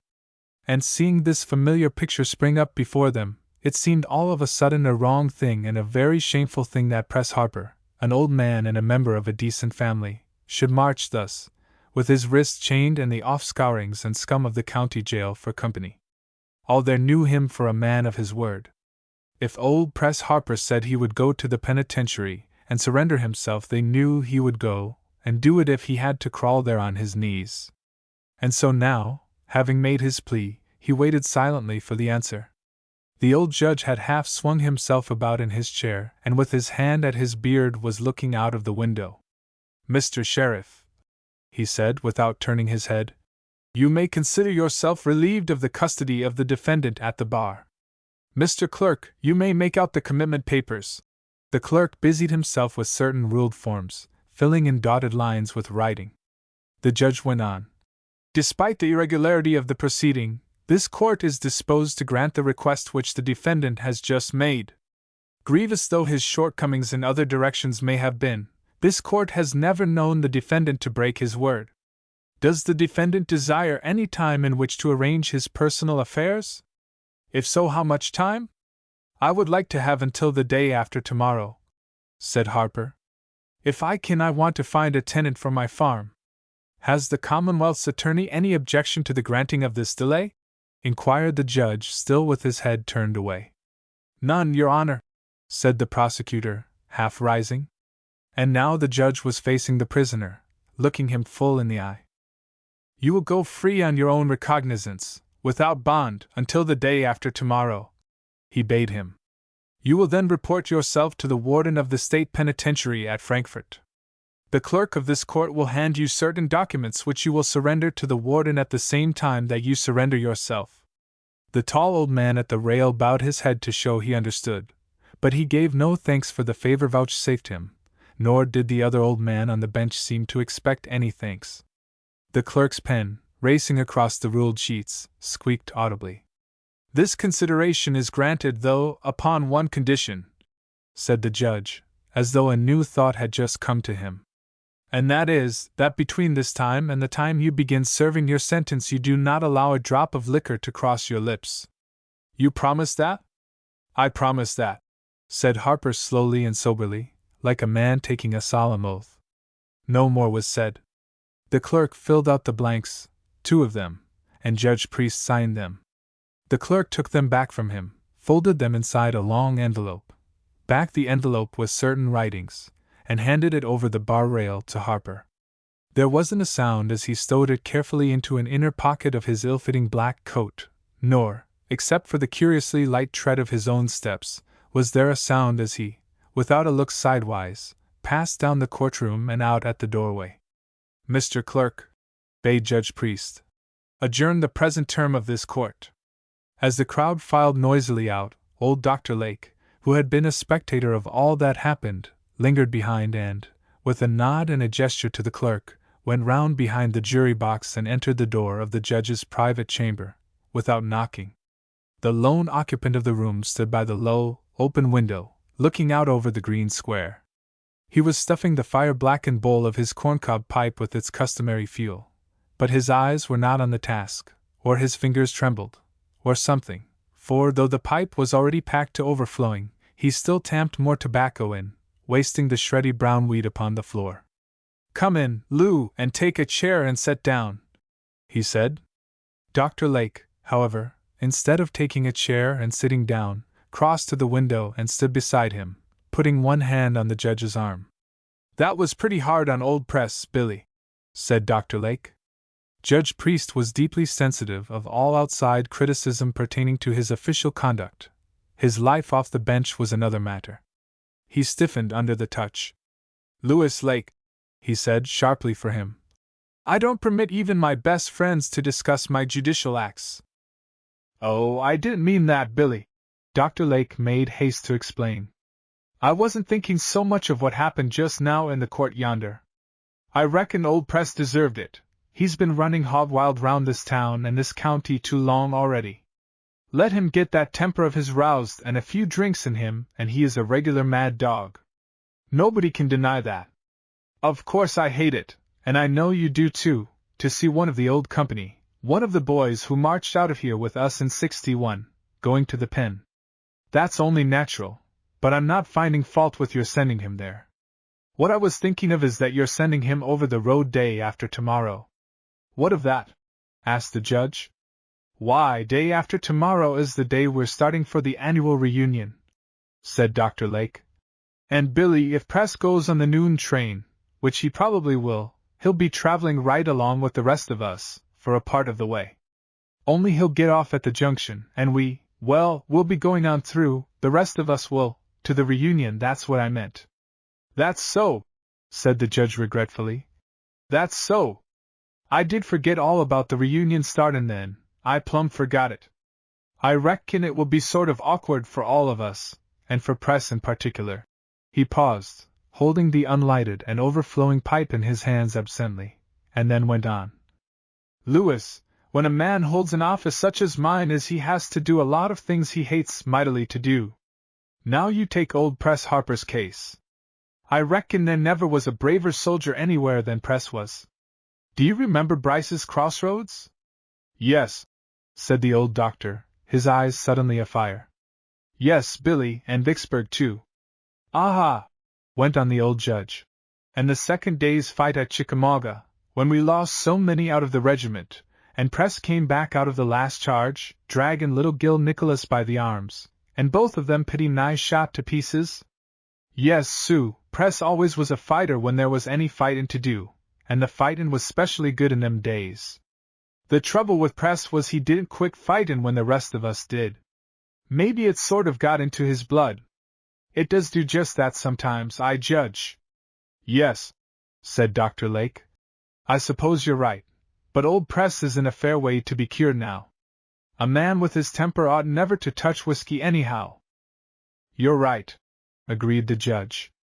It's a dangerous thing, liquor is, and a curse to some people. I'd like to have a dram right this minute. Lou, I wish mightily you'd come on and go home with me tonight and take supper. I'll send my nigger boy Jeff up to your house to tell your folks you won't be there until late, and you walk on out to my place with me. I feel sort of played out and lonesome, I do so. Come on now. We'll have a young chicken and a bait of hot waffles. I reckon that old nigger cook of mine does make the best waffles in the created world. After supper we'll set a spell together and talk over them old times when we were in the army, and maybe we can kind of forget some of the things that come up later. The noon accommodation would carry the delegation from Gideon K. Irons Camp over the branch line to the junction, where it would connect with a special headed through for the reunion city. For the private use of the camp the railroad company provided a car which the ladies of the town decorated on the night before with draped strips of red and white bunting down the sides, and little battle flags nailed up over the two doors. The rush of the wind would soon whip away the little cross flags from their tack fastenings and roll the bunting streamers up into the semblance of peppermint sticks. But the car, hitched to the tail end of the accommodation and surrounded by admiring groups of bare-legged small boys, made a brave enough show when its intended passengers came marching down a good half-hour ahead of leaving time. Considering the wide swath which death and the infirmities of age had been cutting in the ranks all these years, the camp was sending a good representation. Judge Priest, the commandant, and Dr. Lake, and Major Joe Sam Covington, and Sergeant Jimmy Bagby, who never missed a reunion, and Corporal Jake Smedley, the color-bearer, with the camp's flag furled on its staff and borne under his arm, and Captain Shelby Woodward, and 4 or 5 more. There was even one avowed private. Also, and not to be overlooked on any account, there was Uncle Zach Matthews, an ink-black, wrinkled person, with a shiny bald head polished like old rosewood, and a pair of warped legs bent outward like saddlebows. Personally, Uncle Zach was of an open mind regarding the merits and the outcome of the big war. As he himself often put it, "Yas, Sue, I ain't got no set prejudices airy way. In this spring of '61 I went out wid my own W-ite folks, as body sarvant to my young marster, Captain Harry Matthews, and we suddenly did fight dem bluebellies uphill and down Dale Fair 3 enduring years or more. But in de campaignin' round Nashville somewheres I got kind of disorganized and turned round some way. And when I sorter comes to myself, lo and behold, ef I ain't been captured by de Federal Army. So, rather 'n have any fussin' 'bout it, I jined in wid dem, and from den until de surrender I served on de other side, cookin' fair one of their gin-ells and doin' odd jobs round de camp. But when 'twas all over I come on back home and settled down agyin' monst my own folks, where I properly belong. Den, a few years back, some of 'em tumped in and done some testifyin' fair me so's I could get my pension. Dr. Lake, he says to me, he says, Zack, bein' as the Yankee government is a passin' out dis your money so free you might jes' as well have a little chunk of it too, and him and Mr. Charlie Reed and some others, they helped me wid my papers, and of course, I'd been mighty grateful to all dem gentlemen ever since. So Uncle Zack drew his pension check quarterly, and regularly once a year went to the reunion as general factotum of the camp, coming home laden with badges and heavy with small change. He and Judge Priest Jeff, who was of the second generation of freedom, now furnished a touch of intense color relief, sitting together in one of the rearmost seats, guarding the piled-up personal baggage of the veterans. Shortly before train time, carriages came, bringing young Mrs. McLaurin, little Rita Covington, and Miss Minnie Lyon, the matron of honor, the sponsor, and the maid of honor respectively of the delegation. Other towns no larger would be sure to send a dozen or more sponsors and maids and matrons of honor, but the home camp was proverbially moderate in this regard. As Captain Woodward had once said, "We are charmed and honored by the smiles of our womanhood, and we worship every lovely daughter of the South. But, at a reunion of veterans, somehow I do love to see a veteran interspersed here and there and among the fair sex." So now, as their special guests for this most auspicious occasion, they were taking along just these three: Rita Covington, a little 18-year-old beauty, and Minnie Lyon, a tall, fair, slender, pretty girl, and Mrs. M.C. Lauren. The two girls were in white linen, with touches of red at throat and waist, but young Mrs. McLaurin, who was a bride of 2 years' standing and plump and handsome, looked doubly handsome and perhaps a wee mite plumper than common in a tailor-made suit of mouse gray, that was all tricked out with brass buttons and gold-braided cuffs, and a wide black belt, with a cavalry buckle. That the inspired tailor who built this costume had put the stars of a major general on the collar, and the stripes of a corporal on the sleeve, was a matter of no consequence whatsoever. The color was right, the fit of the coat was unflawed by a single wrinkle fore or aft, and the brass buttons poured like molten gold down the front. Originally young Mrs. McLaurin had intended to reserve her military suit for a crowning sartorial stroke on the day of the big parade, but at the last moment pride of possession triumphed over the whisperings of discretion, and so here she was now, trig and triumphant, though, if it must be confessed, a trifle closely laced in. Yet she found an immediate reward in the florid compliments of the old men. She radiated her satisfaction visibly as Dr. Lake and Captain Woodward ushered her and her two charges aboard the car with a ceremonious, Ivanhoish deference, which had come down with them from their day to this, like the scent of old lavender lingering in ancient cedar chests. A further martial touch was given by the gray coats of the old men, by the big camp badges and bronze crosses proudly displayed by all, and finally by Sergeant Jimmy Bagby, who, true to a habit of 40 years' standing, was wearing the rent and faded jacket that he brought home from the war, and carrying on his shoulder the ancient rusted musket that had served him from Sumter to the fall of Richmond. The last of the party was on the decorated coach. The last ordinary traveler had boarded the single-day coach, and the conductor was signaling for the start, when an erect old man, who all during the flurry of departure had been standing silent and alone behind the protecting shadow of the far side of the station, came swiftly across the platform, stepping with a high, noiseless, deerstalker's tread, and, just as the engine bleated its farewell and the wheels began to turn, swung himself on the forward car. At sight of two little crossed flags fluttering almost above his head, he lifted his slouch hat in a sort of shamed salute, but he kept his face turned resolutely away from those other old men to the rear of him. He cramped his great length down into a vacant seat in the day coach, and there he sat, gazing straight ahead at nothing, as the train drew out of the station, bearing him to his 2 years at hard labor, and these one-time comrades of his to their jubilating at the annual reunion. As for the train, it went winding its leisurely and devious way down the branch line toward the junction, stopping now and then at small country stations. The air that poured in through the open windows was sweet and heavy with Maytime odors of blossoming and blooming. In the tobacco patches the adolescent plants stood up, fresh and velvet green. Mating red birds darted through every trackside tangle of underbrush and wove threads of living flame back and forth over every sluggish, yellow creek, and sparrowhawks teetered above the clearings, hunting early grasshoppers. Once in a while there was a small cotton patch. It was warm, almost as warm as a summer day. The two girls fanned themselves with their handkerchiefs and constantly brushed cinders off their starched blouses. Mrs. M.C. Lauren, buttoned into her rounded throat, sat bolt upright, the better to keep wrinkles from marring the flawless fit of her regimentals. She suffered like a Christian martyr of old, smiling with a sweet content, as those same Christian martyrs are said to have suffered and smiled. Judge Priest, sitting one seat to the rear of her, with Major Covington alongside him, napped lightly with his head against the hot red plush of the seat back. Sergeant Jimmy Bagby found the time fitting and the audience receptive to his celebrated and more than familiar story of what on a certain history-making occasion he heard General Breckinridge say to General Buckner, and what General Buckner said to General Breckinridge in reply. In an hour or so they began to draw out of the lowlands fructifying in the sunlight, and in among the craggy foothills. Here the knobs stood up, like the knuckle bones of a great rough hand laid across the peaceful countryside. Deadenings flashed by, with the girdled, bleached tree trunks rising, deformed and gaunt, above the young corn.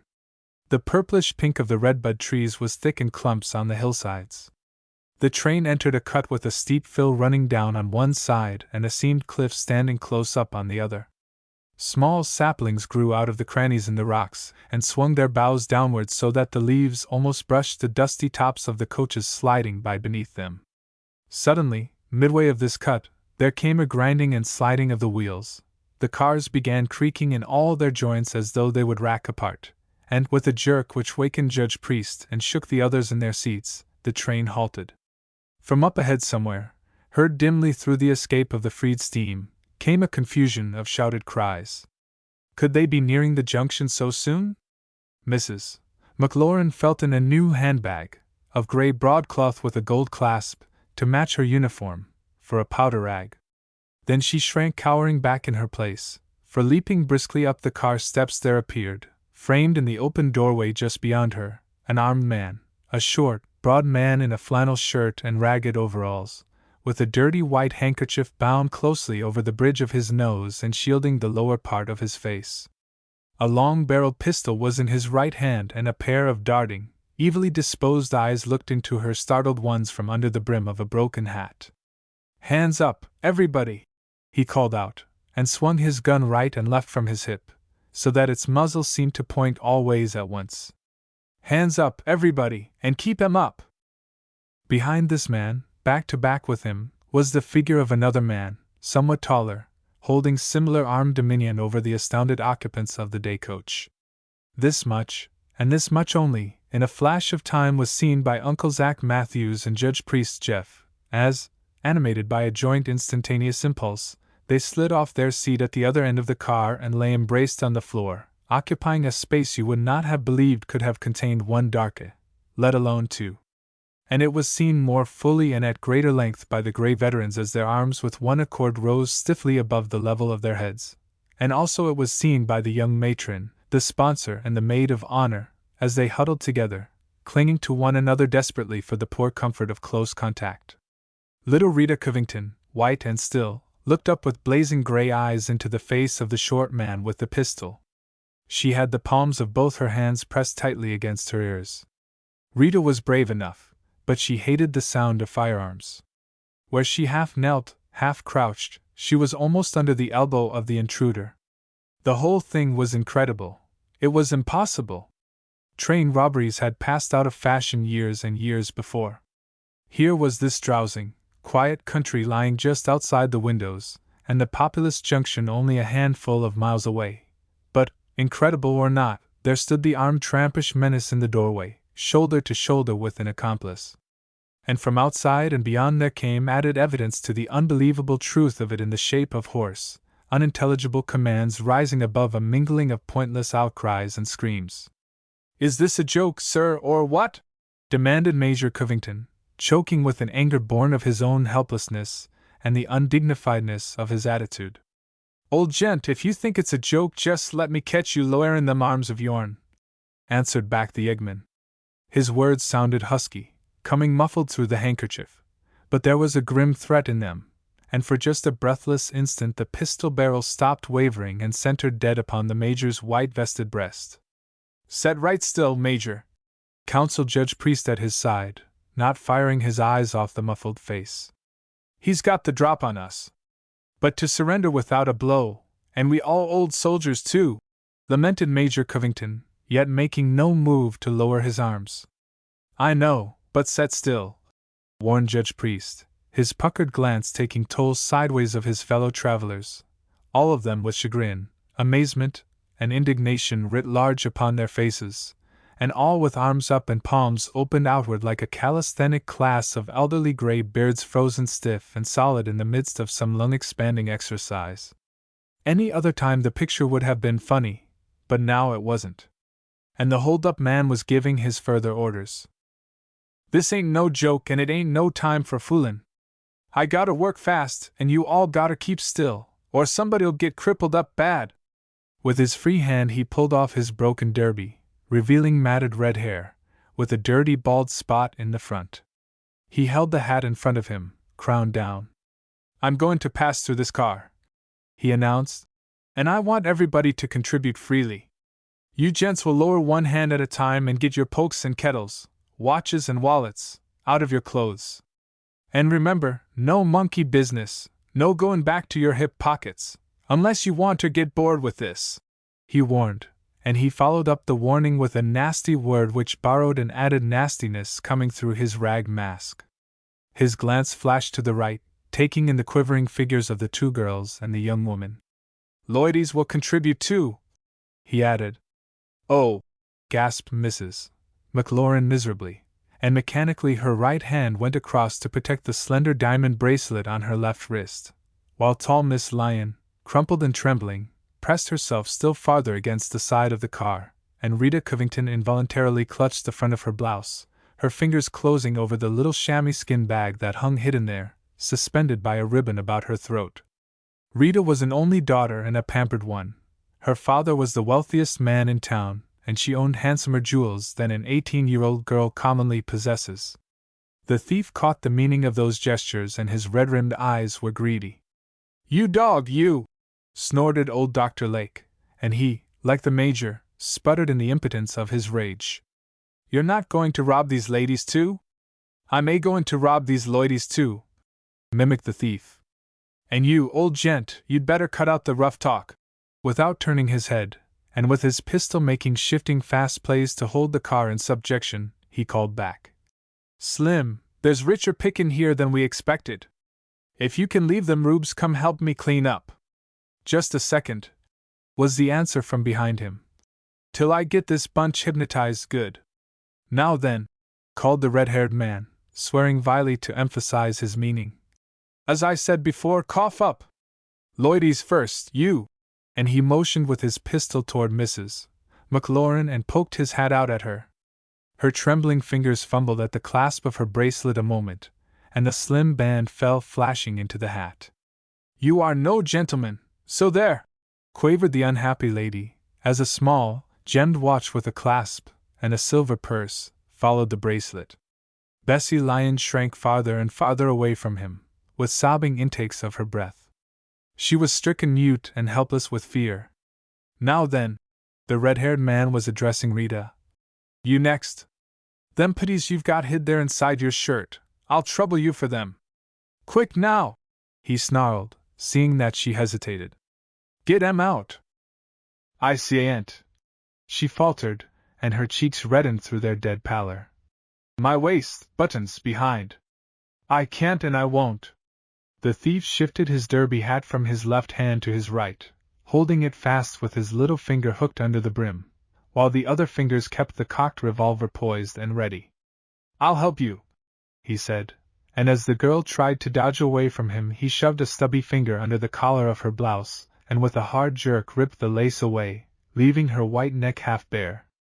At her cry and the sound of the tearing lace her father forgot the threat of the gun barrel, forgot everything. "You vile hound!" he panted. "Keep your filthy hand off of my daughter!" And up he came out of his seat.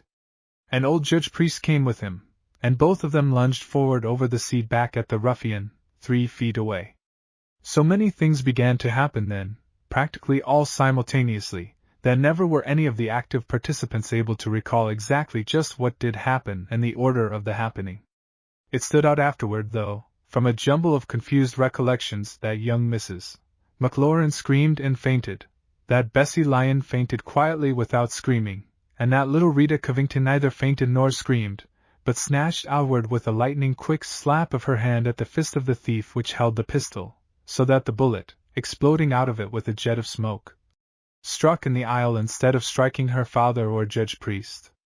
It was this bullet, the first and only one fired in the whole mix-up, that went slithering diagonally along the car floor, guttering out a hole like a worm track in the wood and kicking up splinters right in the face of Zach Matthews and Judge Priest's Jeff as they lay lapped in tight embrace, so that they instantly separated and rose, like a brace of flushed blackbirds, to the top of the seat in front. From that point of vantage, with eyes popped and showing white all the way round, they witnessed what followed in the attitude of quiveringly interested onlookers. All in an instant they saw Major Covington and Judge Priest struggling awkwardly with the thief over the intervening seat back, pawing at him, trying to wrest his hot weapon away from him, saw Mrs. McLaurin's head roll back inertly, saw the other hold-up man pivot about to come to his beleaguered partner's aid, and saw, filling the doorway behind the second ruffian, the long shape of old man Press Harper. As he threw himself across the joined platforms upon their rear, noiseless as a snake and deadly as one, his lean old face set in a square shape of rage, his hot red hair erect on his head like a Shawnee's scalplock, his gaunt, long arms upraised and arched over and his big hands spread like grapples. And in that same second the whole aisle seemed filled with gray-coated, gray-haired old men, falling over each other and impeding each other's movements in their scrambling forward surge to take a hand in the fight. To the end of their born days those two watching darkies had a story to tell that never lost its savor for teller or for audience, a story of how a lank, masked thief was taken by surprise from behind, was choked, crushed, beaten into instant helplessness before he had a chance to aim and fire, then was plucked backward, lifted high in the arms of a man twice his age and flung sidelong, his limbs flying like a whirligig as he rolled 20 feet down the steep slope to the foot of the fill. But this much was only the start of what Uncle Zach and Judge Priest Jeff had to tell afterward. For now, then, realizing that an attack was being made on his rear, the stockier thief broke Judge Priest's fumbling grip upon his gun hand and half swung himself about to shoot the unseen foe, whoever it might be.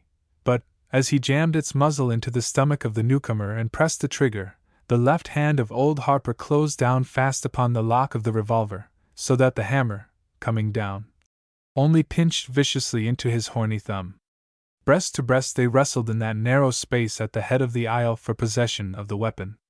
The handkerchief mask had fallen away, showing brutal jaws covered with a red stubble, and loose lips snarled away from the short, stained teeth. The beleaguered robber, young, stocky and stout, cursed and mouthed blasphemies. But the old man was silent except for his snorted breathing, and his frame was distended and swollen with a terrible berserker lust of battle. While Major Covington and Judge Priest and the foremost of the others got in one another's way and packed in a solid, heaving mass behind the pair, all shouting and all trying to help, but really not helping at all, the Red Ruffian, grunting with the fervor of the blow, drove his clenched fist into old Harper's face, ripping the skin on the high Indian cheekbone.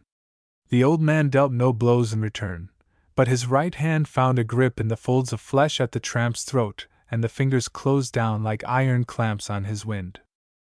There is no telling how long a man of Harper's age and past habits might have maintained the crushing strength of that hold, even though rage had given him the vigor of bygone youth. But the red-stubbled man, gurgling and wriggling to be free, began to die of suffocation before the grip weakened. To save himself he let go of the gun butt, and the gun fell and bounced out of sight under a seat. Bearing down with both hands and all his might and weight upon Harper's right wrist, he tore the other's clasp off his throat and staggered back, drawing the breath with sobbing sounds back into his bursting lungs. He would have got away then if he could, and he turned as though to flee the length of the car and escape by the rear door. The way was barred by whooping, panting old men, hornet hot. Everybody took a hand or tried to. The color-bearer shoved the staff of the flag between his legs and half-tripped him, and as he regained his feet Sergeant Jimmy Bagby, jumping on a seat to get at him over the bobbing heads of his comrades, dealt him a glancing, clumsy blow on the shoulder with the muzzle of his old musket. Major Covington and Judge Priest were still right on him, bearing their not inconsiderable bulk down upon his shoulders. He could have fought a path through these hampering forces. Wrestling and striking out, he half shoved, half threw them aside, but there was no evading the gaunt old man who bore down on him from the other direction. The look on the face of the old warlock daunted him. He yelled just once, a wordless howl of fear and desperation, and the yell was smothered back into his throat as Harper coiled down on him like a python, fettering with his long arms the shorter, thicker arms of the thief, crushing his ribs in, smothering him, killing him with a frightful tightening pressure. Locked fast in Harper's embrace, he went down on his back underneath. And now, all this taking place much faster than it has taken me to write it or you to read it, the old man reared himself up. He put his booted foot squarely on the contorted face of the yeggman and twisted the heel brutally, like a man crushing a worm, and mashed the thief's face to pulp. Then he seized him by the collar of his shirt, dragged him like so much carrion back the length of the car, the others making a way for him, and with a last mighty heave, tossed him off the rear platform and stood watching him as he flopped and rolled slackly down the steep grade of the right-of-way to the gully at the bottom. All this young Jeff and Uncle Zack witnessed, and at the last they began cheering. As they cheered there was a whistle of the air and the cars began to move, slowly at first, with hard jerks on the couplings, and then smoother and faster as the wheels took hold on the rails, and the track joints began to click-clack in regular rhythm. And, as the train slid away, those forward who mustered up the hardihood to peer out of the windows saw one man, a red-haired, half-bald one, wriggling feebly at the foot of the cut, and another one struggling to his feet uncertainly, meanwhile holding his hands to his stunned head, and still farther along, a third, who fled nimbly up the bank and into the undergrowth beyond, without a backward glance.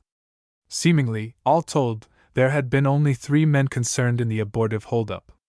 Throughout its short length the train sizzled with excitement, and rang with the cries of some to go on and of others to go back and make prisoners of the 2 crippled yeggs. But the conductor, like a wise conductor, signaled the engineer to make all speed ahead, being glad enough to have saved his train and his passengers whole. On his way through to take an inventory of possible damage and to ascertain the cause of things, he was delayed in the day coach by the necessity of calming a hysterical country woman, so he missed the best part of what was beginning to start in the decorated rear coach. There Mrs. McLaurin and tall Miss Lyon were emerging from their fainting fits, and little Rita Covington, now that the danger was over and past, wept in a protecting crook of her father's arm. Judge Priest Jeff was salvaging a big revolver, with one chamber fired, from under a seat. 8 or 9 old men were surrounding old Press Harper, all talking at once, and all striving to pat him on the bade with clumsy, caressing slaps. And out on the rear platform, side by side, stood Sergeant Jimmy Bagby and Corporal Jake Smedley. The corporal was wildly waving his silk flag, now unfurled to show the blue St. Andrew's cross, white starred on a red background, waving it first up and down and then back and forth with all the strength of his arms, until the silk square popped and whistled in the air of the rushing train. The sergeant was going through the motions of loading and aiming and firing his ancient rusted musket. And at each imaginary discharge both of them, in a crack duet, cheered for Jefferson Davis and the Southern Confederacy. Just about then the locomotive started whistling for the junction. Outlying sheds and shanties, a section house and a water tank or so began to flitter by. At the first blast of the whistle all the lingering fire of battle and victory faded out of Harper's face, and he sat down heavily in a seat, fumbling at the inner breast pocket of his coat. There was a bloody smear high up on his cheek and blood dripped from the ball of his split thumb.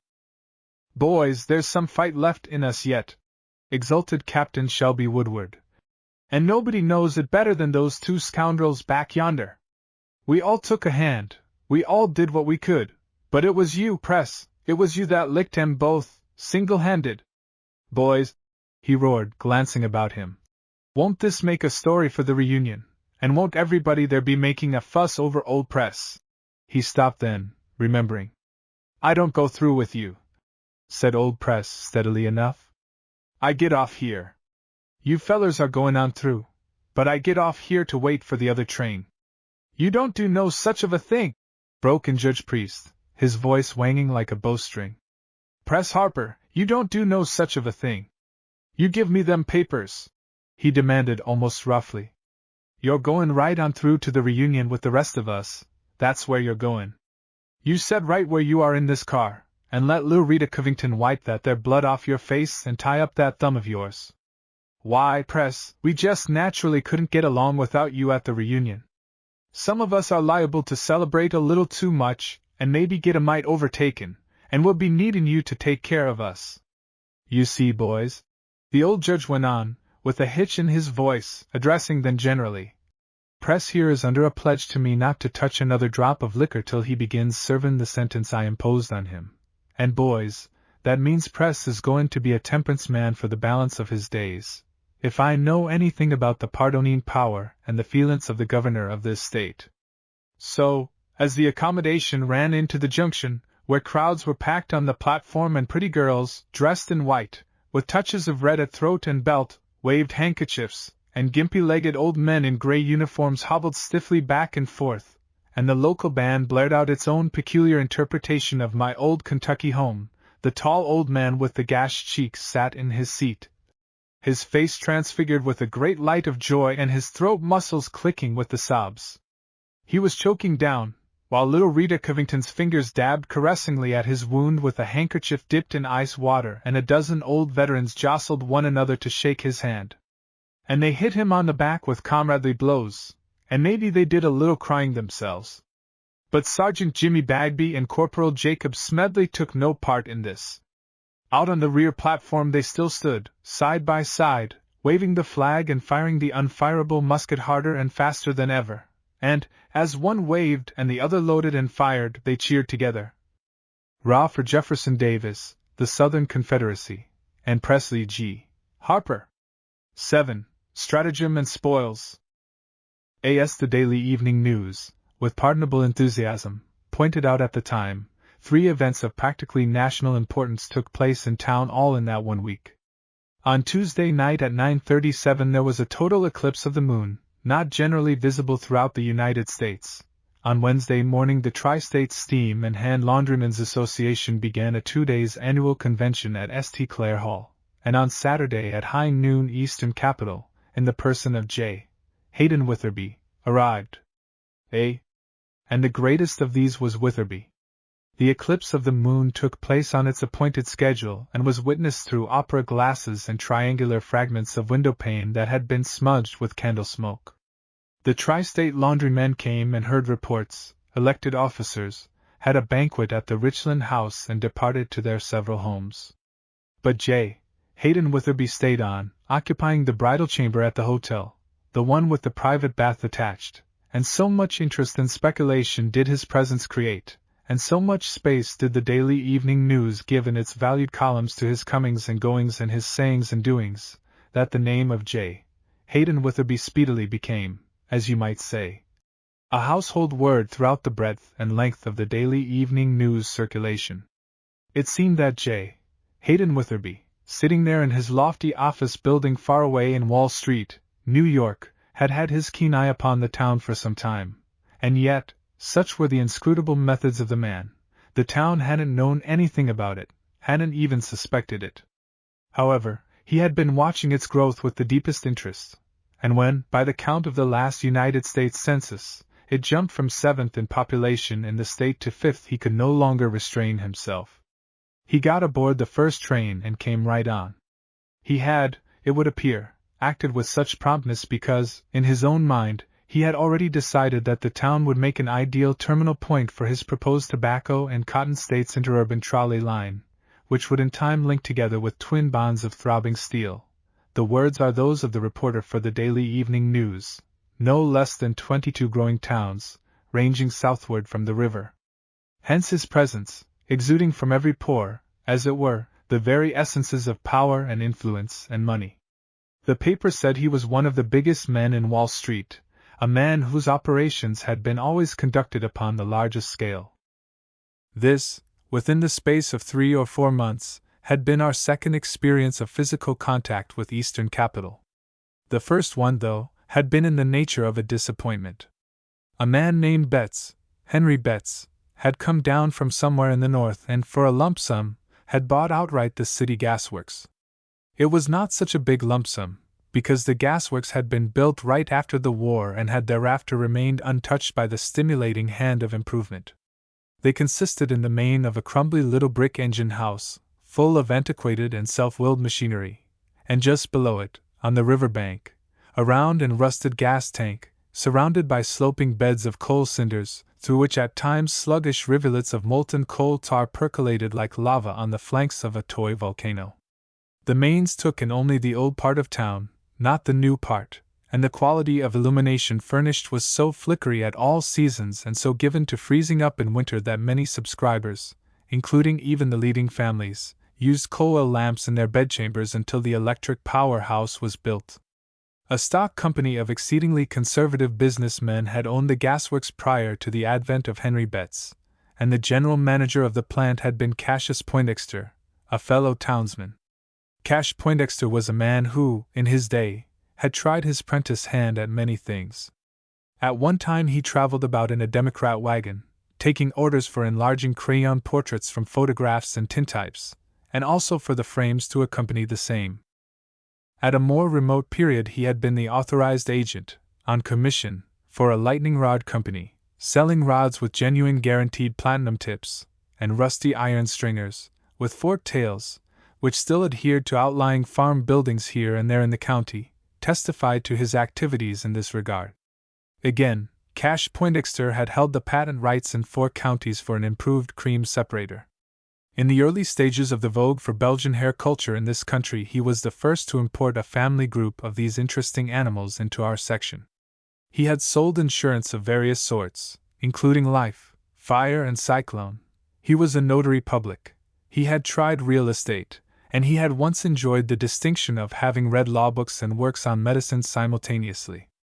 But in these, his later years, he had settled down more or less and had become general manager of the gasworks, which position also included the keeping of the books, the reading of meters, and the making out and collecting of the monthly accounts. Nevertheless, he was understood to be working at spare moments on an invention that would make him independently wealthy for life. He was a tall, thin, sad man, with long, drooping aid whiskers, and he was continually combing back his side whiskers with both hands caressingly, and this gave him the appearance of a man parting a pair of string portieres and getting ready to walk through them, but never doing so. When this Mr. Betts came down from the north and bought the gasworks, it was the general expectation that he would extensively overhaul and enlarge the plant, but he did nothing of the sort, seeming, on the contrary, to be amply satisfied with things as they were. He installed himself as general manager, retained Cash Poindexter as his assistant, and kept right on with the 2 Kettler boys as his engineers and the 2 darkies, Ed Greer and Lark Tillman, as his firemen. He was a man who violated all traditions and ideals concerning how northern capitalists ought to look. He neither wore a white pique vest nor smoked long, black cigars. In fact, he didn't smoke at all. He was a short, square, iron-gray person, with a sort of dead and fossilized eye. He looked as though he might have been rough-hewn originally from one of those soapstone days which grow the harder with age and exposure. He had a hard, exact way of talking, and he wore a hard, exact suit of clothes which vary not, weekdays or Sundays, in texture or in cut. In short, Mr. Henry Betts, the pioneer Eastern investor in those parts, was a profound disappointment as to personality and performances. Not so with J. Hayden Witherby. From his Persian lamb lapels to his patent leather tips, he was the physical embodiment of all the town had learned to expect of a visiting Wall Street capitalist. And he liked the town, that was plain. He spoke enthusiastically of the enterprise which animated it. He referred frequently, and with praise, to the awakening of the New South, and he was even moved to compliment publicly the cooking at the Richland House. It was felt that a stranger and a visitor could go no further. Also, he moved fast, J. Hayden Witherby did, showing the snap and push so characteristic of the ruling spirits of the great money marts of the East. Before he had been in town a week, he had opened negotiations for the purchase outright of the new Light and Power Company, explaining frankly that if he could come to terms he intended making it a part of his projected interurban railway. Would the present owners care to sell at a fair valuation? That was what Mr. Witherby desired to know. Would a drowning man grasp at a life-preserver? Would a famished colt welcome the return of its maternal parent at eventide? Would the present owners, carrying on their galled backs an unprofitable burden which local pride had forced upon them, would they sell? Here, as manna sent from heaven by way of Wall Street, as you might say, was a man who would buy from them a property which had never paid and which might never pay, and who, besides, meant to do something noble and big for the town. Would they sell? Ask them something hard. There was a series of conferences, if 2 conferences can be said to constitute a series, one in Mr. Witherby's room at the hotel, where cigars of an unknown name but an impressive bigness were passed round freely, and one in the office of the president of the Planters' National Bank. Things went well and swimmingly from the first. Mr. J. Hayden Witherby had a most clear and definite way of putting things, and yet, with all that, he was the embodiment of cordiality and courtesy. So charmed was Dr. Lake with his manner that he asked him, right in the midst of vital negotiations, if he were not of Southern descent, and when he confessed that his mother's people had come from Virginia, Dr. Lake said he had felt it from the first moment they met, and insisted on shaking hands with Mr. Witherby again. "Gentlemen," said Mr. Witherby, this was said at the first meeting, the one in his room. "As I have already told you, I need this town as a terminal for my interurban road, and I need your plant. I expect, of course, to enlarge it and to modernize it right up to the minute, but so far as it goes, it is a very good plant and I want it. I suggest that you gentlemen, constituting the directors and the majority stockholders, get together between now and tomorrow, this evening, say, and put a price on the property. Tomorrow I will meet you again, here in this hotel or at any point you may select, and if the price you fix seems fair, and the papers prove satisfactory to my lawyers, I know of no reason why we cannot make a trade. Gentlemen, good day. Take another cigar all round before leaving." They went apart and confabbed industriously. Old Major Covington, who was the president of the Light and Power Company, Dr. Lake and Captain Woodward, the 2 heaviest stockholders, Colonel Courtney Cope, the attorney for the company and likewise a director, and sundry others. Between themselves, being meanwhile filled with sweet and soothing thoughts, they named a price that would let them out whole, with a margin of interest on the original venture, and yet one which, everything considered, the growing population, the new suburbs and all that, was a decent enough price. They expected to be hammered down a few thousand and were prepared to concede something, but it would seem that the big men of the East did not do business in that huckstering, cheese-trimming way. Time to them was evidently worth more than the money to be got by long chaffering over a proposition. "Gentlemen," J. Hayden Witherby had said right off, "the figures seem reasonable and moderate. I think I will buy from you." A warm glow visibly lit up the faces of those who sat with him. It was as though J. Hayden Witherby was an open fireplace and threw off a pleasant heat. "I will take over these properties," repeated Mr. J. Hayden Witherby. "But on one condition, I also want the ownership of your local gasworks." There was a little pause and the glow died down a trifle, just the merest trifle. "But sir, we do not own those gasworks," said the stately Major Covington. "I know that," said Mr. Witherby. "But the point is, can't you acquire them?" "I suppose we might," said the Major. "But Mr. Witherby, that gasworks concern is worn out. Our electric light plant has nearly put it out of business." "I understand all that too," Mr. Witherby went on. "Perfectly well. Gentlemen, where I come from we act quickly, but we look before we leap. During the past 24 hours I have examined into the franchise of those gasworks.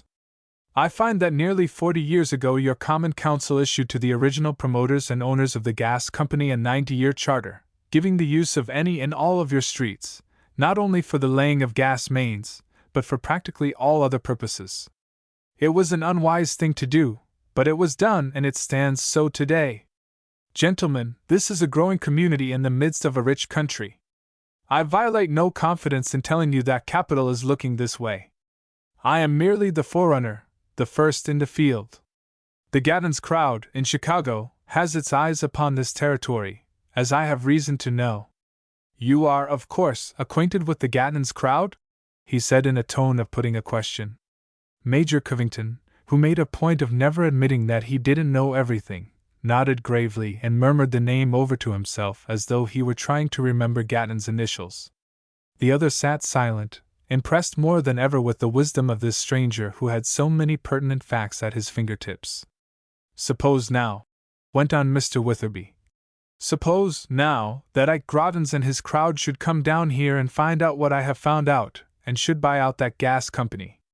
Why, gentlemen, under the terms of that old franchise, those people could actually lay tracks right through the streets of this little city of yours. They could parallel our lines, they could give us active opposition right here on the home ground. It might mean a hard fight. Therefore I need those gasworks. I may shut them up or I may run them, but I need them in my business. I have inquired into the ownership of this concern," continued Mr. Witherby before any one could interrupt him, "and I find it was recently purchased outright by a gentleman from somewhere up my way named. He snapped his fingers impatiently. "Named Betts," supplied Dr. Lake. "Named Henry Betts." "Quite so," Mr. Witherby assented. "Thank you, Doctor, Betts is the name. Now the fact that the whole property is vested in one man simplifies the matter, doesn't it? Of course I would not care to go to this Mr. Betts in person. You understand that. If they didn't understand they let on they did, merely nodding and waiting for more light to be let in. Once let it be known that I was personally interested in a consolidation of your lighting plants, and this Mr. Betts, if I know anything about human nature, would advance his valuation far beyond its proper figure. Therefore I cannot afford to be known in the matter. You see that?" They agreed that they saw. "So I would suggest that all of you, or some of you, go and call upon Mr. Betts and endeavor to buy the gasworks from him outright. If you can get the plant for anything like its real value, you may include the amount in the terms of the proposition you have today made me, and I will take over all of the properties together. However, remember this, gentlemen, there is need of haste. Within 48 hours I should be in Memphis, where I am to confer with certain of my associates, Eastern men like myself, but who, unlike me, are keeping under cover, to confer with them concerning our rights of way through the cotton-raising country. I repeat, then, that there is pressing need for immediate action. May I offer you gentlemen fresh cigars?" And he reached for a well-stuffed, silver-mounted case of dull leather. But they were already going in a body to see Mr. Henry Betts, late of somewhere up north. Mr. J. Hayden Witherby's haste, great though it might be, could be no greater than theirs. On their way down Market Street to the gas house, it was decided that, unless the exigencies of the situation demanded a chorus of argument, Major Covington should do the talking. Indeed, it was Major Covington who suggested this. Talking, with financial subjects at the back of the talk, was one of the things at which the Major fancied himself a success. Mr. Betts sat in the clutter of his small, untidy office like an elderly and reserved gray rat in a paper nest behind a wainscoting. His feet, in square-toed Congress gaiters, rested on the fender of a stove that was almost small enough to be an inkstand, and his shoulders were jammed back against a window ledge.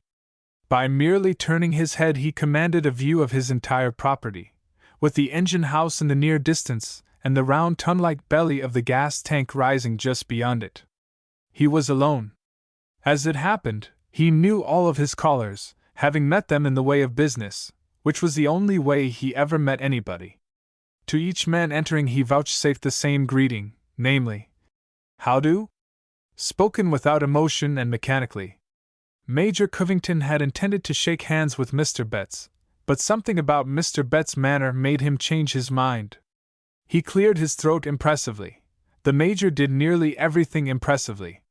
"A fine day, sir," said the Major. Mr. Betts turned his head slightly to the left and peered out through a smudged pane as if seeking visual confirmation of the statement before committing himself.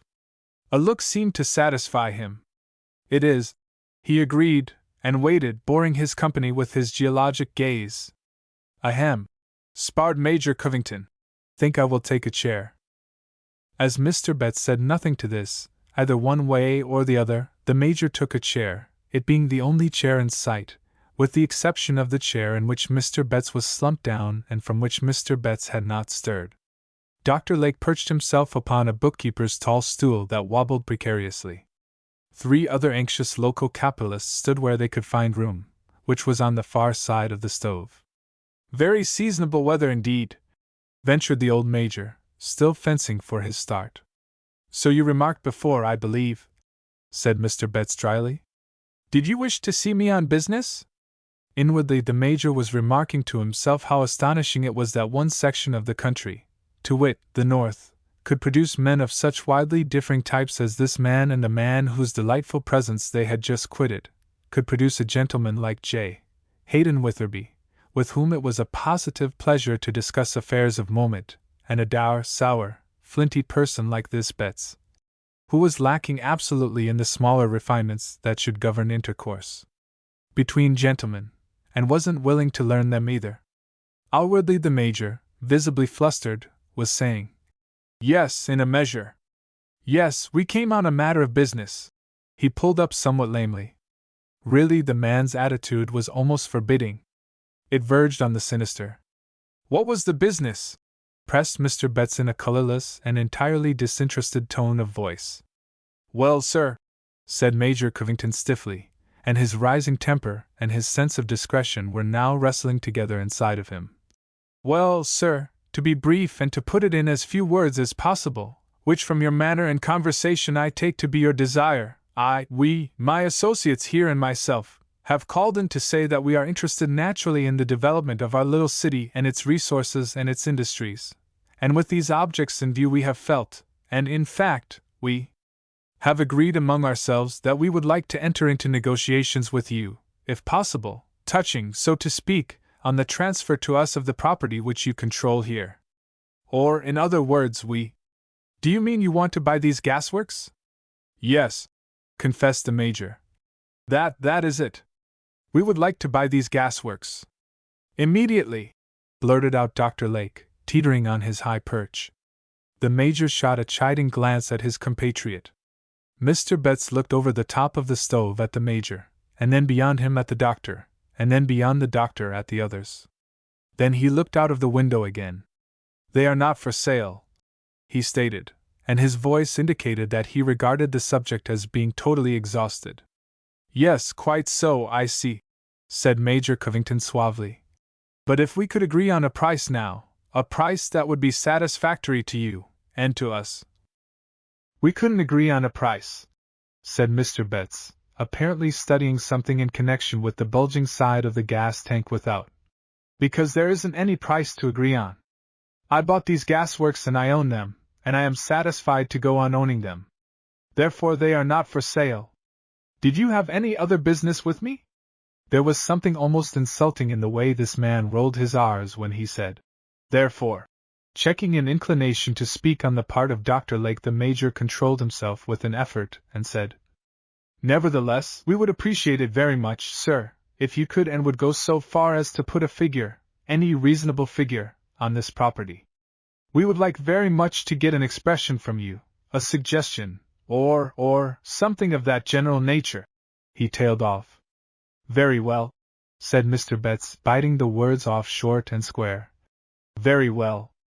What you want to know is my price for these gasworks? Exactly so, said the Major, brightening up. Very well, repeated Mr. Betts. 60,000. Dr. Lake gave such a violent start that he lost his hat out of his lap. Captain Woodward's jaw dropped. 60,000, echoed Major Covington blankly. 60,000 what? $60,000, said Mr. Betts. In cash. Major Covington fairly sputtered surprise and chagrin. But Mr. Betts, sir, he protested, I happen to know that less than 4 months ago you paid only about $27,000 for this entire business.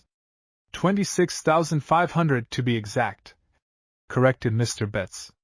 And since that time you have not added $1's worth of improvement to it, added the dismayed Major. Not 1 cent, let alone $1, assented this most remarkable man. But surely you don't expect us to pay such a price as that?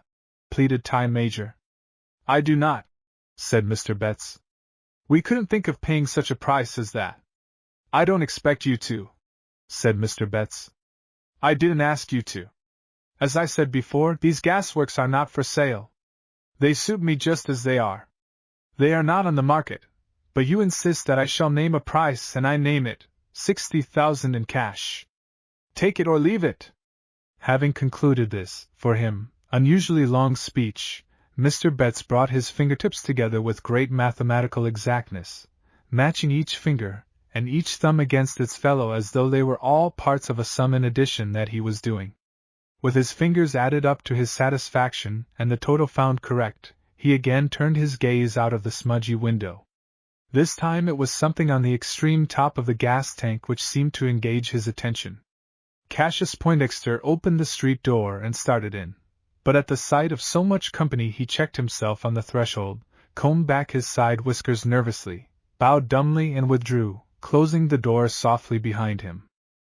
"If we could only reach some reasonable basis of figuring now," said the Major, addressing Mr. Betts' left ear and the back of Mr. Betts' head. "Say 40,000 now?" Mr. Betts squinted his Stone Age eyes the better to see out of the dirty window. "Or even 45? Supplemented Dr. Lake, unable to hold in any longer. "Why, damn it, sir, 45,000 is a fabulous price to pay for this junk pile.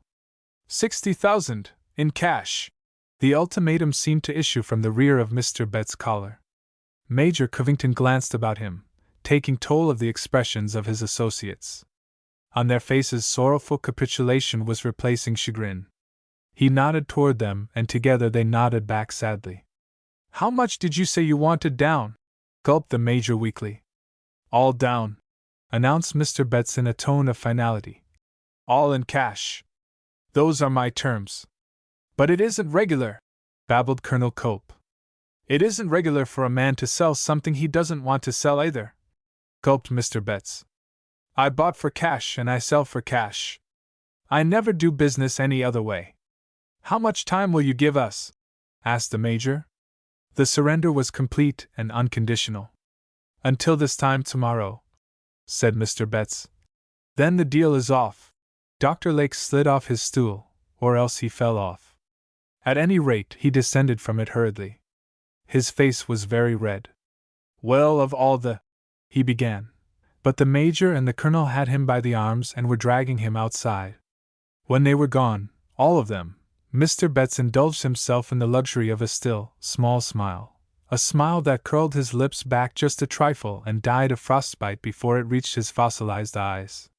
"Gentlemen," Mr. Witherby was saying in his room at the Richland House 10 minutes later, "the man has you at his mercy and apparently he knows it. I wouldn't be surprised if he had not already been in communication with the Gatton's crowd. His attitude is suspicious. As I view it, it is most certainly suspicious. Gentlemen, I would advise you to close with him. He is asking a figure far in excess of the real value of the works, but what can you do?" "And will you take the gasworks at 60,000? inquired Major Covington hopefully. "Ah, gentlemen," said Mr. Witherby, and his smile was sympathetic and all-embracing, "that, I think, is asking too much, but in view of the circumstances I will do this. I will take them at—" he paused to consider. "I will take them, gentlemen, at 50,000.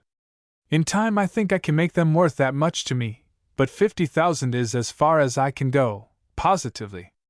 You stand to lose 10,000 on your deal for the gasworks, but I presume you will make that back and more on your sale to me of the light and power plant.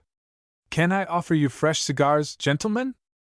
If for any reason a run had started on any one of the 3 local banks the next day, there would have been the devil and all to pay, because there was mighty little ready money in any one of them. Their vaults had been scraped clean of currency, and that currency, in a compact bundle, was rapidly traveling eastward in the company of a smallish iron-gray man answering to the name of Betts. At about the same moment Mr. Witherby, with the assistance of the dark porter of the Richland House, was packing his wardrobe into an ornate traveling kit. As he packed he explained to Dr. Lake and Major Covington, "I am called to Memphis 24 hours sooner than I had expected. Tomorrow we close a deal there involving, I should say, $500,000. Let us see, this is Wednesday, isn't it? I will return here on Friday morning. Meanwhile you may have the papers drawn by your attorney and ready for submission to my lawyer, Mr. Sharkey, who should arrive tomorrow from Cincinnati. If he finds them all shipshape, as I have every reason to expect he will find them, then, on Friday morning, gentlemen, we will sign up and I will pay the binder, amounting to, how much? 90,000, I believe, was the figure we agreed upon. Quite so. Gentlemen, you will find a box of my favorite cigars on that bureau yonder. Help yourselves. No lawyer named Sharkey arrived from Cincinnati on Thursday. No J. Hayden Witherby returned from Memphis on Friday, nor was there word from him by wire or mail. The papers, drawn in Colonel Cope's best legal style, all fringed and trimmed with whereas and wherefores, waited and waited. Telegrams which Major Covington sent to Memphis remained unanswered, in fact, undelivered. Major Covington suddenly developed a cold and sinking sensation at the pit of his stomach. In his associates he discerned signs of the same chilling manifestation. It seemed to occur to all of them at once that nobody had asked J. Hayden Witherby for his credentials or had inquired into his antecedents. Glamored by the grandeur of his person, they had gone along with him, had gone along until now blindly. Saturday, hour by hour, darkling suspicion grew in each mind and reared itself like a totem pole adorned with snake-headed, hawk-clawed figments of dread. And on Saturday, for the first time in a solid week, the daily evening news carried no front-page account of the latest doings and sayings of J. Hayden Witherby. Upon a distracted conference, taking place Saturday night in the director's room of the bank, intruded the sad figure of Cassius Poindexter, combing back his side whiskers like a man eternally on the point of parting a pair of lace curtains and never coming through them. "Excuse me," he said, "but I've got something to say that I think you gentlemen ought to hear. If you thought those two, Witherbones, or whatever his name is, and my late employer, Henry Betts, if you all thought those two were strangers to one another, you were mistaken, that's all. 2 weeks ago I saw a letter on Betts' desk signed by this man Witherby, if that's his name.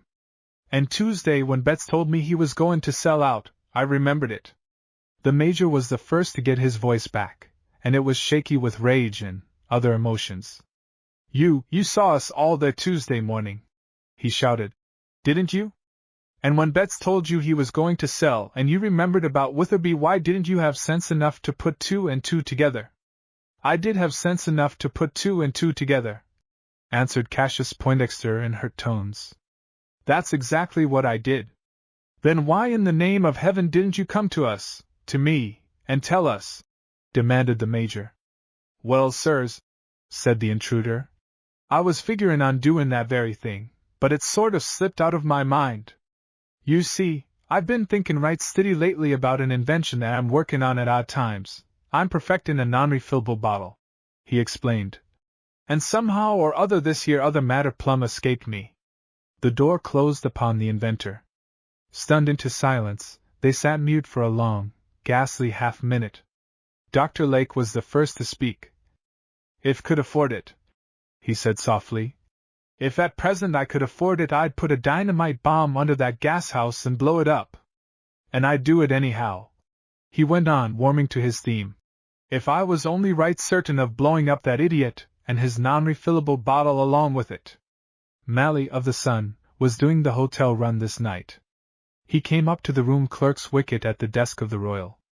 "Say, Mac," he hailed, "what's the prospect? So far, all I've got is one rubber magnate from South America, a haughty hidalgo with an Irish name and a New England accent, who was willing to slip me a half-column interview providing I'd run in the name of his company 8 or 9 times, him, and an Oklahoma congressman, with the makings of a bun, and one of Sandusky, Ohio's well-known and popular merchant princes, with a line of talk touching on the business revival in the Middle West. If that's not slim pickings, I don't want a cent. Say, help an honest working lad out, can't you?" This appeal moved the room clerk. "Let's see now," he said, and ran a highly polished fingernail down a long column of names. Halfway down the finger halted. "Here's copy for you, maybe," he said. "The name is Priest, William Pittman Priest is the way he wrote it.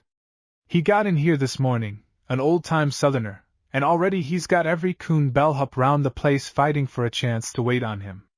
He's the real thing all right, I guess, looks it and talks it too. You ought to be able to have some fun with him." Where's he registered from? Asked Mally hopefully. From Kentucky, that's all, just Kentucky, with no town given, said Mac, grinning. There are still a few of those old Southerners left that'll register from a whole state at large. Why, there he goes now, said the room clerk, and he pointed. Across the lobby, making slow headway against weaving tides of darting, hurrying figures, was moving a stoutish and elderly form clad in a fashion that made it look doubly and trebly strange among those marble and onyx precincts. A soft black hat of undoubted age and much shapelessness was jammed down upon the head, and from beneath its wide brim at the rear escaped wisps of thin white hair that curled over the upturned coat collar. The face the hat shaded was round and pink, chubby almost, and ended in a white chin beard which, as Mally subsequently said in his story, flowed down its owner's chest like a point-lace jabot. There was an ancient caped overcoat of a pattern that had been fashionable perhaps 20 years ago and would be fashionable again, no doubt, 20 years hence. There were grey trousers that had never been pressed apparently, and to finish off with, there was a pair of box-toed, high-heeled boots of a kind now seen mostly in faded full-length photographs of gentlemen taken in the late 70s. Boots with wrinkled tops that showed for 4 inches or more and shined clear up to the trouser. Lined with some sort of blacking that put a dull bluish iridescent blush upon the leather, almost like the colors on a dove's breast feathers. Thanks for the tip, Mac, said Mally, and he made off after the old man, who by now had turned and was maneuvering down the corridor toward where a revolving door turned unceasingly, like a wheel in a squirrel's cage. Oh, Colonel! Called out Mally on a venture, jibing through the human currents and trying to overtake the stout, broad figure ahead of him. An exceedingly young, exceedingly important person, who looked as though he might be prominent in the National Guard or on some governor's staff, half rose from a leather lounge and glanced about inquiringly, but the old man in the cape and boots kept on. Major! Tried Mally vainly. Major! Just a minute, please. And then, Judge! Oh, Judge! He called as a last resort, and at that his quarry swung about on his heels and stopped, eyeing him with whimsical, mild blue eyes under wrinkly lids. Son, he said in a high, whiny voice which instantly appealed to Mally's sense of the picturesque. Was it me that you've been yelling at? Mally answered, telling his name and his business. A moment later he was surprised to find himself shaking hands warmly with the older man. Mally, did you say? The judge was inquiring almost eagerly. Well, now, son, I'm glad to meet up with you. Mally is a fairly familiar name, and a highly honored one down in our part of the country. There was a captain in Forrest's command of your name, Captain Mally, a mighty gallant soldier and a splendid gentleman. You put me right sharply in mind of him too, seemed to favor him considerable round the eyes. Are you closely related to the southern branch of the family, Sue?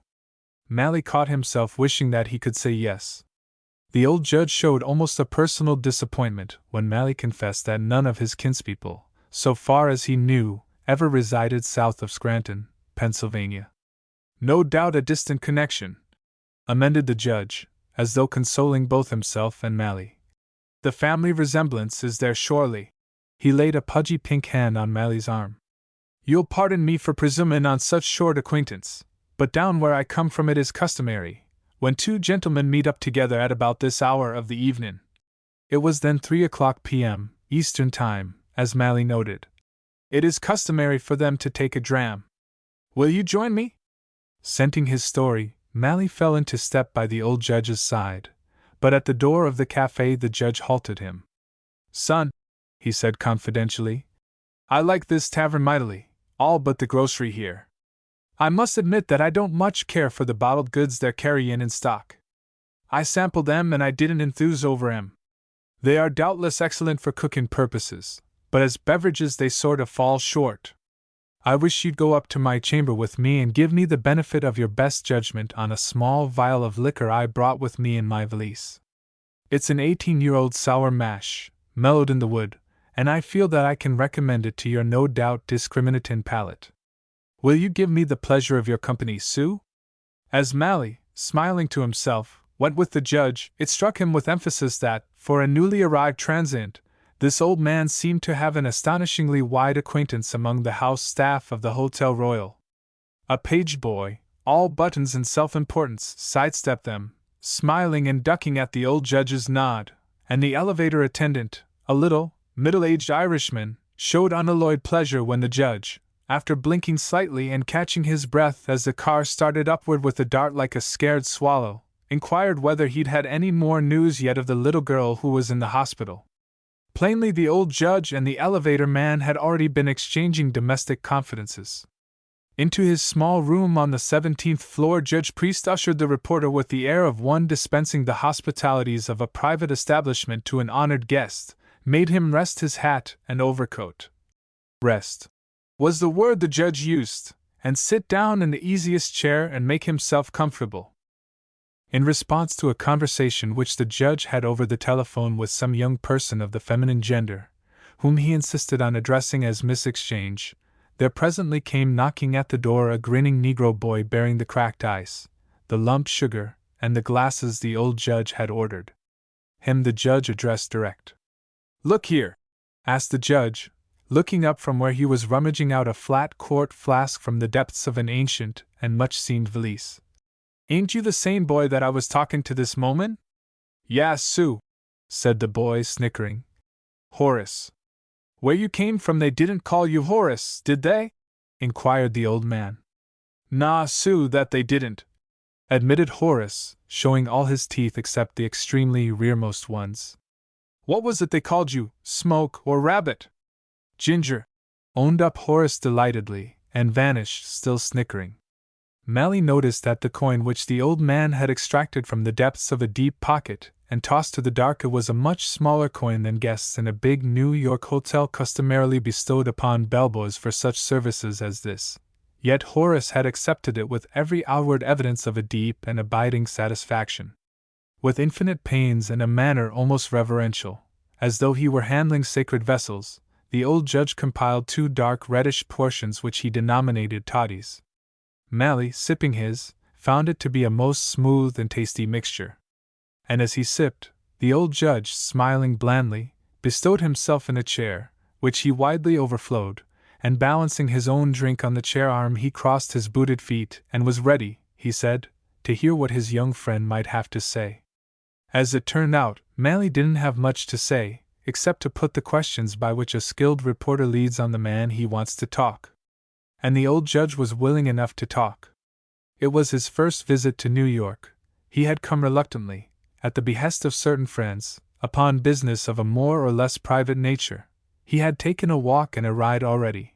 He had seen a stretch of Broadway and some of Fifth Avenue, and he was full of impressions and observations that tickled Mally dear down to the core of his repertorial soul. So Mally, like the wise newspaper man he was, threw away his notes on the Brazilian rubber magnate and the merchant prince of Sandusky, and at dark he went back to the office and wrote the story of old Judge Priest, of Kentucky, for a full column and a quarter. Boss Clark, the night city editor, saw the humor value of the story before he had run through the first paragraph, and he played it up hard on the second page of the Sun, with a regular sun head over it. It was by way of being a dull time of news in New York. None of the wealthiest families was marrying or giving in marriage. More remarkable still, none of them was divorcing or giving in divorce. No subway scandal was emerging drippingly from the bowels of the earth. No aviator was descending abruptly from aloft with a dull and lethal thud. Mally's story, with the personality of the old judge deftly set forward as a foil for his homely simplicity and small-town philosophy, arched across the purview of divers saddened city editors like a rainbow spanning a leadish sky. The craft, in the vernacular of the craft, saw the story and went to it. Inside of 24 hours Judge Priest, of Kentucky, was Broadway's reigning favorite, for publicity purposes anyhow. The free advertising he got could not have been measured in dollars and cents if a prima donna had been getting it. The judge kept open house all that next day in his room at the Hotel Royal, receiving regular and special members of various city staffs. Margaret Movine, the star lady writer of the Evening Journal, had a full-page interview, in which the judge, using the Southern accent as it is spoken in New York exclusively, was made to discuss, among other things, the suffragette movement, women smoking in public, Fifth Avenue, hobble skirts, Morgan's raid, and the iniquity of putting sugar in corn bread. The dialect was the talented Miss Margaret Movine's, but the thoughts and the words were the judge's, faithfully set forth. The Times gave him a set of jingles on its editorial page, and the Evening Mail followed up with a couple of humorous paragraphs. But it was the Sunday World that scored heaviest. McCartwell, of the Sunday, went up and secured from the judge his own private recipe for mint juleps, a recipe which the judge said had been in his family for 3 generations, and he thought possibly longer, it having been brought over the mountains and through the Gap from Virginia by a grandsire who didn't bring much of anything else of great value, and the World, printing this recipe and using it as a starter, conducted through its correspondence southward a telegraphic symposium of mint julep recipes. Private John Allen, of Mississippi, Colonel Bill Sterrett, of Texas, Moss Henry Watterson and General Simon Bolivar Buckner, of Kentucky, Senator Bob Taylor, of Tennessee, and others, contributed. A dispute at once arose in the South concerning the relative merits, mint bruised and mint crushed. An old gentleman in Virginia wrote an indignant letter to the Richmond Times-Dispatch. He said it should be bruised only, and a personal misunderstanding between 2 veteran members of the Pendennis Club, of Louisville, was with difficulty averted by bystanders. For the American, Tom Powers drew a cartoon showing the old judge, with a julep in his hand, marching through the Prohibition belt of the South, accompanied by a procession of jubilant joys, while hordes of disconcerted glooms fled ahead of them across the map. In short, for the better part of a week Judge Priest was a celebrity, holding the limelight to the virtual exclusion of grand opera stars, favorite sons, white hopes, debutantes, and contributing editors of the Outlook magazine. And on the 4th day the judge, sitting in the privacy of his chamber and contemplating his sudden prominence, had an idea, and this idea was the answer to a question he had been asking himself many times since he left home. He spent half an hour and 70 cents telephoning to various newspaper offices. When finally he hung up the receiver and wriggled into his caped overcoat, a benevolent smile illumined his broad, pink face. The smile still lingered there as he climbed into a cab at the curb and gave the driver a certain Wall Street address, which was the address CI1J, Hayden Witherby. J. Hayden Witherby, composing the firm of Witherby and Company, bankers, had a cozy fly-trap or office suite in one of the tallest and most ornate of the office buildings or spiderwebs in the downtown financial district. This location was but a natural one, seeing that Mr. J. Hayden Witherby's interests were widely scattered and diversified, including as they did the formation and construction, on paper and with paper, of trolley lines, the floating of various enterprises, which floated the more easily by reason of the fact that water was their native element, and the sale of what are known in the West as holes in the ground and in the East as permanent mining investments. He rode to and from business in a splendid touring car trained to stop automatically at least 3 cafes on the way uptown of an evening, and he had in his employ a competent staff, including a grayish gentleman of a grim and stolid aspect, named Betts. Being a man of affairs, and many of them, Mr. Witherby had but small time for general newspaper reading, save and except only the market quotations, the baseball scores in season, and the notices of news shows for tired businessmen, though keeping a weather eye ever out for stories touching on the pernicious activities of the federal grand jury, with its indictments and summonses and warrants, and of the United States Post Office Department, with its nasty habit of issuing fraud orders and tying up valuable personal mail. Nevertheless, on a certain wintry afternoon about 2 o'clock or 2:30, when his office boy brought to him a small card, engraved, no, not engraved, printed, smudgely printed with the name of William Pittman Priest and the general address of Kentucky, the sight of the card seemed to awaken within him certain amusing stories which had lately fallen under his attention in the printed columns, and, since he never overlooked any bets, even the small ones, he told the boy to show the gentleman in. The reader, I take it, being already acquainted with the widely varying conversational characteristics of Judge Priest and Mr. J. Hayden Witherby, it would be but a waste of space and time for me to undertake to describe in detail the manner of their meeting on this occasion. Suffice it to say that the judge was shown into Mr. J. Hayden Witherby's private office, that he introduced himself, shook hands with Mr. Witherby, and in response to an invitation took a seat, after which he complimented Mr. Witherby upon the luxury and good taste of his surroundings, and remarked that it was seasonable weather, considering the northern climate and the time of the year. And then, being requested to state the nature of his business, he told Mr. Witherby he had called in the hope of interesting him in an industrial property located in the south. It was at this juncture that Mr. Witherby pressed a large, dark cigar upon his visitor. "Yes," said Mr. Witherby, "we have been operating somewhat extensively in the south of late, and we are always on the lookout for desirable properties of almost any character. Where is this particular property you speak of located, and what is its nature?"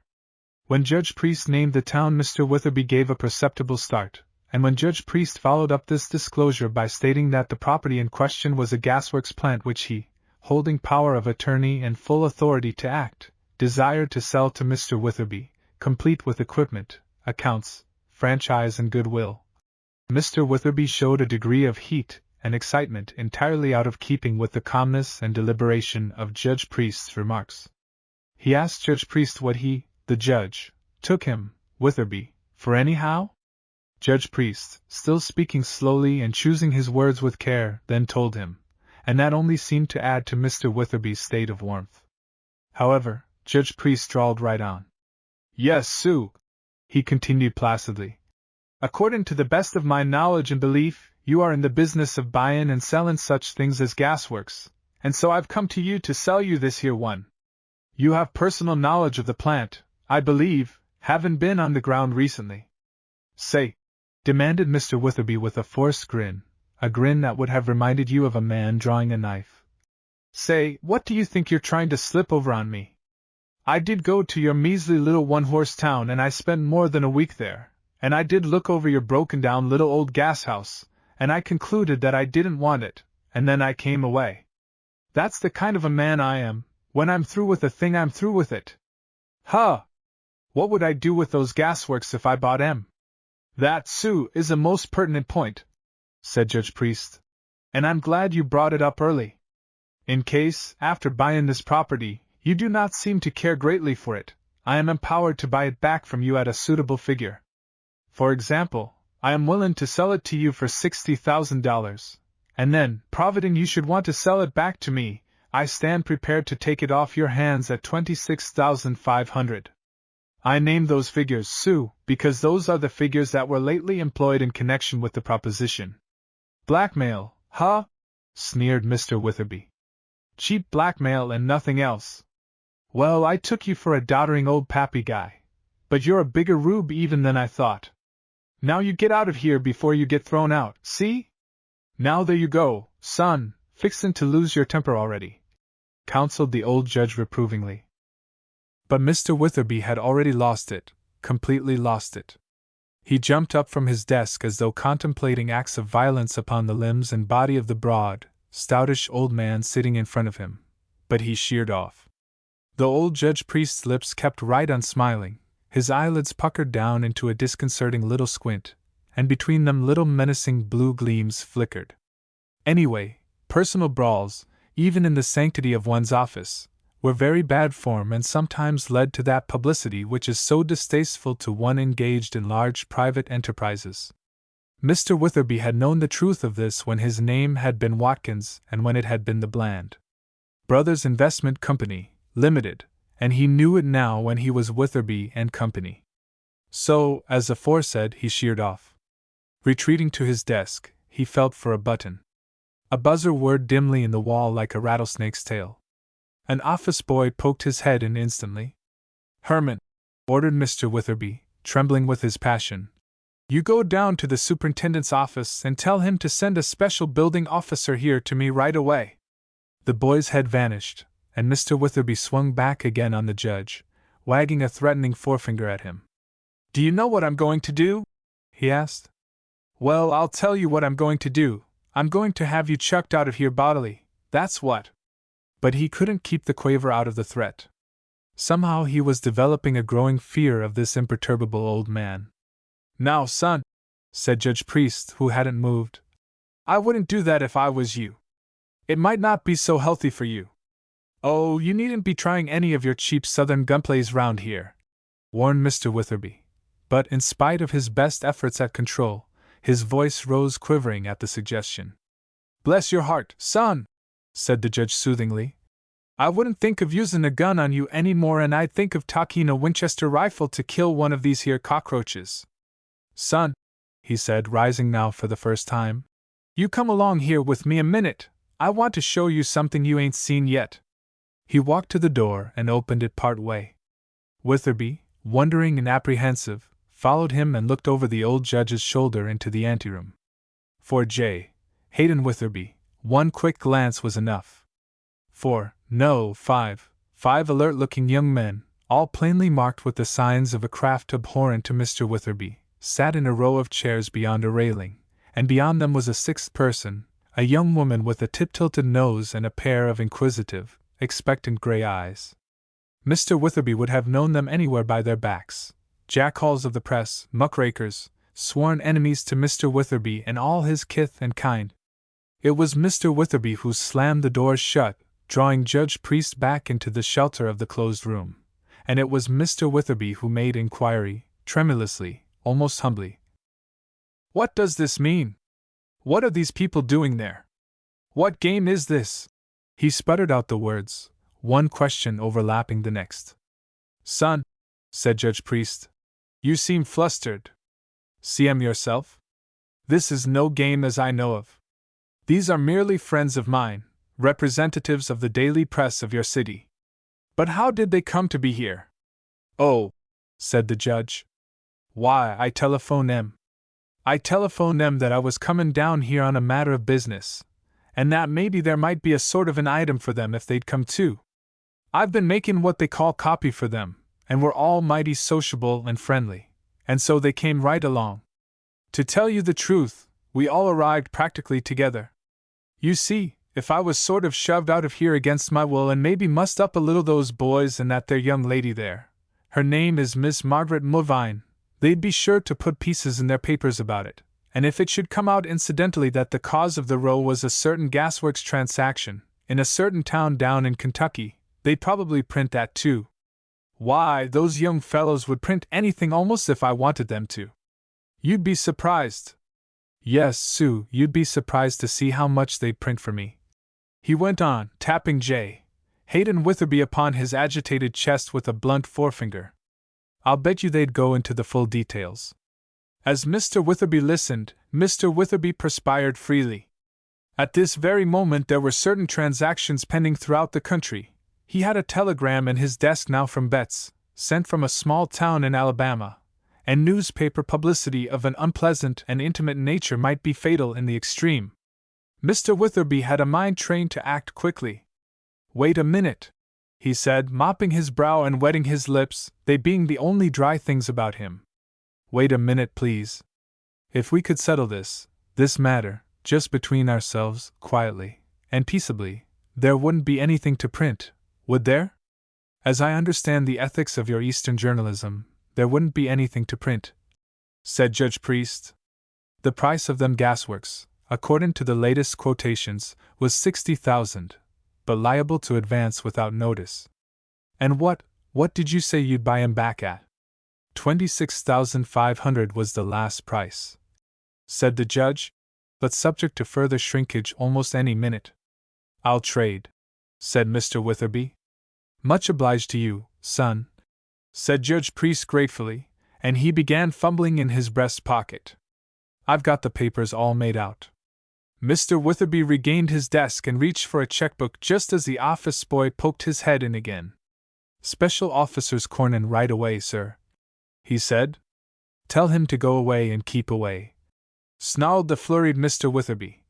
"And you keep that door shut, tight. Shall I make the check out to you?" he asked the judge. "Well, now, I wouldn't care to bother with checks," said the judge.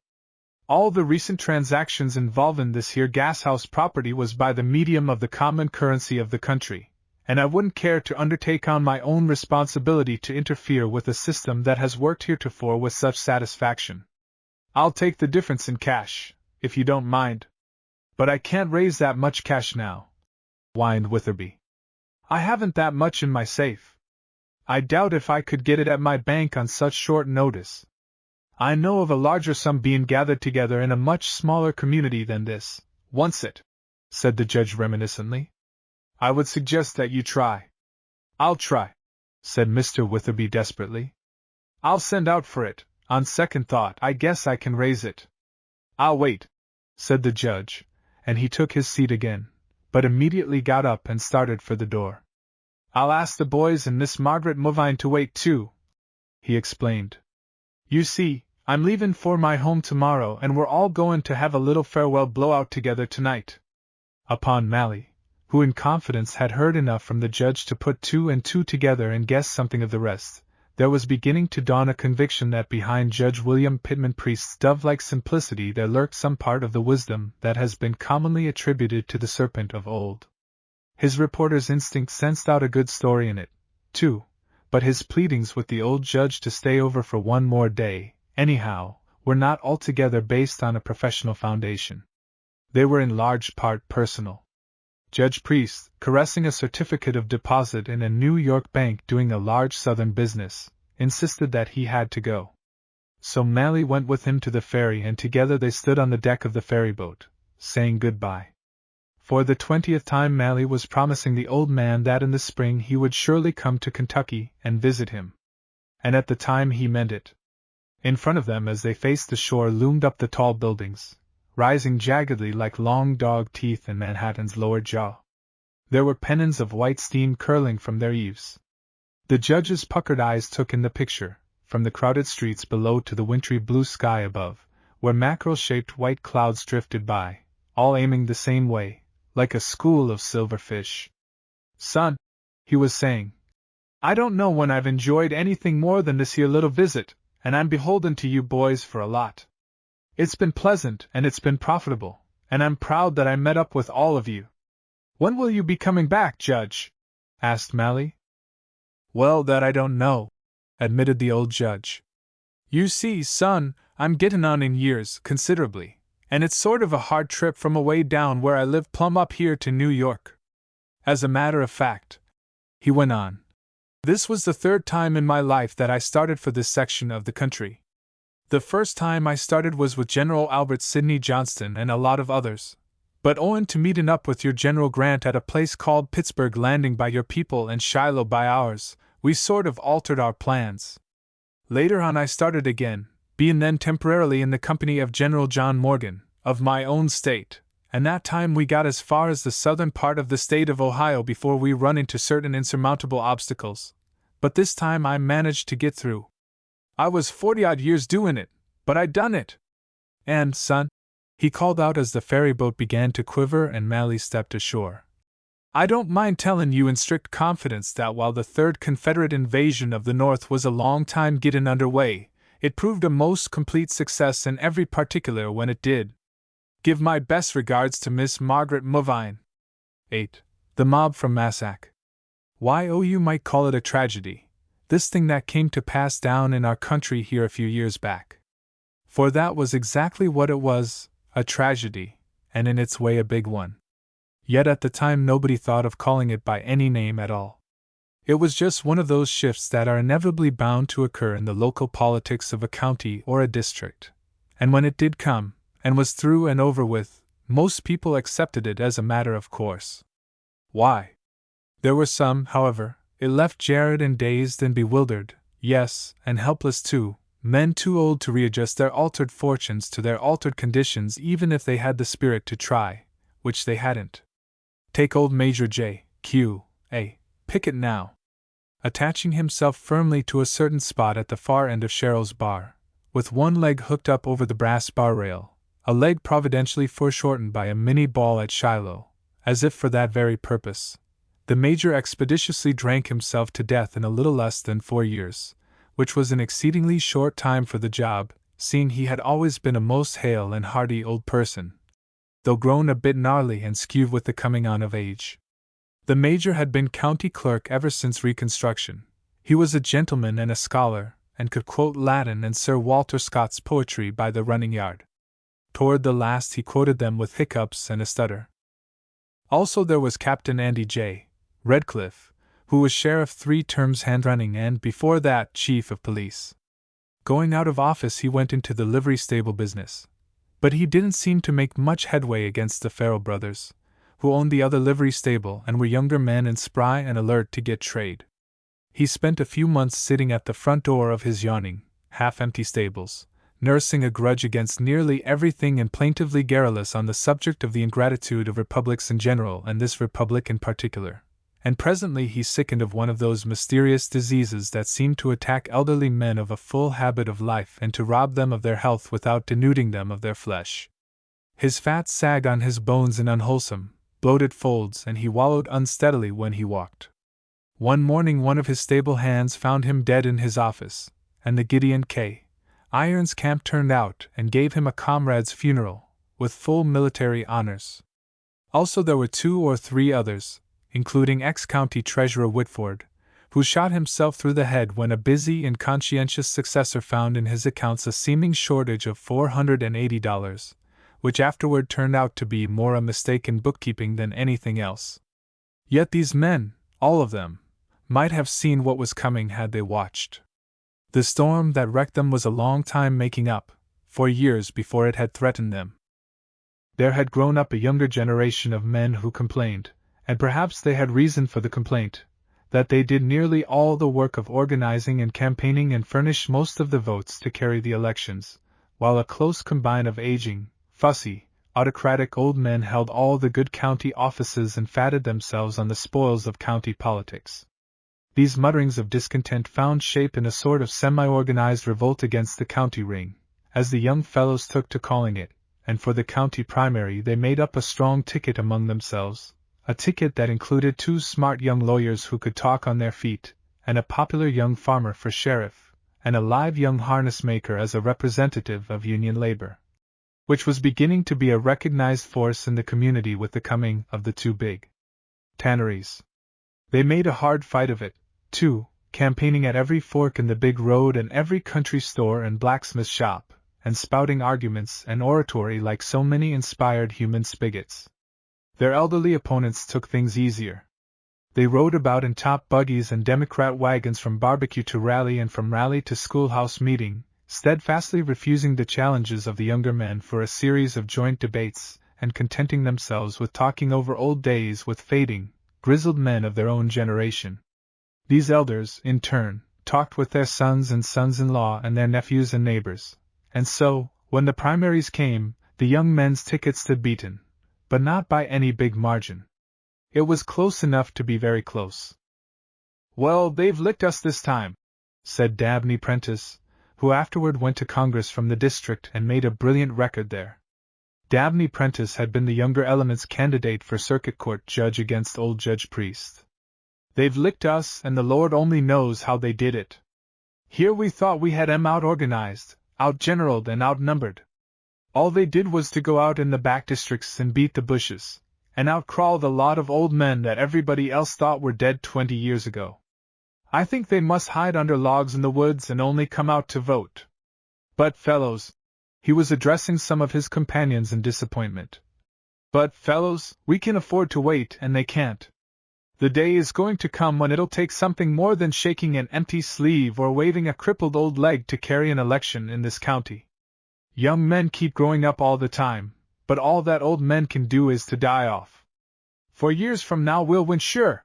The 4 years went by, creakingly slow of passage to some and rolling fast to others, and in the summer of the 4th year another campaign started up and grew hot and hotter to match the weather, which was blazing hot. The August drought came, an arid and a blistering visitation.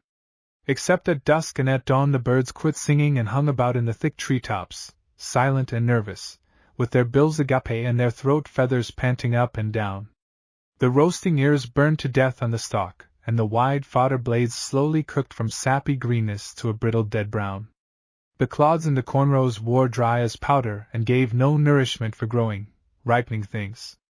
The dust powdered the blackberry vines until they lost their original color altogether, and at the roadside the medicinal mullein drooped its wilted long leaves, like lolling tongues that were all furred and roiled, as though the mullein suffered from the very fevers that its steeped juices are presumed to cure. At its full the moon shone hot and red, with 2 rings round it, and the 2 rings always used to mean water in our country, 2 rings for drinking water at the hotel, and for rainwater 2 rings round the moon. But week after week no rain fell and the face of the earth just seemed to dry up and blow away. Yet the campaign neither lost its edge nor abated any of its fervor by reason of the weather. Politics was the chief diversion and the main excitement in our county in those days, and still is.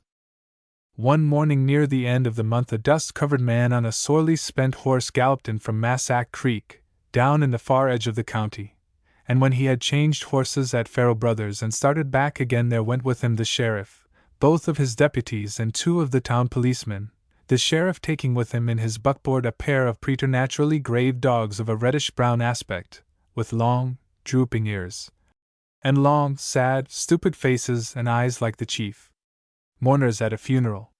They were bloodhounds, imported at some cost from a kennel in Tennessee and reputed to be marvelously wise in the tracking down of criminals.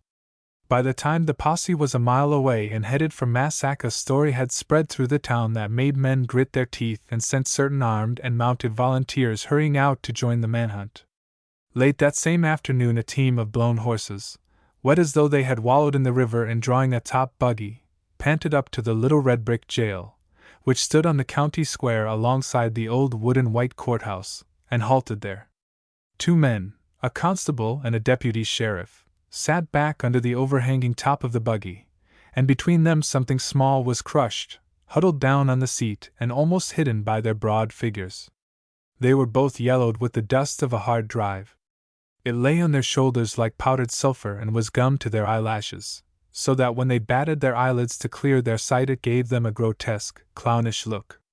They climbed laboriously out and stretched their limbs. The constable hurried stiffly up the short gravel path to the jail, and rapped on the door, and called out something. The deputy sheriff reached in under the buggy top and hauled out a little negro, skinny and slight and seemingly not over 18 years old. He hauled him out as though he was handling a sack of grits, and the negro came out like a sack of grits and fell upon his face on the pavement, almost between the buggy wheels.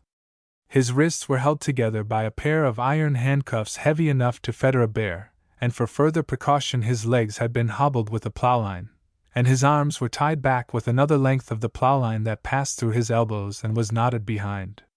The deputy stooped, took a grip on the rope across the prisoner's back and heaved him up to his feet. He was ragged, barefooted and bareheaded, and his face was covered with a streaky clayish yellow caking, where the sweat had run down and wetted the dust layers. Through this muddy mask his pop eyes stared with a dulled animal terror. Thus yanked upright the little negro swayed on his feet, shrinking up his shoulders and lurching in his tethers.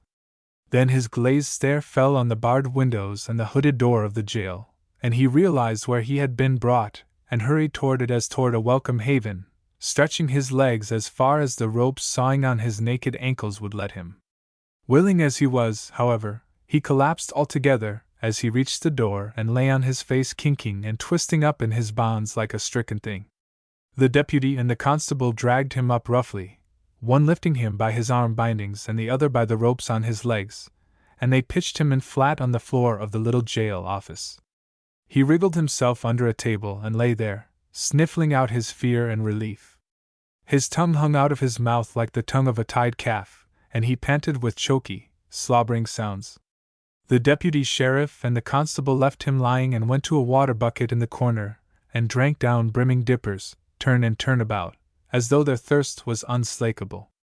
It was Dink Bynum, the deputy jailer, who had admitted them, and in the absence of his superior he was in charge solely.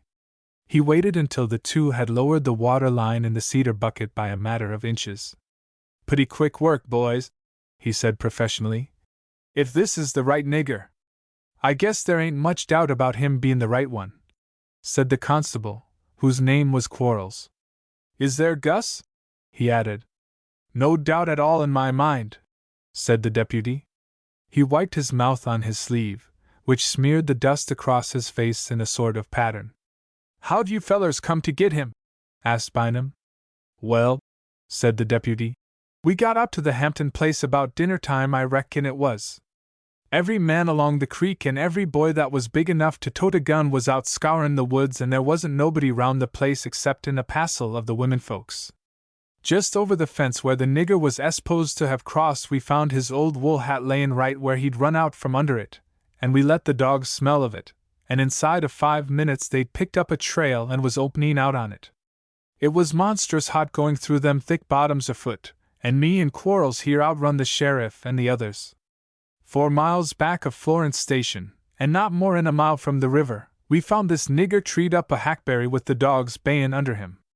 I figure he'd been hidin' out in the woods all night and was makin' for the river, to cross, when the dogs fetched up behind him and made him take to a tree.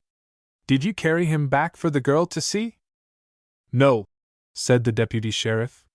Me and Quarles, we talked it over after we got him down and had him roped up. In the first place, she wasn't in no condition to take a look at him, and besides, we knowed that them Massac people jest naturally wouldn't listen to nothin' once that they laid eyes on him. They'd a tore him apart bodily. The bound figure on the floor began moaning in a steady, dead monotone, with his lips against the planking. So, bein' as me and Quarles wanted the credit for bringin' him in, not to mention the reward, went on the deputy, without a glance at the moaning Negro. We decided not to take no chances. I kept him out of sight until Quarles could go over to the river and borrow a rig, and we drive in with him by the lower road, across the iron bridge, without goin' anywhere near Massac. What does the nigger say for himself? Asked Bynum, greedy for all the details. Huh, said the deputy. He's been too scared to say much of anything. Says he tramped up here from below the state line and was makin' for Ballard County, lookin' for a job of work. He's a strange nigger, all right. And he as good as admits he was right near the Hampton place yisterday evenin' at milkin' time, when the girl was laywayed, and says he only run because the dogs took out after him and scared him. But here he is. We've done our duty and delivered him, and now if the boys out yonder on Massac want to come in and take him out, that's their lookout and yourn, Dink. I reckon you ain't made no mistake, said Bynum. Cursing softly under his breath, he walked over and spurned the prisoner with his heavy foot. The Negro writhed under the pressure like a crushed insect. The under-jailer looked down at him with a curious tautening of his heavy features. The papers call 'em burly black brutes, he said, and I never seen one of 'em yet that was more'n 20 years old or run over 130 pound. He raised his voice. Jim, oh Jim! An inner door of sheet iron opened with a suspicious instantaneousness, and in the opening appeared a black jail trustee, a confirmed chicken thief. He ducked his head and turned toward each of the white men, carefully keeping his uneasy gaze away from the little Negro lying between the table legs in the corner. Yas, Sue, boss, right here, Sue, said the trustee. Here, Jim. The deputy jailer was opening his pocket knife and passing it over. Take and cut them ropes off that nigger's arms and legs. With a ludicrous alacrity, the trustee obeyed. Now pull him up on his feet, commanded Bynum. I guess we might as well leave them cuffs on him, eh? He said to the deputy sheriff. The deputy nodded. Bynum took down from a peg over the jailer's desk a ring bearing many jingling keys of hand-wrought iron. Bring him in here, Jim, he bade the trustee. He stepped through the inner door, and the Negro Jim followed him, steering the manacled little Negro. Quarles, the constable, and the deputy sheriff tagged behind to see their catch properly caged. They went along a short corridor, filled with a stifling, baked heat and heavy with the smell of penned-up creatures. There were faces at the barred doors of the cells that lined one side of this corridor, all black or yellow faces except one white one, and from these cells came no sound at all as the 3 white men and the 2 Negroes passed. Only the lone white prisoner spoke out. Who is he, Dink? He called eagerly. What's he done? Shut up, ordered his keeper briefly, and that was the only answer he made. At the far end of the passage, Bynum turned a key in a creaky lock and threw back the barred door of an inner cell, sheathed with iron and lacking a window. The trustee shoved in the little handcuffed Negro, and the Negro groveled on the wooden floor upon all fours. Bynum locked the door, and the 3 white men tramped back through the silent corridor, followed by the sets of white eyes that stared out unwinkingly at them through the iron lattice grills. It was significant that from the time of the arrival at the jail not one of the whites had laid his hands actually upon the prisoner. Well, boys, said Bynum to the others by way of a farewell, There he is and there he'll stay, unless them Massac Creek folks come and get him. You've done your sworn duty and I've done mine. I locked him up and I won't be responsible for what happens now. I know this much, I ain't going to get myself crippled up on that nigger. If a mob wants to come, let 'em come on. No mob came from Massac that night or the next night either, and on the second day there was a big basket picnic and rally under a brush arbor at the Shady Grove schoolhouse, the biggest meeting of the whole campaign it was to be, with speaking, and the Silver Cornet Band out from town to make music, and the oldest living Democrat in the county sitting on the platform, and all that. Braving the piled-on layers of heat that rode the parched country like witch hags, half the town went to Shady Grove. Nearly everybody went that could travel. All the morning wagons and buggies were clattering out of town, headed toward the west. And in the cooking dead calm of the mid-afternoon the mob from Massac came. They came by roundabout ways, avoiding those main-traveled roads over which the crowds were gathering in toward the common focus of the Shady Grove schoolhouse, and coming so, on horseback by twos and threes, and leaving their horses in a thicket half a mile out, they were able to reach the edge of the town unnoticed and unsuspected. The rest, their leader figured, would be easy. A mistaken judgment by the town fathers in an earlier day had put the public square near the northern boundary, and the town, instead of growing up to it, grew away from it in the opposite direction, so that the square stood well beyond the thickly settled district. All things had worked out well for their purpose. The sheriff and the jailer, both candidates for renomination, were at Shady Grove, and the sheriff had all his deputies with him, electioneering for their own jobs and his. Legal Row, the little street of lawyers' offices back of the square, might have been a byroad in old Pompeii for all the life that showed along its short and simmering length. No idlers lay under the water maples and the red oaks in the square. The jail baked in the sunlight, silent as a brick tomb, which indeed it somewhat resembled, and on the wide portico of the courthouse a loafer dog of remote hound antecedents alternately napped and roused to snap at the buzzing flies. The door of the clerk's office stood agape, and through the opening came musty, snuffy smells of old leather and dry-rotted deeds. The wide hallway that ran from end to end of the old building was empty and echoed like a cave to the frequent thump of the loafer dog's leg joints upon the planking. Indeed, the whole place had but a single occupant. In his office back of the circuit court room Judge Priest was asleep, tilted back in a swivel chair, with his short, plump legs propped on a table and his pudgy hands locked across his stomach, which gently rose and fell with his breathing. His straw hat was on the table, and in a corner leaned his inevitable traveling companion in summer weather, a vast and cavernous umbrella of a pattern that is probably obsolete now, an unkempt old drab slattern of an umbrella with a cracked wooden handle and a crippled rib that dangled away from its fellows as though shamed by its afflicted state. The campaigning had been hard on the old judge. The Monday before, at a rally at Temple's Mills, he had fainted, and this day he hadn't felt equal to going to Shady Grove. Instead, he had come to his office after dinner to write some letters and had fallen asleep. He slept on for an hour, a picture of pink and cherubic old age, with little headings of sweat popping out thickly on his high bald head and a gentle little snoring sound, of first a drone and then a whistle, pouring steadily from his pursed lips. Outside, a dry fly rasped the brooding silence up and down with its fret-saw refrain.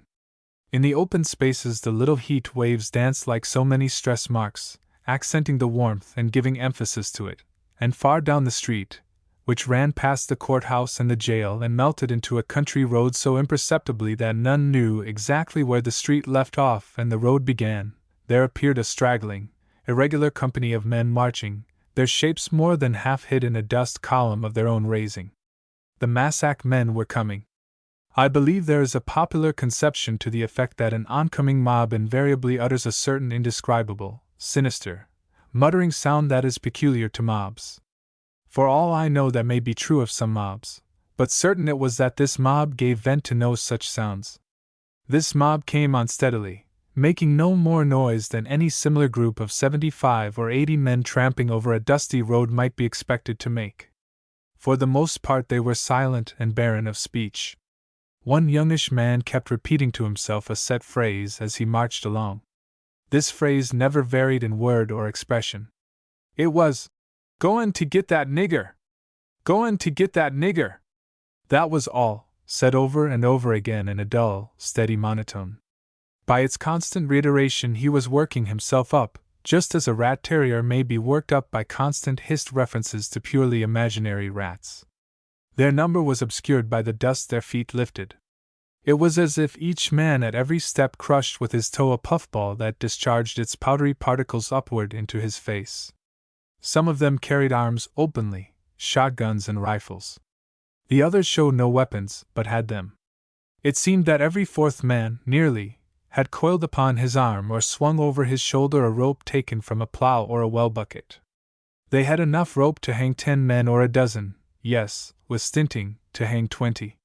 One man labored under the weight of a 3-gallon can of coal oil, so heavy that he had to shift it frequently from one tired arm to the other. In that weather the added burden made the sour sweat run down in streaks, furrowing the grime on his face. The Massac Creek blacksmith had a sledgehammer over his shoulder, and was in the front rank. Not one was masked or carried his face averted. Nearly all were grown men and not one was under 20. A certain definite purpose showed in their gait. It showed, also, in the way they closed up and became a more compact formation as they came within sight of the trees fringing the square. Down through the drowsing town edge they stepped, giving alarm only to the chickens that scratched languidly where scrub oaks cast a skimpy shade across the road. But as they reached the town line they passed a clutter of Negro cabins clustering about a little doggery. A Negro woman stepped to a door and saw them. Distractedly, fluttering like a hen, she ran into the bare, grassless yard, setting up a hysterical outcry. A Negro man came quickly from the cabin, clapped his hand over her mouth and dragged her back inside, slamming the door to behind him with a kick of his bare foot. Unseen hands shut the other cabin doors and the woman's half-smothered cries came dimly through the clapboard wall. But a slim black darky darted southward from the doggery, worming his way under a broken, snaggled fence and keeping the straggling line of houses and stables between him and the marchers. This fleeing figure was Jeff, Judge Priest's Negro body servant, who had a most amazing faculty for always being wherever things happened. Jeff was short and slim, and he could run fast. He ran fast now, snatching off his hat and carrying it in his hand, the surest of all signs that a Negro is traveling at his top gait. A good 1/8 of a mile in advance of the mob, he shot in at the back door of the courthouse and flung himself into his employer's room. "Jedge! Jedge!" he panted tensely. "Judge Priest, please, Sue, wake up. The mobbers is comin'." Judge Priest came out of his nap with a jerk that uprighted him in his chair. "What's that, boy?" "The W-ite folks is conin' after that there little nigger over in the jail. I outrun 'em to get yer and tell you, Sue." "Aha!" said Judge Priest, which was what Judge Priest generally said first of all when something struck him forcibly. He reared himself up briskly and reached for his hat and umbrella. "Which way are they comin' from?" he asked as he made for the hall and the front door. "Comin' down the Plantin Mill Road into Jefferson Street," explained Jeff, gasping out the words. As the old judge, with Jeff in his wake, emerged from the shadows of the tall hallway into the blinding glare of the portico, they met Dink Bynum, the deputy jailer, just diving in. Dink was shirt-sleeved. His face was curiously checkered with red and white blotches. He cast a backward glance, bumped into the judge's greater bulk and carromed off, snatching at the air to recover himself. "Are you deserting your post, Dink?" demanded the judge. "Jedge, there wasn't no manner of use in my stayin'," babbled Bynum. "I'm all alone and there's a whole big crowd of 'em comin' yonder. They'll get that nigger anyhow, and he deserves it," he burst out. "Dink Bynum, where are the keys to that jail?" said Judge Priest, speaking unusually fast for him. "I clean forgot 'em," he quavered. "I left 'em hangin' in the jail office. And also I note you left the outside door of the jail standin' wide open," said the judge, glancing to the left. "Where's your pistol?" In my pocket here." "Get it out." "Judge Priest, I wouldn't dare make no resistance single-handed. I got a family, faltered the unhappy deputy jailer.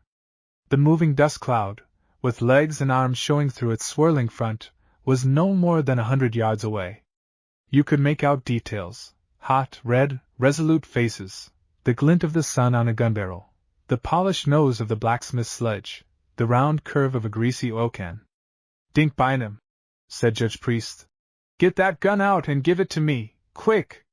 "Jedge, listen to reason," begged Bynum. "You're candidate yourself. Sentiment is against that nigger, strong. You'll hurt your own chances if you interfere." The judge didn't answer.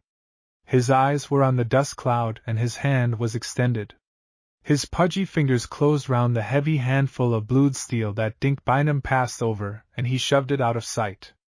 Laboring heavily down the steps, he opened his umbrella and put it over his shoulder, and as he waddled down the short gravel path his shadow had the grotesque semblance of a big crawling land terrapin following him. One look Judge Priest sent over his shoulder. Dink Bynum and Jeff had both vanished. Except for the men from Massac, there was no living being to be seen. They didn't see him, either, until they were right upon him. He came out across the narrow sidewalk of the square and halted directly in their path, with his right hand raised and his umbrella tilted far back, so that its shade cut across the top of his straw hat, making a distinct line.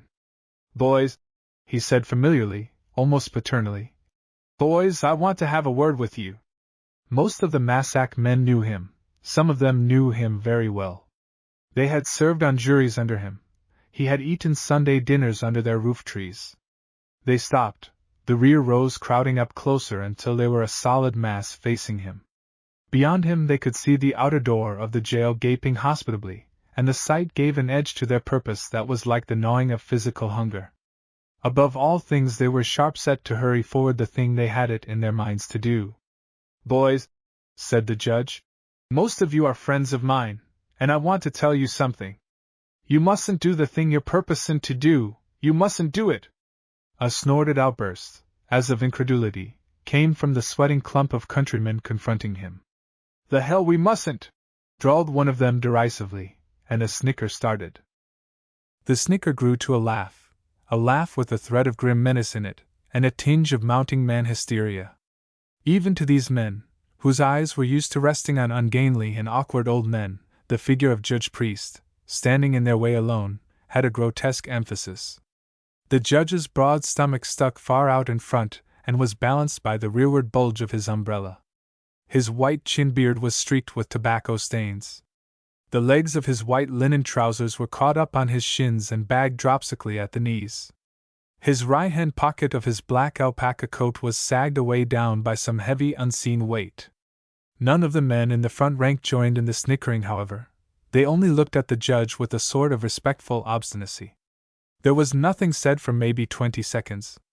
"Judge Priest," said a spokesman, a tall, spare, bony man with a sandy drooping mustache and a nose that beaked over like a butcherbird's bill. "Judge Priest, we've come after a nigger boy that's locked up in that jail yonder, and we're going to have him. Speaking personally, most of us here know you and we all like you, Sue, but I'll have to ask you to stand aside and let us go ahead about our business." "Gentlemen," said Judge Priest, without altering his tone, "the law of this state provides a proper—" "The law provides, eh?"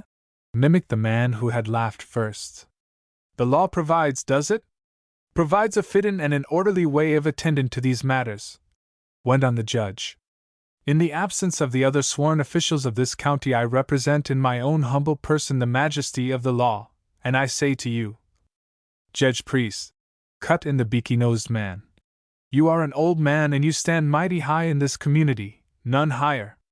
We don't none of us want to do nothin' or say nothin' to you that mout be regretted afterward, but we are goin' to have that nigger out of that jail and stretch his neck for him. He's one nigger that's lived too long already. You'd better step back," he went on. "You're just wastin' your time and ourn." A growling assent to this sentiment ran through the mob. It was a growl that carried a snarl. There was a surging forward movement from the rear and a restless rustle of limbs. "Wait a minute, boys," said the leader. "Wait a minute. There's no hurry, we'll get him. Judge Priest," he went on, changing his tone to one of regardful admonition, "you've got a race on for re-election, and you'll need every vote you can get. I hope you ain't going to do nothin' that'll maybe hurt your chances among us Massac Creekers. That's the second time that's been throwed up to me inside of 5 minutes," said Judge Priest. My chances for election have nothing to do with the matter now in hand, remember that. All right, assented the other. Then I'll tell you something else. Us men have come in broad daylight, not hiding our faces from the noonday Sunday. We are open and above board about this thing.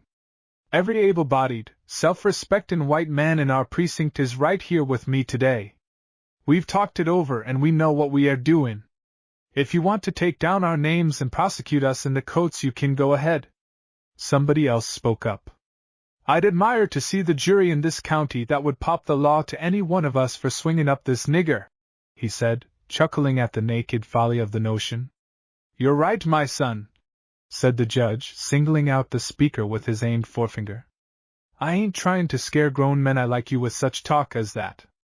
I know how you feel. I can understand how you feel. Every man with white blood in his veins knows just what your feelings are. I'm not trying to threaten you. I only want to reason with you and talk sense with you. This here boy ain't been identified yet, remember that.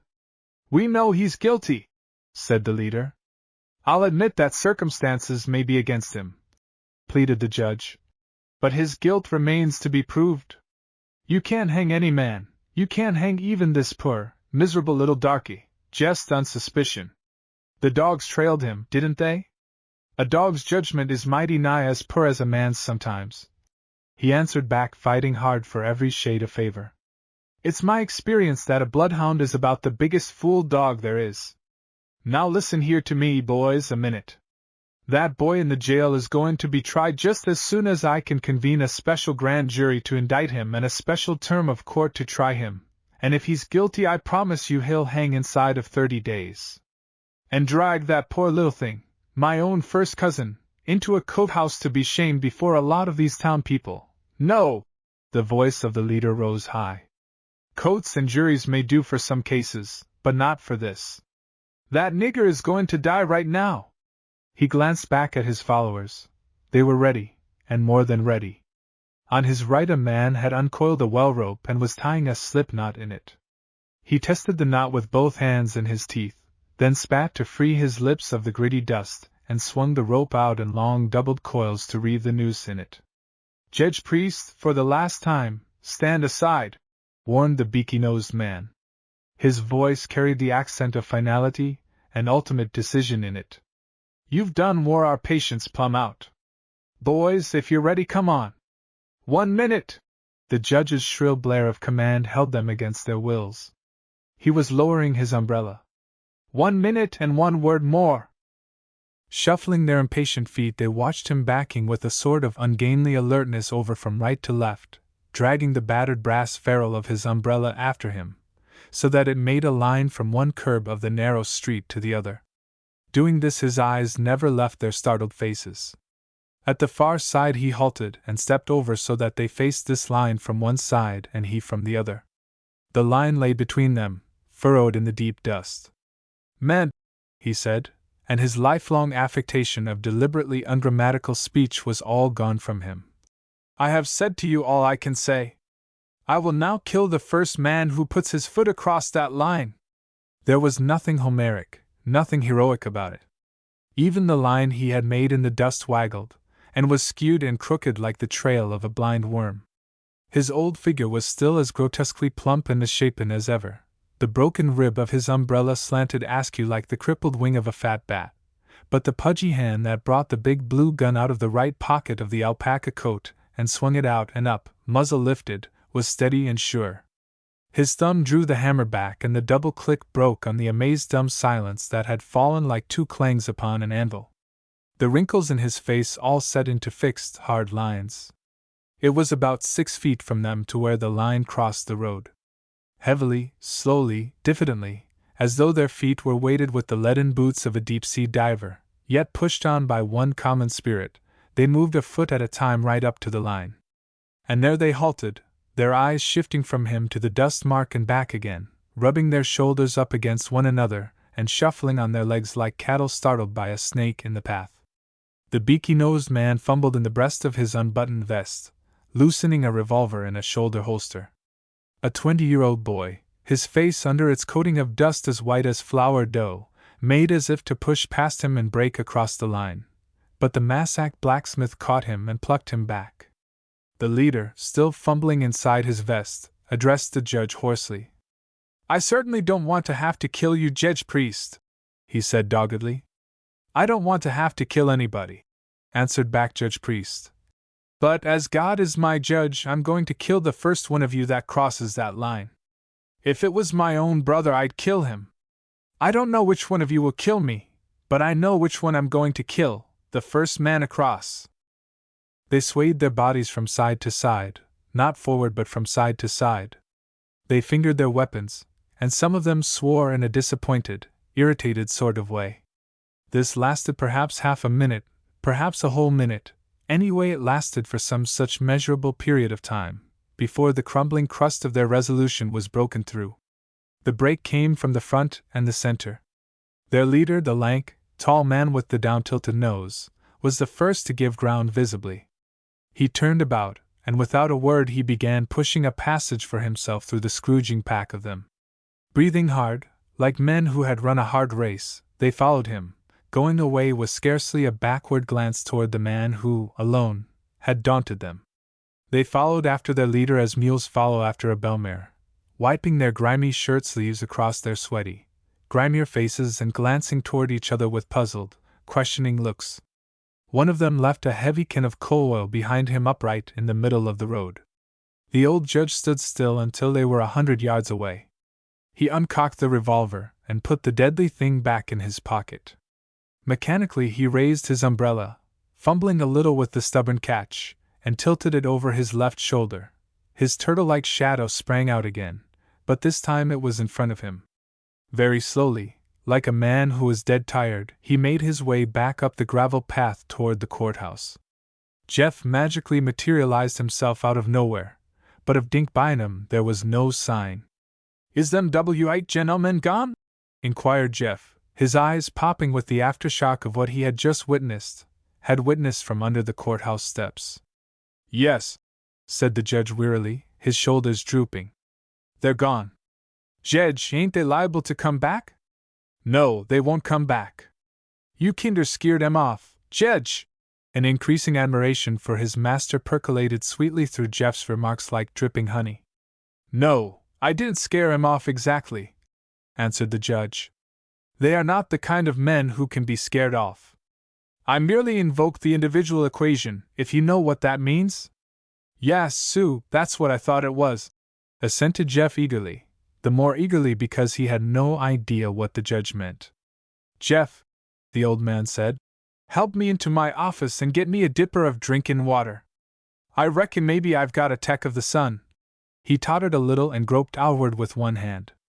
Guided to the room, he sank inertly into his chair and feebly fought off the blackness that kept blanking his sight. Jeff fanned him with his hat. "I guess maybe this here campaignin' has been too much for me," said the judge slowly. "It must be the weather. I reckon from now on, Jeff, I'll have to set back sort of easy and let these young fellows run things." He sat there until the couching sun brought long, thin shadows and a false promise of coolness. Dink Bynum returned unobtrusively to his abandoned post of duty. The crowds began coming back from the Shady Grove schoolhouse, and Jeff found time to slip out and confiscate to private purposes a coal oil can that still stood in the roadway. He knew of a market for such commodities. The telephone bell rang and the old judge, raising his sagged frame with an effort, went to the instrument and took down the receiver. Long-distance lines were beginning to creep out through the county, and this was a call from Florence Station, 7 miles away. "That you, Judge Priest?" said the voice over the wire. "This is Brack Rogers. I've been trying to raise the sheriff's office, but they don't seem to answer." "Well, Sue, they got the nigger what done that devilment over at the Hampton place on Massac this evening." "Yes, Sue, about 2 hours ago. He was a nigger named Moore that worked on the adjoinin' place to Hampton's, a tobacco hand. Nobody suspected him until this mornin', when some of the other darkies got to talkin' round, and Buddy Quarles heard the talk and went after him. The nigger he fit back and Buddy had to shoot him a couple of times. Oh yes, he died about an hour afterward, but before he died he owned up to everything. I reckon, on the whole, he got off light by being killed. Which, Jedge? The nigger that's there in the jail? No, Sue, he didn't have nothin' at all to do with it. The other nigger said so while he was dyin'. I jedge it was what you mout call another case of mistaken identity on the part of them fool hounds. To be sure of getting the full party vote out, and to save the cost of separate staffs of precinct officers, the committee ordained that the Democratic primaries should be held on the regular election day. The rains of November turned the dusts of August to high-edged ridges of sticky ooze. Election day came, wet and windy and bleak. Men cutting across the yellow-brown pastures, on their way to the polling places, scared up flocks of little grayish birds that tumbled through the air like wind-driven leaves and dropped again into the bushes with small tweaking sounds, like the slicing together of shears, and as if to help out this illusion, they showed in their tails barrings of white feathers which opened and closed like scissor blades. The night came on, and it matched the day, being raw and gusty, with clouds like clotted whey whipping over and round a full moon that resembled a chumdasher covered with yellow clabber. Then it started raining. The returns, county, state, and national, were received at the office of the Daily Evening News. By 7 o'clock the place was packed. Candidates and prominent citizens were crowded inside the railing that marked off the business department and the editorial department, while outside the railing and stretching on outdoors, into the street, the male populace of the town herded together in an almost solid mass. Inside, the air was streaky with layers of tobacco smoke and rich with the various smells of a small printing shop on a damp night. Behind a glass partition, hallway back toward the end of the building, a small press was turning out the weekly edition, smacking its metal lips over the taste of the raw ink. Its rumbling clatter, with the slobbery sputter of the arc lights in the ceiling overhead, made an accompaniment to the voices of the crowd. Election night was always the biggest night of the year in our town, bigger than Christmas Eve even. The returns at large came by telegraph, but the returns of the primaries were sent in from the various precincts of town and county by telephone, or, in cases where there was no telephone, they were brought in by hard-riding messengers.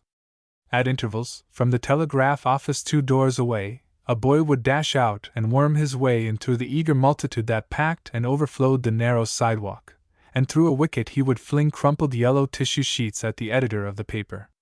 Then the editor would read out, 17 election districts in the 9th Assembly District of New York City give Schwartz for coroner.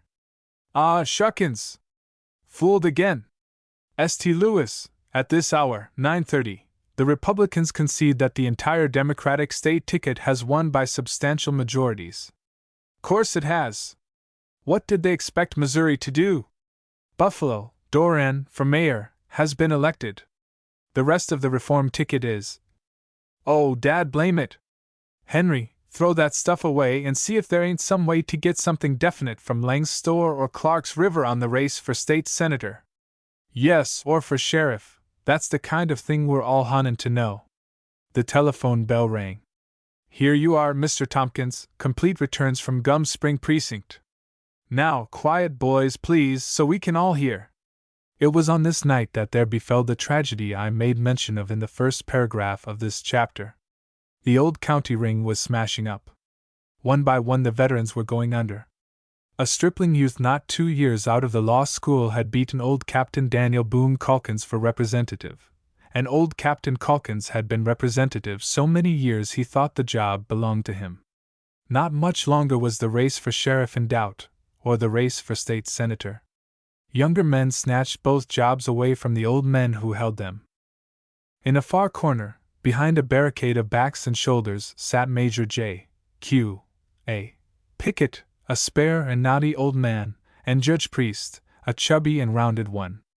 Of all the old men, the judge seemingly had run the strongest race, and Major Pickett, who had been county clerk for 20 years or better, had run close behind him.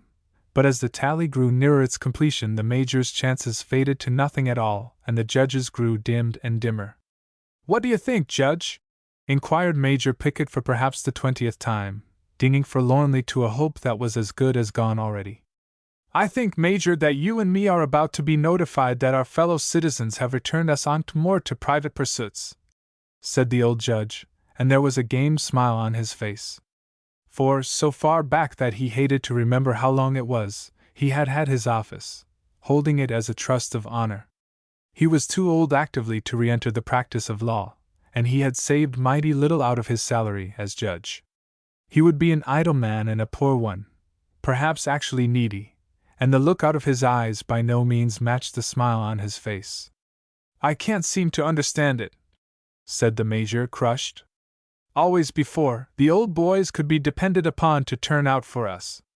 "Major," said Judge Priest, letting his wrinkled old hand fall on the Major's sound leg, "did you ever stop to think that there ain't so many of the old boys left any more? There used to be 175 members of the camp in good standin'. How many are there now? And how many of the boys did we bury this past year?" There was a yell from up front and a scrooging forward of bodies.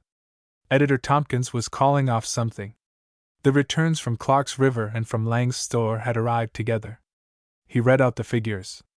These two old men, sitting side by side, at the back, listened with hands cupped behind ears that were growing a bit faulty of hearing. They heard. Major J. Q. A.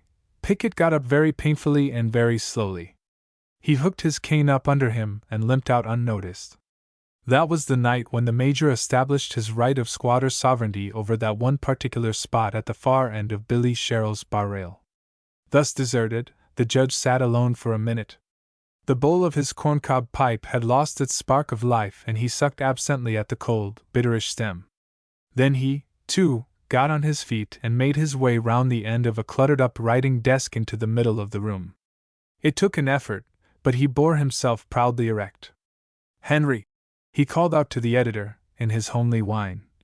"Henry, would you mind tellin' me, just for curiosity, how my race stands?" "Judge," said the editor, "by the latest count you are 48 votes behind Mr. Prentice."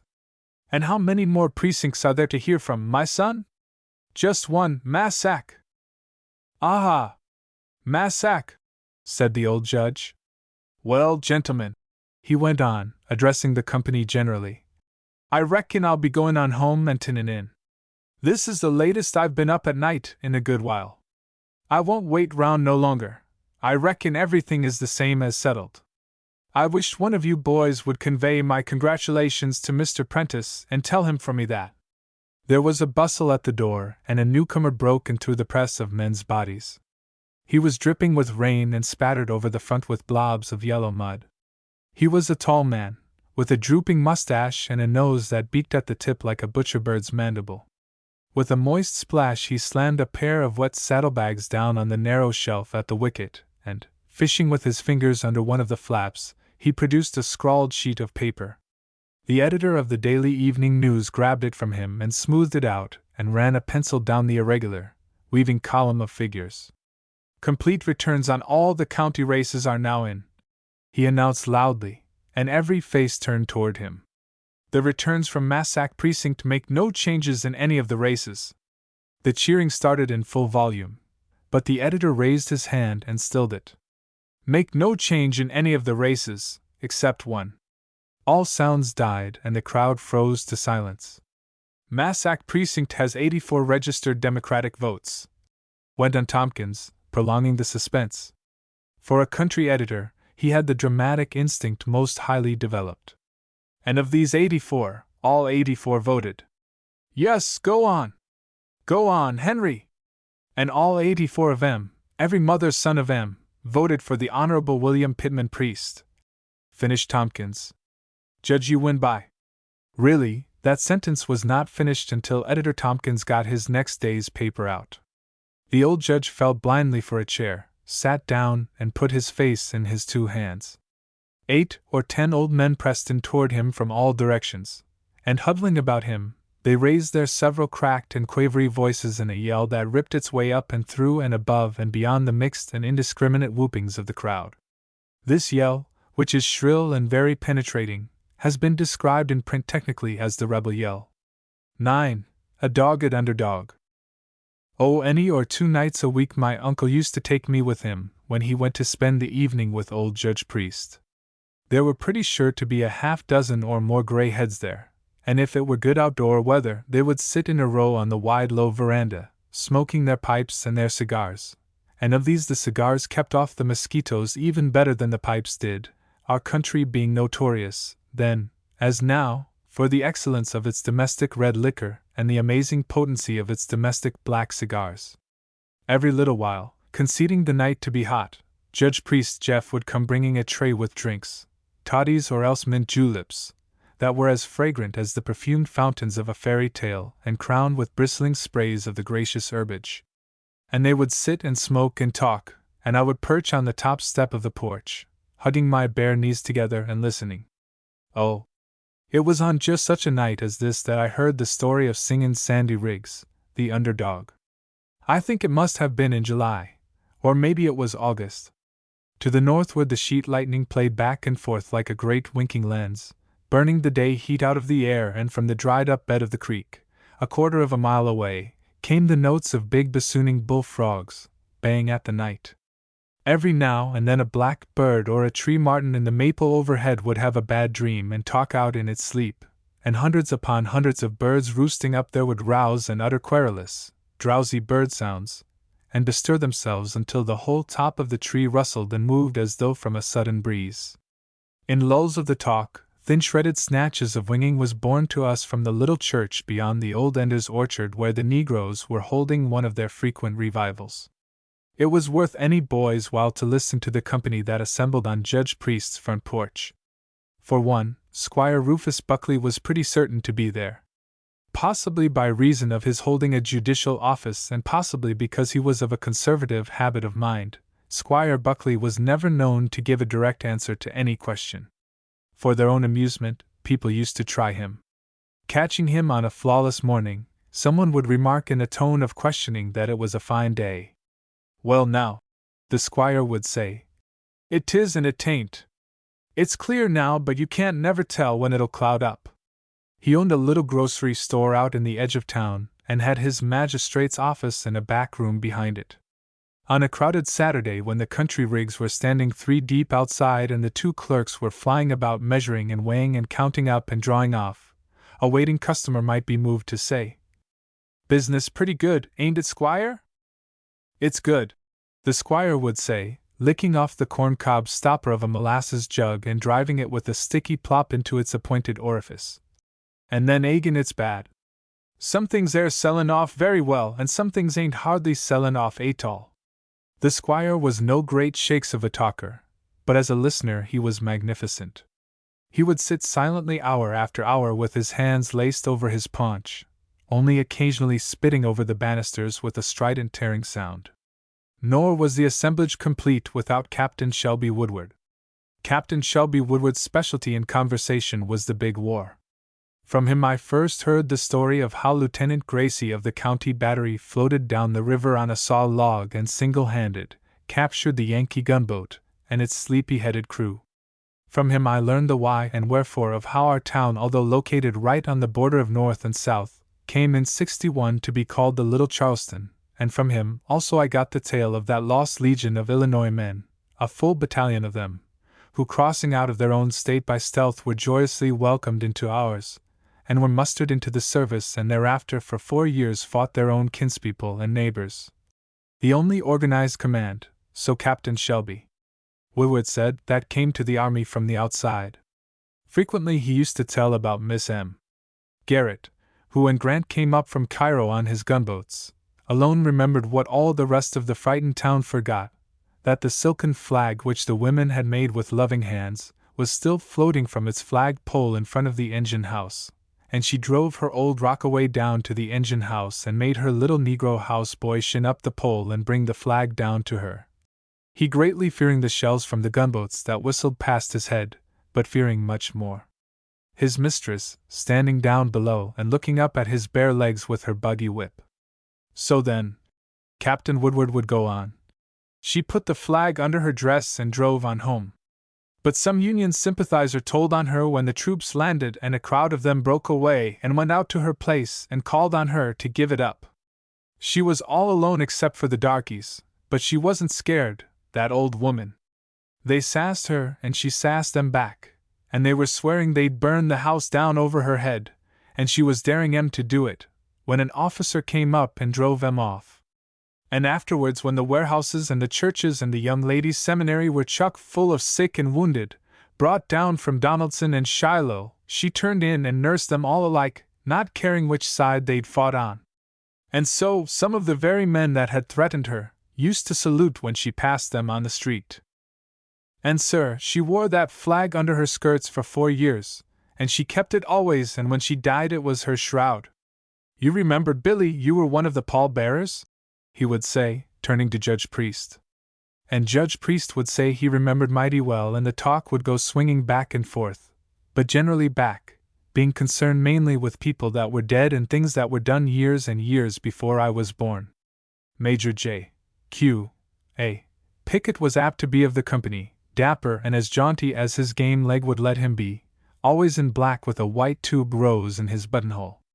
The Major was a born boulevardier without a boulevard, a natural man about town without the right kind of a town to be about in, and a clubman by instinct, yet with no club except the awnings under Sol's drug store, and the screening of dish-rag vines and balsam apples on Priest's front porch. Also in a far corner somewhere, little Mr. Herman Felsberg of Felsberg Brothers, our leading clothiers, might often be found. Mr. Felsberg's twisted sentences used to tickle me. I was nearly grown before I learned, by chance, what Mr. Felsberg himself never mentioned, that he, a newly landed immigrant, enlisted at the first call and had fought in 6 hard battles before he properly knew the English for the commands of his captain. But my favorite storyteller of them all was old Captain Jasper Lawson, and he was old even to these other old men, older by a full 20 years than the oldest of them, a patriarch of the early times, a 49er, and a veteran of 2 wars and an Indian campaign.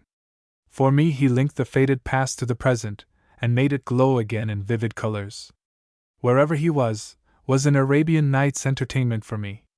He lives as a memory now in the town, his lean-shaven jowl, and his high-heeled boots and the crimson blanket that he wore winters, draped over his shoulders and held at the throat with a pin made of a big crusty nugget of virgin California gold. Wearing this blanket was no theatrical affectation of Captain Jasper's. It was a part of him. He was raised in the days when men, white and red both, wore blankets for overcoats.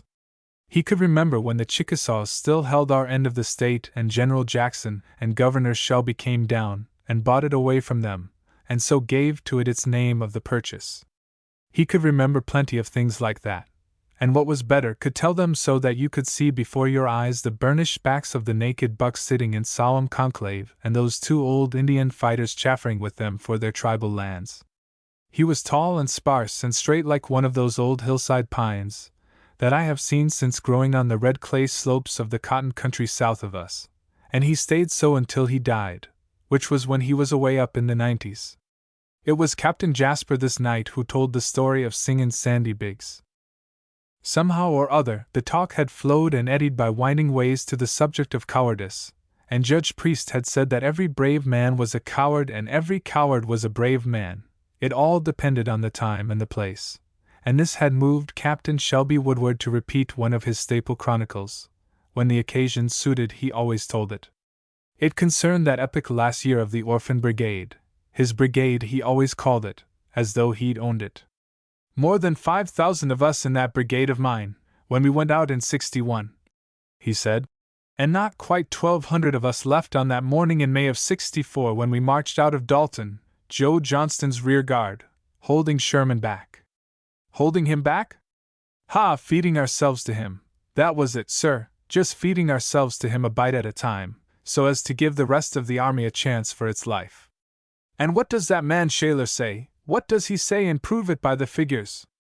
120 solid days of fighting and marching and retreating, 140 days that were like a hot red slice carved out of hell, fighting every day and mighty near every hour, hanging on Sherman's flanks and stinging at him like gadflies and being wiped out and swallowed in mouthfuls.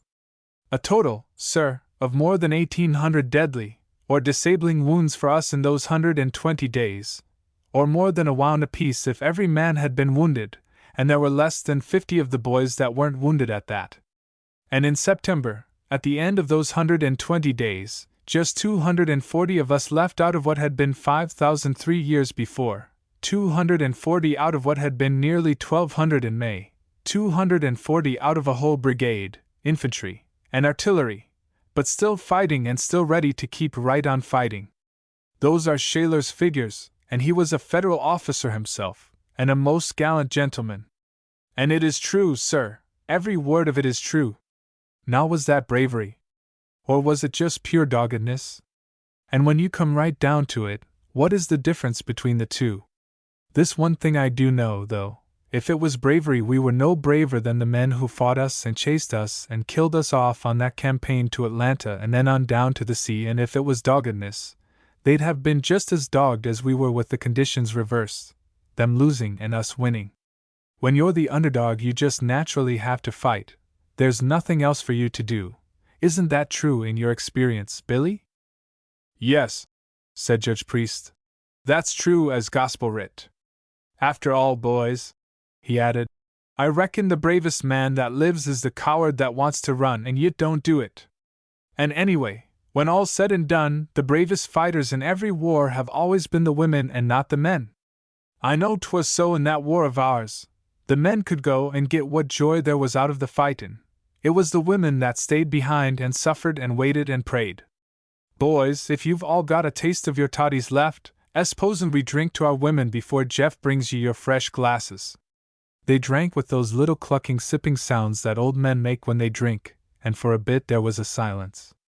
The shifting shuttle play of the lightning made stage effects in yellow and black against the backdrop of the sky. From the shadows of the dish-rag vine where he sat in a hickory armchair, his pipe bowl making a glowing red smudge in the darkness, old Captain Jasper Lawson spoke. Speaking of underdogs and things, I reckon none of you young fellows. He chuckled a little down in his throat. Can remember when this wasn't a gun-toting country down here? But I do. It was before your day, but I remember it. First off, there was the time when my daddy and the granddaddies of some of you gentlemen came out over the wilderness trail with a squirrel rifle in one hand and an axe in the other, swapping shots with the Indians every step of the way. And that was the beginning of everything here. Then, years later on, the feud started, up in the mountains, although I'm not denying but we had our share of them down here too, and some broken-down aristocrats moved out from Virginia and Maryland and brought the code and a few pairs of those old long-barreled dueling pistols along with them, which was really the only baggage some of them had, and a while after that the big war came on. And so what with one thing and another, men took to toting guns regularly, a mighty bad habit too, and one which we've never been entirely cured of yet, as Billy's next court docket will show, Billy? Judge Priest made an inarticulate sound of regretful assent, and Squire Buckley spat out into the darkness with a long-drawn syrupy swish. But in between, back in the 20s and the 30s, there was a period when gun-toting wasn't so highly popular. Maybe it was because pistols hadn't got common yet and squirrel rifles were too heavy to tote around, and maybe it was because people were just tired of trouble. I won't pretend to say exactly what the cause of it was, but so it was. Men settled their differences with their fists and their feet, with their teeth too, sometimes. And if there were more gouged eyes and more teeth knocked out, there were fewer widows and not so many orphans either. I notice some of you younger fellows have taken here lately to calling this town a city, but when I first came here, it wasn't even a town, just an overgrown wood landing, in the river bottom, with the shacks and houses stuck up on piles to keep 'em out of the river mud. There were still Indians aplenty too, Chickasaws and Creeks and some Shawnees, and some white folks who were mighty near as ignorant as the Indians. Why, it hadn't been but a few years before, 3 or 4 at most, I reckon, since they tried to burn the widow woman Simmons as a witch. As boys, some of you must have heard tell of old Marm Simmons. Well, I can remember her, and that's better. She lived alone with an old black cat for company, and she was poor and friendless and sort of peculiar in her ways, and that started it. And one spring, when the high water went down, the children got sickly and begun dying off of this here spotted fever. And somebody started the tale that old Marm Simmons was witching 'em to make 'em die, that she'd look at a child and then the child would take down sick and die. It was Salem, Massachusetts, moved up a couple of 100 years, but they believed it, some of them did. And one night a dozen men went to her cabin and dragged her out along with her cat, both of them spitting and yowling and scratching like blood sisters, and they had her flung up onto a burning brush pile, and her apron strings had burnt in two when 3 or 4 men who were still sane came running up and broke in and kicked the fire apart and saved her. But her old cat went tearing off through the woods like a jack-o'-lantern with his fur all afire. He paused a moment to suck deliberately at his pipe, and I sat and thought about old Marm Simmons and her blazing tom-cat, and was glad clear down to my wriggling toes that I didn't have to go home alone. In a minute or so Captain Jasper was droning on again. "So you can tell by that this here city of yours was a pretty tolerable rough place in its infancy, and full of rough people as most all new settlements are. You've got to remember that this was the frontier in those days. But the roughest of them all, as I recollect, rougher even than the keelboaters and the trappers and even the Indian traders, was Harve Allen. He set himself up to be the bully of this river country. Well, he was. He was more than 6 feet tall and built like a catamount, and all the whiskey he drunk, you could get a gallon then for what a dram will cost you now, hadn't burned him out yet. He fought seemingly just for the pure love of fighting. Come a muster or a barn raising or an election or anything, Harve Allen fought somebody, and licked him. Before he had been here a year he had beat up half the men in this settlement, and the other half were pretty careful to leave him alone, even those that weren't afraid of him. He never used anything though except his fists, and his feet and his teeth. He never needed anything else. So far as was known, he'd never been licked in his whole life. You see, there was nobody to stop him. The sheriff lived away down at the other end of the county, and the county was 5 times as big as it is now. There were some town trustees, 3 of them, and they'd appointed a long, gangling, jimpy-jawed fellow named Catlett to be the first town constable, but even half-grown boys laughed at Catlett, let alone Harve Allen. Harve would just look at Catlett sort of contemptuously, and Catlett would slide off backwards like a crawfish. And when Harve got a few drams aboard and began churning up his warm medicine, Catlett would hurry right straight home, and be taken down sick in bed and stay there until Harve had eased himself, beating up people. So Harve Allen ran a woodyard for the river people and had things pretty much his own way. Mainly people gave him the whole road. There was a story out that he'd belonged to the Ford's Ferry gang before they broke up the gang.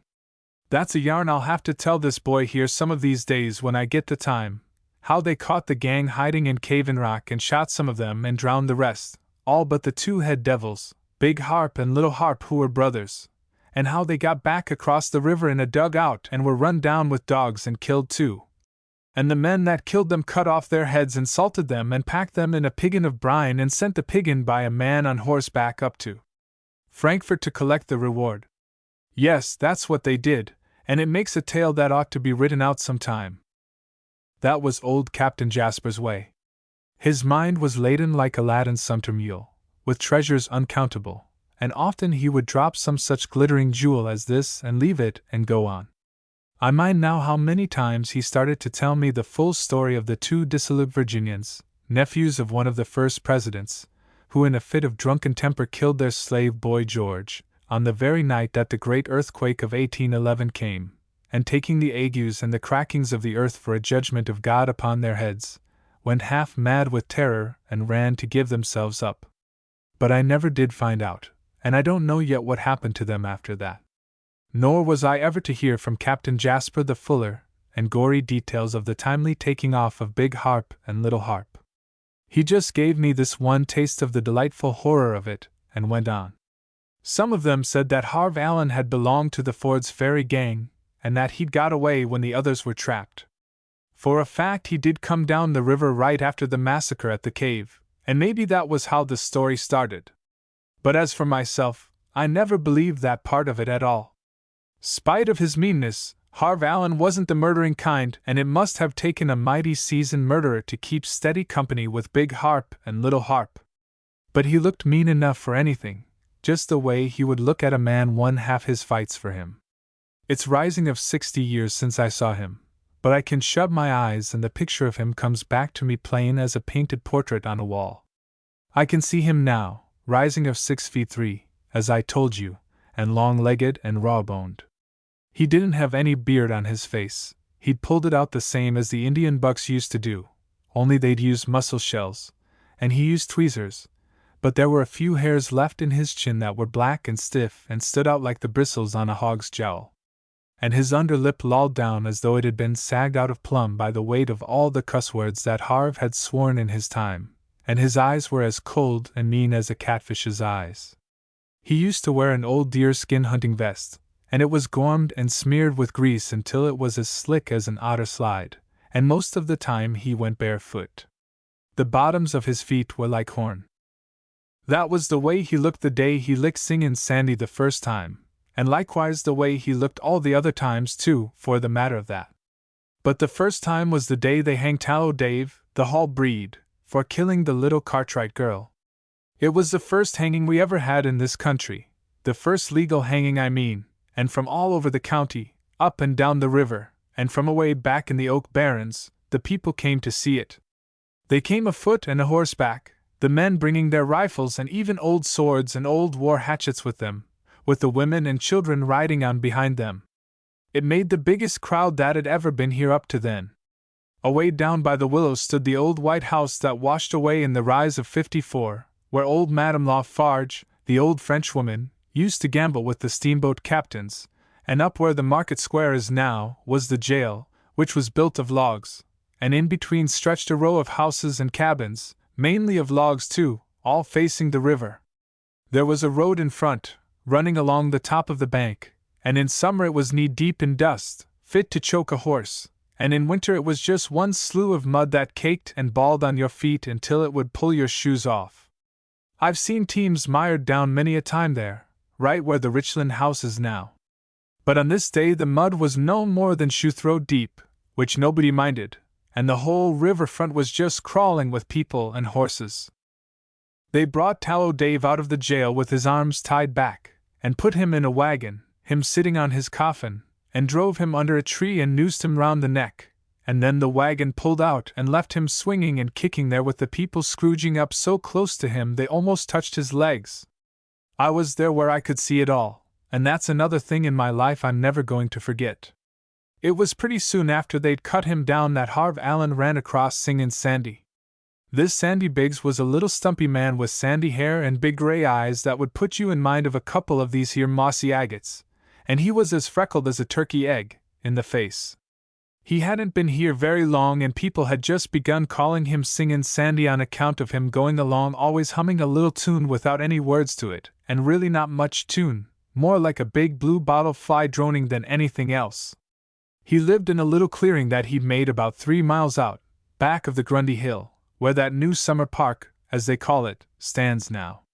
But then it was all deep timber, oak barrens in the high ground and cypress slashes in the low, with a trail where the gravel road runs, and the timber was full of razor-back hogs stropping themselves against the tree boles, and up above there were squirrels as thick as these English sparrows are today. He had a cub of a boy that looked just like him, freckles and sandy head and all, and this boy, he was about 14, I reckon, had come in with him on this day of the Tallow Dave hanging. Well, some way or other, Singin' Sandy gave offense to Harv Allen, which, as I have told you, was no hard thing to do, bumped into him by accident maybe, or didn't get out of the road brisk enough to suit Harv. And Harv, without a word, up and hauled off and smacked him down as flat as a flinder. He laid there on the ground a minute, sort of stunned, and then up he got and surprised everybody by making a rush for Harv. He mixed it with him, but it was too one-sided to be much fun, even for those who'd had the same dose themselves and so enjoyed seeing Harv taking it out of somebody else's hide. In a second Harv had him tripped and thrown, and was down on him bashing in his face for him. At that, Singin' Sandy's cub of a boy ran in and tried to pull Harv off his dad, and Harv stopped pounding Sandy just long enough to rear up and fetch the cub a back-handed lick with the broad of his hand that landed the chap 10 feet away. The cub bounced right up and made as if to come back and try it again, but some men grabbed him and held him, not wanting to see such a little shaver hurt. The boy was sniveling too, but I took notice it wasn't a scared snivel, it was a mad snivel, if you all know what I mean. They held him, a couple of them, until it was over. That wasn't long, it was over in a minute or two. Harv Allen got up and stood off grinning, just as he always grinned when he mauled somebody to his own satisfaction, and 2 or 3 went up to Singin' Sandy and upended him on his feet. Somebody fetched a gourd of water from the public well and sluiced it over his head and face. He was all blood where he wasn't mud, streaked and sopped with it, and mud was caked in his hair thick, like yellow mortar, with the water dripping down off of it. He didn't say a word at first. He got his breath back and wiped some of the blood out of his eyes and off his face onto his sleeve, and I handed him his old skin cap where it had fallen off his head. The cub broke loose and came running to him, and he shook himself together and straightened up and looked round him. He looked at Harv Allen standing 10 feet away grinning, and he said slow, just as slow and quiet, "I'll be back again, mister, 1 month from today. Wait for me." That was all, just that, "I'll be back in a month and wait for me." And then as he turned around and went away, staggering a little on his pins, with his cub trotting alongside him, I'm blessed if he didn't start up that little humming song of his. Only it sounded pretty thick coming through a pair of lips that were battered up, and one of them, the upper one, was split open on his front teeth. We didn't then know what he meant, but we knew in a month. For that day month, on the hour pretty nigh, here came Singin' Sandy tramping in by himself. Harv Allen was standing in front of a doggery that a man named Whitus ran. He died of the cholera, I remember, years and years after, and Singin' Sandy walked right up to him and said, "Well, here I am," and hit out at Harv with his fist. He hit out quick, like a cat striking, but he was short-armed and undersized. He didn't much more than come up to Harv's shoulder, and even if the lick had landed, it wouldn't have dented Harv hardly. His intentions were good though, and he swung out quick and fast. But Harv was quicker still. Singin' Sandy hit like a cat, but Harv could strike like a moccasin snake biting you. It was all over again almost before it started. Harv Allen bellowed once, like a bull, and downed him and jumped on him and stomped him in the chest with his knees and pounded and clout him in the face until the little man stretched out on the ground still and quiet. Then Harv climbed off of him and swaggered off. Even now, looking back on it all, it seems like a shameful thing to admit, but nobody dared touch a hand to Singin' Sandy until Harv was plumb gone. As soon, though, as Harv was out of sight behind a cabin, some of them went to the little man and picked him up and worked over him until he came to. If his face had been dog's meat before, it was calf's liver now, just pounded out of shape. He couldn't get but one eye open. I still remember how it looked. It looked like a piece of cold gray quartz, like the tip of one these here gray flint Indian darts. He held one hand to his side, 2 of his ribs were caved in, it turned out, and he braced himself against the wall of the doggery and looked around him. He was looking for Harv Allen. "Tell him for me," he said slow and thick, "that I'll be back again in a month, the same as usual." And then he went back out the road into the oak barrens, falling down and getting up and falling some more, but keeping right on. And by everything that's holy, he was trying to sing as he went and making a bubbling noise through the blood that was in his throat. They all stood staring at him until he was away off amongst the trees, and then they recalled that that was what he had said before, that he'd be back in a month, and 2 or 3 of them went and hunted up Harv Allen and gave him the message. He swore and laughed that laugh of his, and looked hard at them and said, "The runty varmint must love a beatin' a sight better than some other folks I could name," and at that they sidled off, scenting trouble for themselves if Harv should happen to take it into his head that they'd sided with Singin' Sandy. Captain Jasper stopped to taste of his toddy, and the other older men stirred slightly, impatient for him to go on. Sitting there on the top step of the porch, I hugged my knees in my arms and waited breathless, and Singin' Sandy and Harv Allen visualized themselves for me there before my eyes. In the still I could hear the darkies singing their sweet chariot hymn at their little white church beyond the orchard. That was the 4th time that night they had sung that same song, and when they switched to Old Archamovin, we would know that the mourners were beginning to come through and seek the mourners' bench. Captain Jasper cleared his throat briskly, as a man might rap with a gavel for attention, and talked on. "Well, so it went.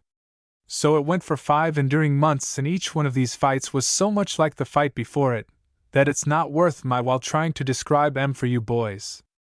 Every month, on the day, here would come Singin' Sandy Riggs, humming to himself. Once he came through the slush of a thaw, squattering along in the cold mud up to his knees, and once 'twas in a driving snowstorm, but no matter what the weather was or how bad the road was, he came and was properly beaten, and went back home again still humming or trying to. Once Harv cut loose and crippled him up so he laid in a shack under the bank for 2 days before he could travel back to his little clearing on the Grundy Fork. It came mighty near being Kitty, bar the door with the little man that time. But he was tough as swamp hickory, and presently he was up and going, and the last thing he said as he limped away was for somebody to give the word to Harv Allen that he'd be back that day month. I never have been able to decide yet in my own mind whether he always made his trips a month apart because he had one of those orderly minds and believed in doing things regularly, or because he figured it would take him a month to get cured up from the last beating Harv gave him. But anyhow, so it was. He never hurt Harv to speak of, and he never failed to get pretty badly hurt himself. There was another thing. Whilst they were fighting, he never made a sound, except to grunt and pant, but Harv would be cursing and swearing all the time. People took to waiting and watching for the day, Singin' Sandy's Day, they began calling it. The word spread all up and down the river and into the back settlements, and folks would come from out of the barrens to see it. But nobody felt the call to interfere.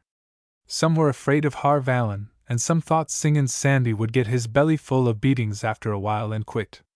But on the morning of the day when Singin' Sandy was due for the 8th time, if he kept his promise, which as I'm telling you he always had, Captain Braxton Montague, the militia captain, who'd fought in the War of 1812 and afterwards came to be the first mayor of this town, walked up to Harv Allen where he was lounging in front of one of the doggeries. I still remember his swallow fork coat and his white neckerchief and the little walking stick he was carrying. It was one of these little shiny black walking sticks made out of some kind of a limber wood, and it had a white handle on it, of ivory, carved like a woman's leg. His pants were strapped down tight under his boots, just so. Captain Braxton Montjoy was fine old stock and he was the best-dressed man between the mouth of the Cumberland and the Mississippi. And he wasn't afraid of anything that wore hair or hide. "Harvey Allen," he says, picking out his words, "Harvey Allen, I am of the opinion that you have been maltreating this man Riggs long enough." Harv Allen was big enough to eat Captain Braxton Montjoy up in 2 bites, but he didn't start biting. He twitched back his lips like a feist dog and blustered up. "What is it to you?" says Harv. "It is a good deal to me and to every other man who believes in fair play," says Captain Braxton Montjoy. "I tell you that I want it stopped.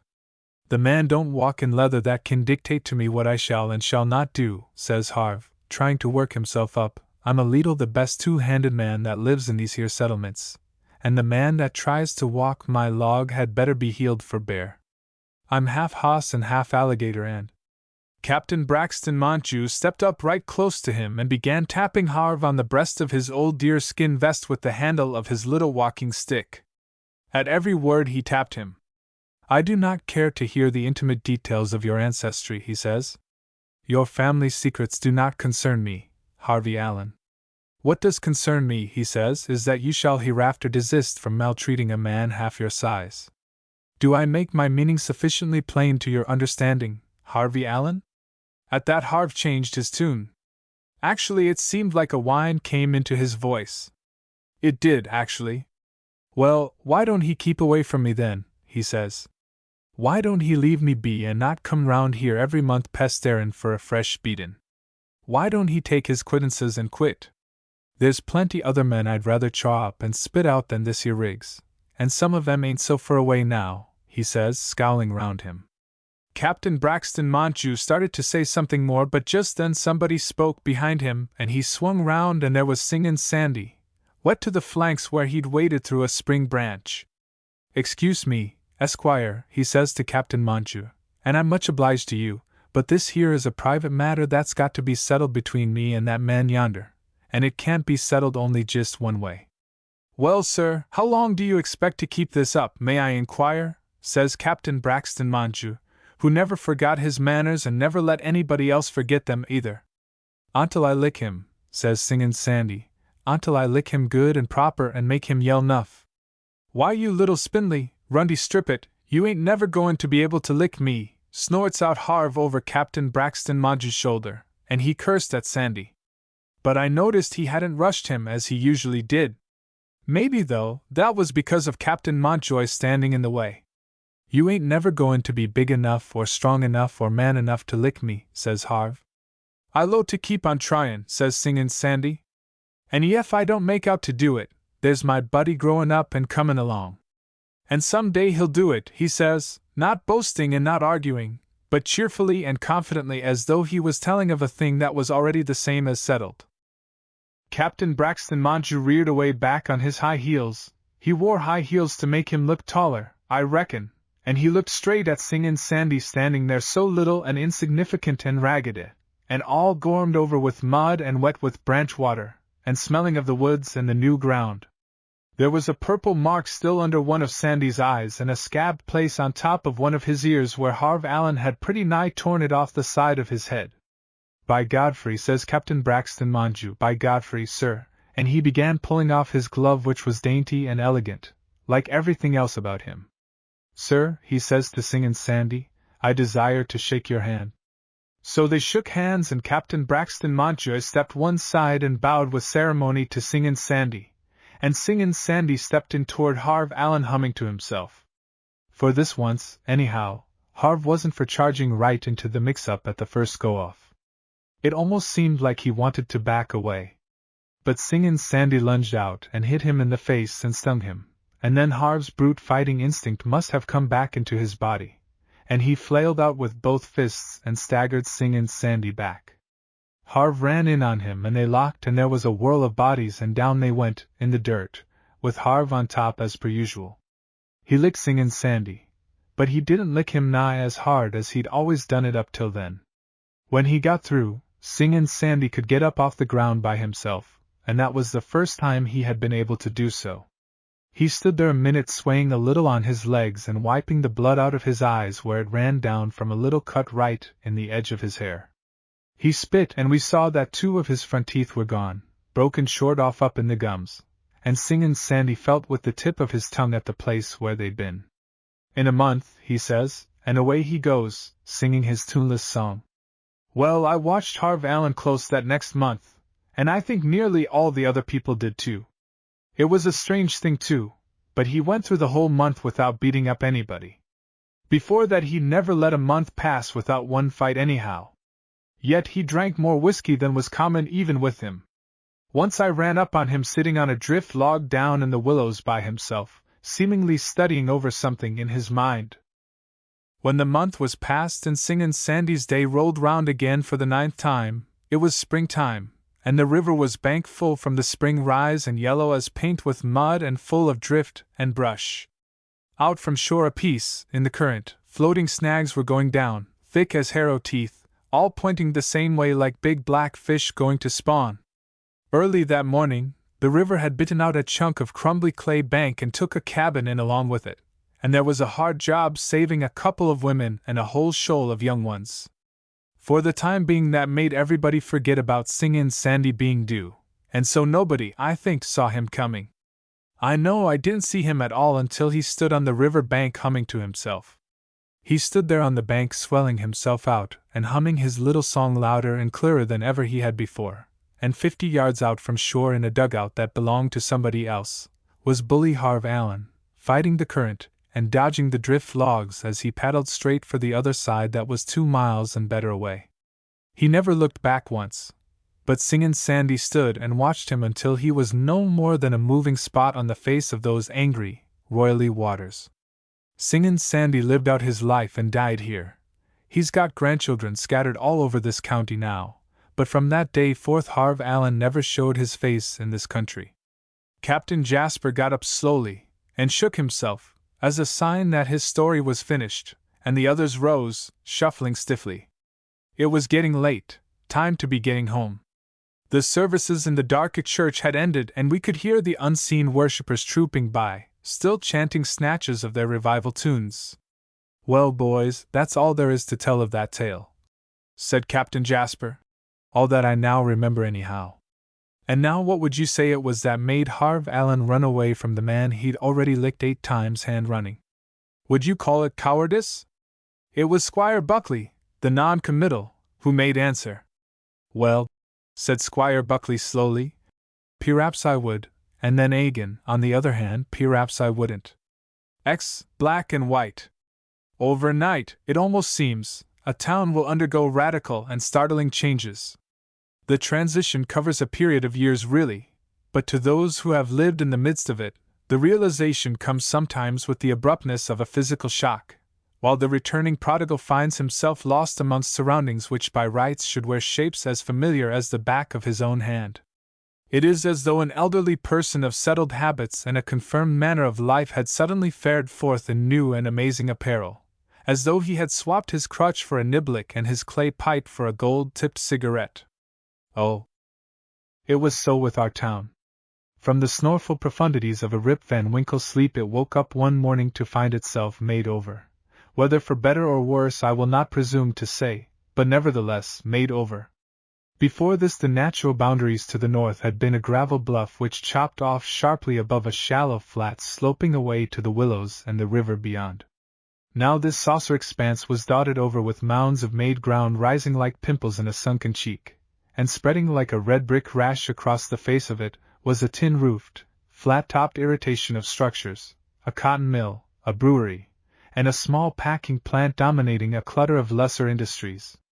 Above these on the edge of the hollow, the old warehouse still stood, but the warehouse had lost its character while keeping its outward shape. 50 years it resounded to a skirmish fire clamor of many hammers as the negro hands knocked the hoops off the hogsheads and the auctioneer bellowed for his bids, where now, brisk young women, standing in rows, pasted labels and drove corks into bottles of Dr. Bozeman's infallible cough cure. Nothing remained to tell the past glories of the old days except that, in wet weather, a faint smell of tobacco would steam out of the cracks in the floor, and on the rotted rafters overhead, lettered in the sprawling chirography of some dead and gone shipping clerk, were the names and the dates and the times of record-breaking steamboat runs: Idlewild, Louisville to Memphis, so many hours and so many minutes; Pat Cleburne, Nashville to Paducah, so many hours and so many minutes. Nobody ever entered up the records of steamboat runs any more. There weren't any to be entered up. Where once wide sidewheelers and long, limber sternwheelers had lain 3 deep at the wharf, was only a thin and unimpressive fleet of small Fry Harbor tugs and a ferry or two, and shabby little steamers plying precariously in the short local trades. Along the bank ran the tracks of the railroad that had taken away the river business, and the switch engines tooted derisively as if crowing over a vanquished and a vanished rival, while they shoved the box cars back and forth. Erecting themselves on high trestles like straddle bugs, 3 more railroads had come in across the bottoms to a common junction point, and still another was reliably reported to be on its way. Wherefore, the Daily Evening News frequently referred to itself as the leading paper of the future gateway of the New South. It also took the Associated Press dispatches and carried a column devoted to the activities of the Women's Club, including suffrage and domestic science. So it went. There was a Board of Trade with 200 names of members, and half of them, at least, were new names, and the president was a spry newcomer from Ohio. A Republican mayor had actually been elected, and that, if you knew the early politics of our town, was the most revolutionary thing of all. Apartment houses, regular flat buildings, with elevator service and all that, shoved their aggressive stone and brick faces up to the pavement line of a street where before old white houses with green shutters and fluted porch pillars had snuggled back among hackberries and maples like a row of broody old hens under a hedge. The churches had caught the spirit too. There were new churches to replace the old ones. Only that stronghold of the ultra-conservatives, the Independent Presbyterian, stood fast on its original site, and even the Independent Presbyterian had felt the quickening finger of progress. Under its gray pillared front were set ornate stone steps, like new false teeth in the mouth of a stern old maid, and the new stained glass memorial windows at either side were as paste earrings for her ancient virginal ears. The spinster had traded her blue stockings for doctrinal half-hose of a livelier pattern, and these were the outward symbols of the change. But there was one institution among us that remained as it was. 8th of August, Emancipation Day, celebrated not only by all the black proportion of our population, 36% by the last census, but by the darkies from all the lesser tributary towns for 75 miles around. It was not their own emancipation that they really celebrated. Lincoln's proclamation, I believe, was issued of a January morning, but January is no fit time for the holidaying of a race to whom heat means comfort, and the more heat the greater the comfort. So away back, a selection had been made of the anniversary of the freeing of the slaves in Haiti or San Domingo, or somewhere, and indeed it was a most happy selection. By the 8th of August the watermelons are at their juiciest and ripest, the frying size pullet of the spring has attained just the rightful proportions for filling one skillet all by itself, and the sun may be reliably counted upon to offer up a satisfactory temperature of anywhere from 90 in the shade to 102. Once it went to 104 and a pleasant time was had by all. Right after 1/8 the celebrants began laying by their savings against the coming of the next 8th. It was Christmas, Thanksgiving, and the 4th of July crowded into the compass of one day, a whole year of anticipation packed in and tamped down into 24 hours of joyous realization. There never were enough excursion trains to bring all those from a distance who wanted to come in for the 8th. Some travelers, the luckier ones, rode in state on packed day coaches, and the others, as often as not, came from clear down below the Tennessee line, on flat cars, shrieking with nervous joy as the engine jerked them around the sharp curves, they being meantime oblivious alike to the sun shining with midsummer fervor upon their unprotected heads, and the coal cinders, as big as buttons, that rained down in gritty showers. There was some consolation then in having a complexion that neither sun could tan nor cinders blacken. For that one day out of the 365 and a fourth, the town was a town of dark joy. The city authorities made special provision for the comfort and the accommodation of the invading swarms, and the merchants wore pleased looks for days beforehand and for weeks afterward. To them one good 8th of August was worth as much as 6 court Mondays and a couple of circus days.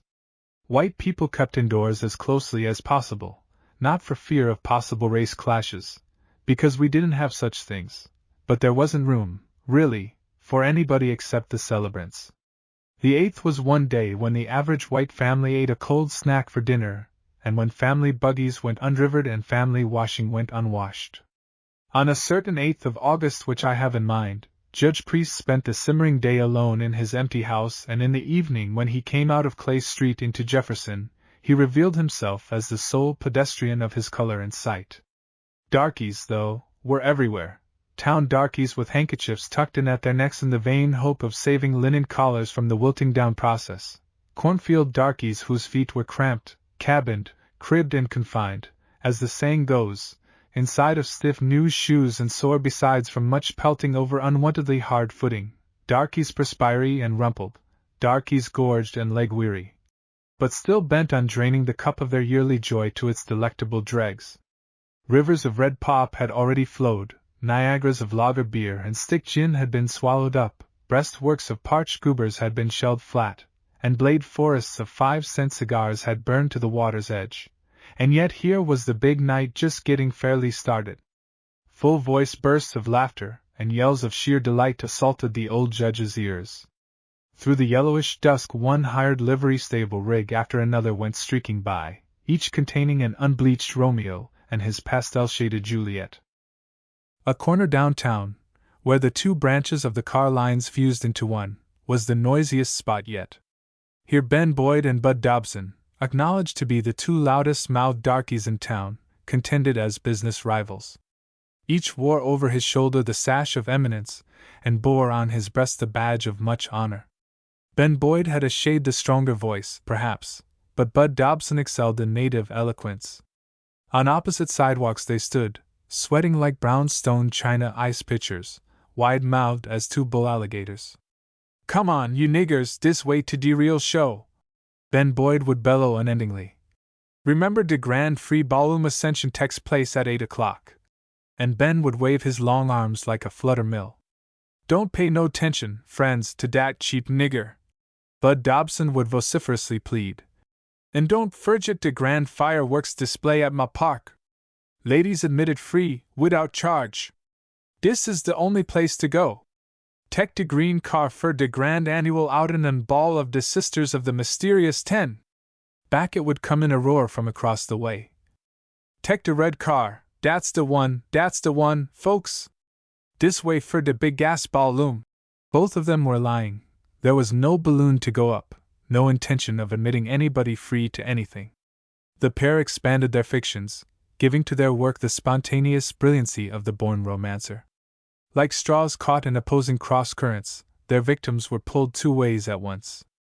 A flustered group would succumb to Bud's blandishments, and he would shoo them aboard a green car.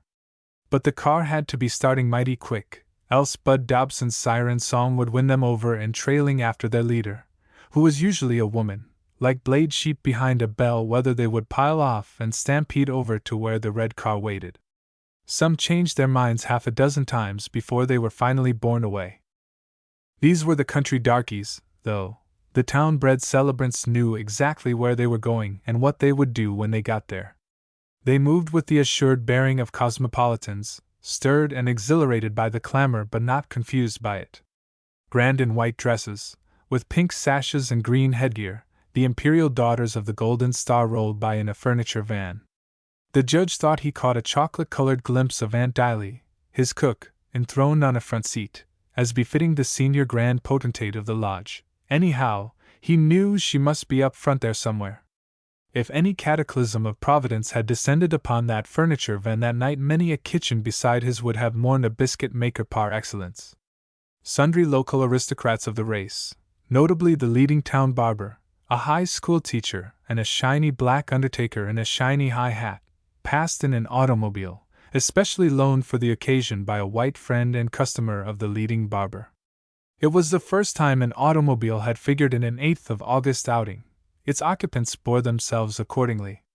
Further along, in the center of the business district, the judge had almost to shove a way for himself through crowds that were 9/10 black. There was no actual disorder, but there was an atmosphere of unrestrained race exultation. You couldn't put your hand on it, nor express it in words perhaps, but it was there surely. Turning out from the lit-up and swarming main thoroughfare into the quieter reaches of a side street, Judge Priest was put to it to avoid a collision with an onward rush of half-grown youths, black, brown, and yellow. Whooping, they clattered on by him and never looked back to see who it was they had almost run over. In this side street the judge was able to make a better headway. The rutted sidewalk was almost untraveled and the small wholesale houses which mainly lined it were untenanted and dark. 2/3 of a block along, he came to a somewhat larger building where an open entryway framed the foot of a flight of stairs mounting up into a well of pitchy gloom. Looking up the stairs was like looking up to a sooty chimney, except that a chimney would have shown a dim opening at the top, and this vista was walled in blankness and ended in blankness. Judge Priest turned in here and began climbing upward, feeling the way for his feet cautiously. Once upon a time, a good many years before this, Camlighters Hall had been in the center of things municipal. Nearly all the lodges and societies had it then for their common meeting place. But when the new and imposing fraternity building was put up, with its elevator, and its 6 stories and its electric lights, and all, the Masons and the Odd Fellows and the rest moved their belongings up there. Gideon K. Irons' camp alone remained faithful. The members of the camp had held their first meeting in Camlighters Hall back in the days when they were just organizing and Camlighters was just built. They had used its assembly room when there were 200 and more members in good standing, and with the feeble persistency of old men who will cling to the shells of past things, after the pith of the substance is gone, they still used it. So the judge should have known those steps by the feel of them under his shoe soles. He had been climbing up and down them so long. Yet it seemed to him they had never before been so steep and so many, and so hard to climb. Certainly they had never been so dark. Before he reached the top he was helping himself along with the aid of a hand pressed against the plastered wall, and he stopped twice to rest his legs and get his breath. He was panting hard when he came to the final landing on the 3rd floor. He fumbled at a door until his fingers found the knob and turned it. He stood a moment, getting his bearings in the blackness. He scratched a match and by its flare located the rows of iron gas jets set in the wall, and he went from one to another, turning them on and touching the match flame to their stubbed rubber tips. It was a long bare room papered in a mournful gray paper, that was paneled off with stripings of a dirty white. There were yellow, wooden chairs ranged in rows and all facing a small platform that had desks and chairs on it, and an old-fashioned piano. On the wall, framed uniformly in square black wooden frames and draped over by strips of faded red and white bunting, were many enlarged photographs and crayon portraits of men either elderly or downright aged. Everything spoke of age and hard usage. There were places where gussets of the wall-paper had pulled away from the paste and hung now in loose triangles like slatted jib sails. In corners, up against the ceiling, cobwebs hung down in separate tendrils or else were netted up together in little gray hammocks to catch the dust. The place had been baking under a low roof all day, and the air was curdled with smells of varnish and glue drawn from the chairs and the mold from old oilcloth, with a lingering savor of coal oil from somewhere below. The back end of the hall was in a gloom, and it only lifted its mask part way even after the judge had completed his round and lit all the jets, and was reaching for his pocket handkerchief. Maybe it was the poor light with its flickery shadows, and maybe it was the effect of the heat, but standing there mopping his forehead, the old judge looked older than common. His plump figure seemed to have lost some of its rotundness, and under his eyes the flesh was poachy and sagged. Or at least, that was the impression which Ed Gafford got. Ed Gafford was the odd jobs man of Camlighters Hall, and he came now, and was profuse with apologies for his tardiness. "You'll have to excuse me, Judge Priest," he began, "for being a little late about getting down here to light up and open up.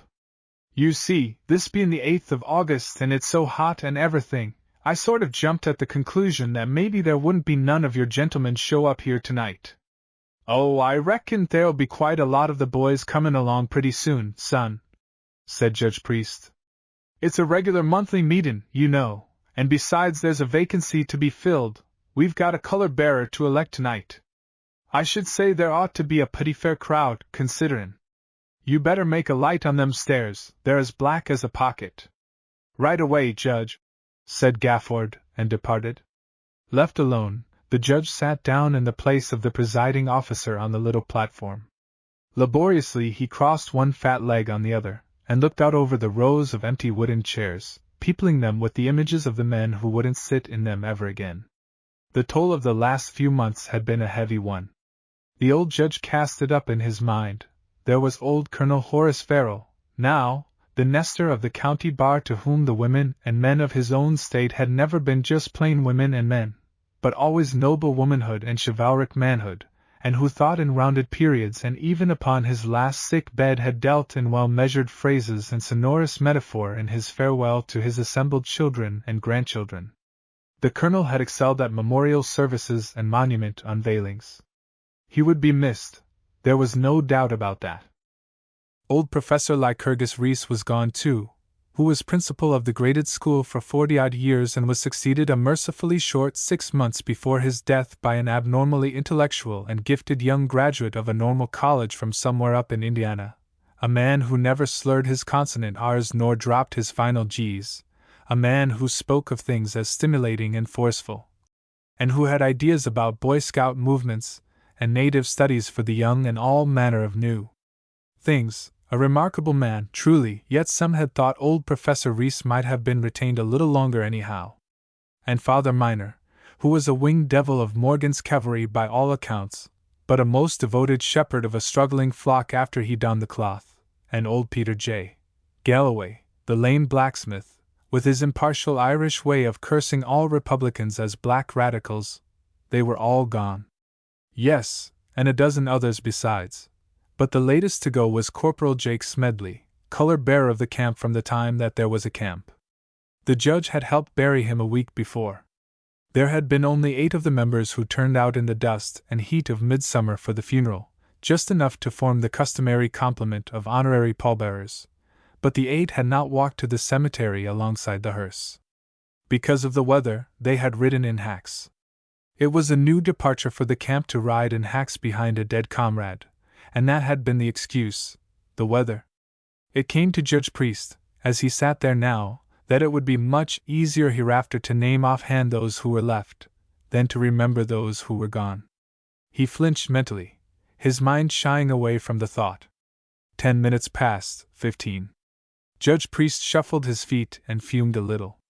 He hauled out an old silver watch, bulky as a turnip, with the flat silver key dangling from it by a black string, and consulted its face. Then he heard steps on the stairs, and he straightened himself in his chair, and Sergeant Jimmy Bagby entered alone. The sergeant carried his coat over his arm, and he patted himself affectionately on his left side and dragged his feet a little. As commander of the camp, the judge greeted him with all due formality. "Don't know what's comin' over this here town," complained the sergeant, when he had got his wind back. "Mob of these here crazy country niggers mighty near knocked me off the sidewalk into the gutter. Well, if they hadn't been movin' tolerable fast, I'd bet you I'd a lam at a couple of 'em," he added, his imagination in retrospect magnifying the indignant swipe he made at unresisting space a good half-minute after the collision occurred. The sergeant soothed his ruffled feelings by FT's series of little wheezing grunts and addressed the chair with more composure. "Seems like you and me are the first ones here, Judge." "Yes," said the judge soberly. "And I hope we ain't the last ones too, that's what I'm hopin'. What with the weather bein' so warm and darkies thick everywhere," he broke off short. "It's pretty near 9 o'clock now." "You don't say so?" said the sergeant. "Then we surely oughter be startin' pretty soon. Was a time when I could set up half the night and not feel it scarcely. But here lately I notice I like to turn in sort of early. I reckon it must be the weather affectin' me." "That must be it," assented the judge. "I feel it myself, a little. But look here, Sergeant, we never yet started off a regular meetin' without a little music. I reckon we might wait a little while on Herman to come and play Dixie for us. The audience will be small but appreciative, as the feller says." A smile flickered across his face. "Herman manages to keep younger and sprier than a good many of the boys." "Yes, that's so too," said the sergeant. "But just yesterday I heerd he was fixin' to turn over his business to his son and that nephew of his and retire. That's no sign he's playin' out," challenged Judge Priest rather quickly. "No sign at all. I reckon Herman jest wants to knock round amongst his friends more." Sergeant Bagby nodded as if this theory was a perfectly satisfactory one to him. A little pause fell. The sergeant reached backward to a remote and difficult hip pocket, and after 2 unsuccessful efforts, he fished out what appeared to be a bit of warped planking. "They're tearing away the old Sanders place," he confessed somewhat sheepishly. "And I stopped in by there as I come down, and fetched away this here little piece of clapboard for a sort of keepsake. You recollect, Judge, that was where Forrest made his headquarters that day when we raided back into town here? Lawsy, what a surprise old Bedford did give them Yankees. But shucks, that was Bedford's specialty, surprises." He stopped, and cocked his whitey gray head toward the door hopefully. "Listen yonder, that must be Herman Felsberg comin' up the steps now. Maybe Dr. Lake is with him. Whether or no weather, niggers or no niggers, it's mighty hard to keep them two away from a regular meetin' of the camp." But the step outside was too light a step and too pert for Mr. Felsberg's. It was Ed Gafford who shoved his head in. "Judge Priest," he stated, "you're wanted on the telephone right away. They said they had to speak to you in person." The sergeant waited, with what patience he could, while the judge stumped down the long flights, and after a little, stumped back again. His legs were quivering under him, and it was quite a bit before he quit blowing and panting. When he did speak, there was a reluctant tone in his voice. "It's from Herman's house," he said. "He won't be with us tonight. He's had a kind of a stroke, fell right smack on the floor as he was puttin' on his hat to come down here. 'Twas his daughter had me on the telephone, the married one. They're afraid it's paralysis. Seems like he can't move one side and only mumbles, sort of tongue-tied, she says, when he tried to talk. But I reckon it ain't nowhere near as serious as they think for." "No, Sue," agreed the sergeant. "Herman's good for 20 year yit. I bet you he jest eats something that didn't agree with him. He'll be up and goin' in a week, see if he ain't. But say, that means Dr. Lake won't be here neither, don't it?" "Well, that's a funny thing," said the old judge. "I pointedly asked her what he said about Herman, and she mumbled something about Dr. Lake's gettin' on so in life that she hated to call him out on a hot night like this. So they called in somebody else. She said, though, they aim to have Lake up the first thing in the moment unless Herman is better by then." "Well, I'll say this," put in Sergeant Bagby. She better not let him catch her sayin' he's too old to be answerin' a call after dark. Lou Lake's got a temper, and he certainly would give that young woman a dressin' down. The old judge moved to his place on the platform and mounted it heavily. As he sat down, he gave a little grunting sigh. An old man's tired sigh carries a lot of meaning sometimes. This one did. "Jimmy," he said, "if you will act as adjutant and take the desk, we'll open without music for this onct. This is about the smallest turnout we ever had for a regular meetin', but we can go ahead, I reckon." Sergeant Bagby came forward and took a smaller desk off at the side of the platform. Adjusting his spectacles, just so, he tugged a warped drawer open and produced a flat book showing signs of long wear and much antiquity. A sheet of heavy paper had been pasted across the cover of this book, but with much use it had frayed away so that the word ledger showed through in faded gilt letters. The sergeant opened at a place where a row of names ran down the blue-lined sheet and continued over upon the next page. Most of the names had dates set opposite them in fresher writing than the original entries. Only now and then was there a name with no date written after it. He cleared his throat to begin. "I presume," the commander was saying, "that we might dispense with the roll call for tonight." "That's agreeable to me," said the acting adjutant, and he shut up the book. "There is an election penned in to fill a vacancy, but in view of the small attendance present this evening." The judge cut off his announcement to listen. Someone walking with the slow, uncertain gait of a very tired or a very feeble person was climbing up the stairs. The shuffling sound came on to the top and stopped, and an old Negro man stood bareheaded in the door, blinking his eyes at the light and winking his bushy white tufts of eyebrows up and down. The judge shaded his own eyes the better to make out the newcomer. "Why, it's Uncle Ike Copeland," he said heartily. "Come right in, Uncle Ike, and set down." "Yes, take a seat and make yourself comfortable," added the sergeant. In the tones of both the white men was a touch of kindly but none the less measurable condescension, that instinctive turn of inflection by which the difference held firmly to exist between the races was expressed and made plain. But in this case it was subtly warmed and tinctured with an essence of something else, an indefinable, evasive something that would probably not have been apparent in their greetings to a younger Negro. "Thank'ee, gentlemen," said the old man as he came in slowly. He was tall and thin, so thin that the stoop in his back seemed an inevitable and bending of a frame too long and too slight to support its burden. And he was very black. His skin must have been lustrous and shiny in his youth, but now was overlaid with a grayish aspect, like the mold upon withered fruit. His forehead, naturally high and narrow, was deeply indented at the temples, and he had a long face with high cheekbones, and a well-developed nose and thin lips. The face was Semitic in its suggestion rather than Ethiopian. The whites of his eyes showed a yellow tinge, but the brown pupils were blurred by a pronounced bluish cast. His clothes were old but spotlessly clean, and his shoes were slashed open along the toes and his bare feet showed through the slashed places. He made his way at a hobbling gait toward the back row of chairs. "I'll be plenty comfortably, yer Suze," he said in a voice which sounded almost like an accentuated mimicry of Judge Priest's high notes. He eased his fragile rack of bones down into a chair and dropped his old hat on the matting of the aisle beside him, seemingly oblivious to the somewhat puzzled glances of the two veterans. "What's the reason you ain't out sashaying round on the 8th with your own people?" asked the judge. The old Negro began a thin, hen-like chuckle, but his cackle ended midway in a snort of disgust. "Nah, Sue," he answered. "Nah, Sue, not for me. It 'pears lak most of de ol' residentaires dat I knowed is died off, and moreover I ain't gittin' so much pleasure projectin' round 'mongst all dese brash young free-issue niggers dat's growed up round yere. They ain't got no fittin' respeck fer deir elders, and dat's a fac, boss.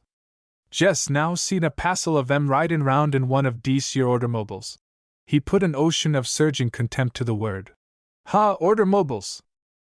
And dis time dar wa'n't no place on de platform fer me at de festival out in dat Fisher's Jardin as dey names it, do it tain't nothin' 'cept in a grove of trees. Always befo' dis I set up on de very fust and foremost row, yas, Sue, always befo' dis hit was de rule. But dis year dey tek and give my place to dat bovish young nigger preacher dat calls hisseff de Reverend J. Fauntleroy Jones. His name is Buddy Jones, tha's what it is, and I members him when he wa'n't nothin' but jest the same easy the mud onder your feet. Tha's the one what gits my place on de platform, settin' there in a broadcloth suit, wid a collar on him mighty nigh tall 'nuff to saw his nappy haid off, which it wouldn't be no real loss to nobody ef it did. But I reckon I still is got my pride lef ef I ain't got nothin' else. My grandma, she was a full-blood African queen and I got de Royal Congo blood in my veins. So I jest text my foot in my hand and comes right on away and left dat trashy nigger dar, spreadin' his and puffin' out his mouth lak one of dese yer old tree frogs. There was a forlorn complaint creeping into his words, but he cast it out and cackled his derision for the new generation and all its works. Dey ain't both earn me none, wid dear airs, dat dey ain't. I can git long widout 'em, and I was gwine on home 'bout my own business and I seen dese lights up here, and I says to myself dat some of my own kind of Ike folks is holdin' FOTH, and I'll jest strap up dar and set a spell wid 'em, pervidin' I see welcome, which I knows full well I is. So you go right ahaid, boss, wid whatever 'tis you's fixin' to do. I load to jest set yer and res my frame. Course you are welcome, said Judge Priest, and we'll be mighty glad to have you stay as long as you're a mind to. We feel like you sort of belong here with us anyway, unde Ike, account of your record. The old negro grinned widely at the compliment, showing 2 or 3 yellowed snags planted in shrunken bluish gums. Yas, Sue, he assented briskly. I reckon I do. The heat which wilted down the white men and made their round old faces look almost peaked, appeared to have a briskening effect upon him. Now he got upon his feet. His lowliness was falling away, his sense of his own importance was coming back to him. I reckon I has got a sorter right to be here, though it warn't becomin' in me to mention it fust, he said. I been knowin' some of you all gentlemen since way back before de war days. I wonder would you all like to hear 'bout me and what I done in dem times? They nodded, in friendly fashion, but the speaker was already going on as though sure of the answer. I members monstrous well dat day and my young Mars Jeaned out wid de artillery, and ol' Miss she send me long wid him to look after him, 'cause he warn't nothin' but jes' a harum-scarum boy no way. Le's see, boss, dat must be goin' on 30 or 40 year ago, ain't it? It was more than 30 years or 40 either, but neither of them was moved to correct him. Again their heads conveyed an assent, and Uncle Ike, satisfied, went ahead, warming to his theme. So I went long with him just lak ol' Miss said. And pretty soon, he get to be one of dese yer lieutenants, and he act mighty biggity toward hisself wid dem straps sewed onto his coat collar. But I bound I keep him in order. I bound I do dat, Suze, ef I don't do nothin' else in dat whole war. I minds the time when we was in camp dat fust winter, and yer one day he come ridin' in out of de rain, jest drippin' wet. Before all I goes up to him, and I says to him, I says, Moss Willie, you get right down off en dat hoss and come here and let me put some dry clothes on you. What ol' Miss Gwine say to me ef I lets you set round here catchin' your death? Some of dem other young gentlemen laughed den, and he get red in de face, and tell me to go way from dere and let him be. I says to him, I says, I promise your ma faithful to tend you and look after you and I pinely does aim to do so. I says, Moss Willie, I says, I hope I ain't gwine have to keep on tellin' you to get down off en dat hoss. Dem others laugh louder'n ever den and he cuss and ar and call me a meddlin' black rascal. But I take notice he got down off en dat hoss, I lay to dat. But I didn't have to tend him long. Nah, Sue, not very long. He get killed the very fust big battle we was in, which was Shiloh. Dat battery sure suffered dat day. Long towards evening your day come failin' back, all scorified and burnt black wid de powder, and I sees he ain't wid em no more and I ax 'bout him and dey tells me de battery done lost 2 of its pieces and pretty near all de hosses and dat young Moss Willie been killed right at de outset of de hard fightin'. I didn't wait to hear no mo'n dat was enough for me. I puts right out to find him. Gentlemen, dat warn't no fittin' place to be prowlin' 'bout in. Everywheres you look you see dead men and crippled men. Some places they is jest piled up, and de dead is beginning to swell up already and de wounded is wrigglin' round on de bare ground, and some of 'em is beggin' for water, and some is beggin' for somebody to come shoot 'em and put 'em out of dear misery. And ever onct in a while you hear a hoss scream. It didn't sound like no hoss though, it sound mo lak a poosin or one of dese your catamounts screamin'. But I keep on goin' on count of my bein' under obligations to tend him and Jess him alone. After while it begin to get good and dark and you could see lanterns bobbin' round whar there was search parties out, I reckon. And jest befo' the last of de light fade way I come to de place whar de battery was stationed in the age of a little sage patch lack, and dar I find him and 2 others, right whar dey fell. Dey was all 3 layin' in a row on deir backs jest lak somebody is done fix 'em dat way. His chist was tore up, but scusin' de dust and dirt, dar wa'n't no mark of violence on his face at all. I know dey wa'n't gwine put ol' Mrs. Onlias' dear son in no trench lak he was a daid hoss, nah Sue, not while I had my strength. I tek him up in my arms.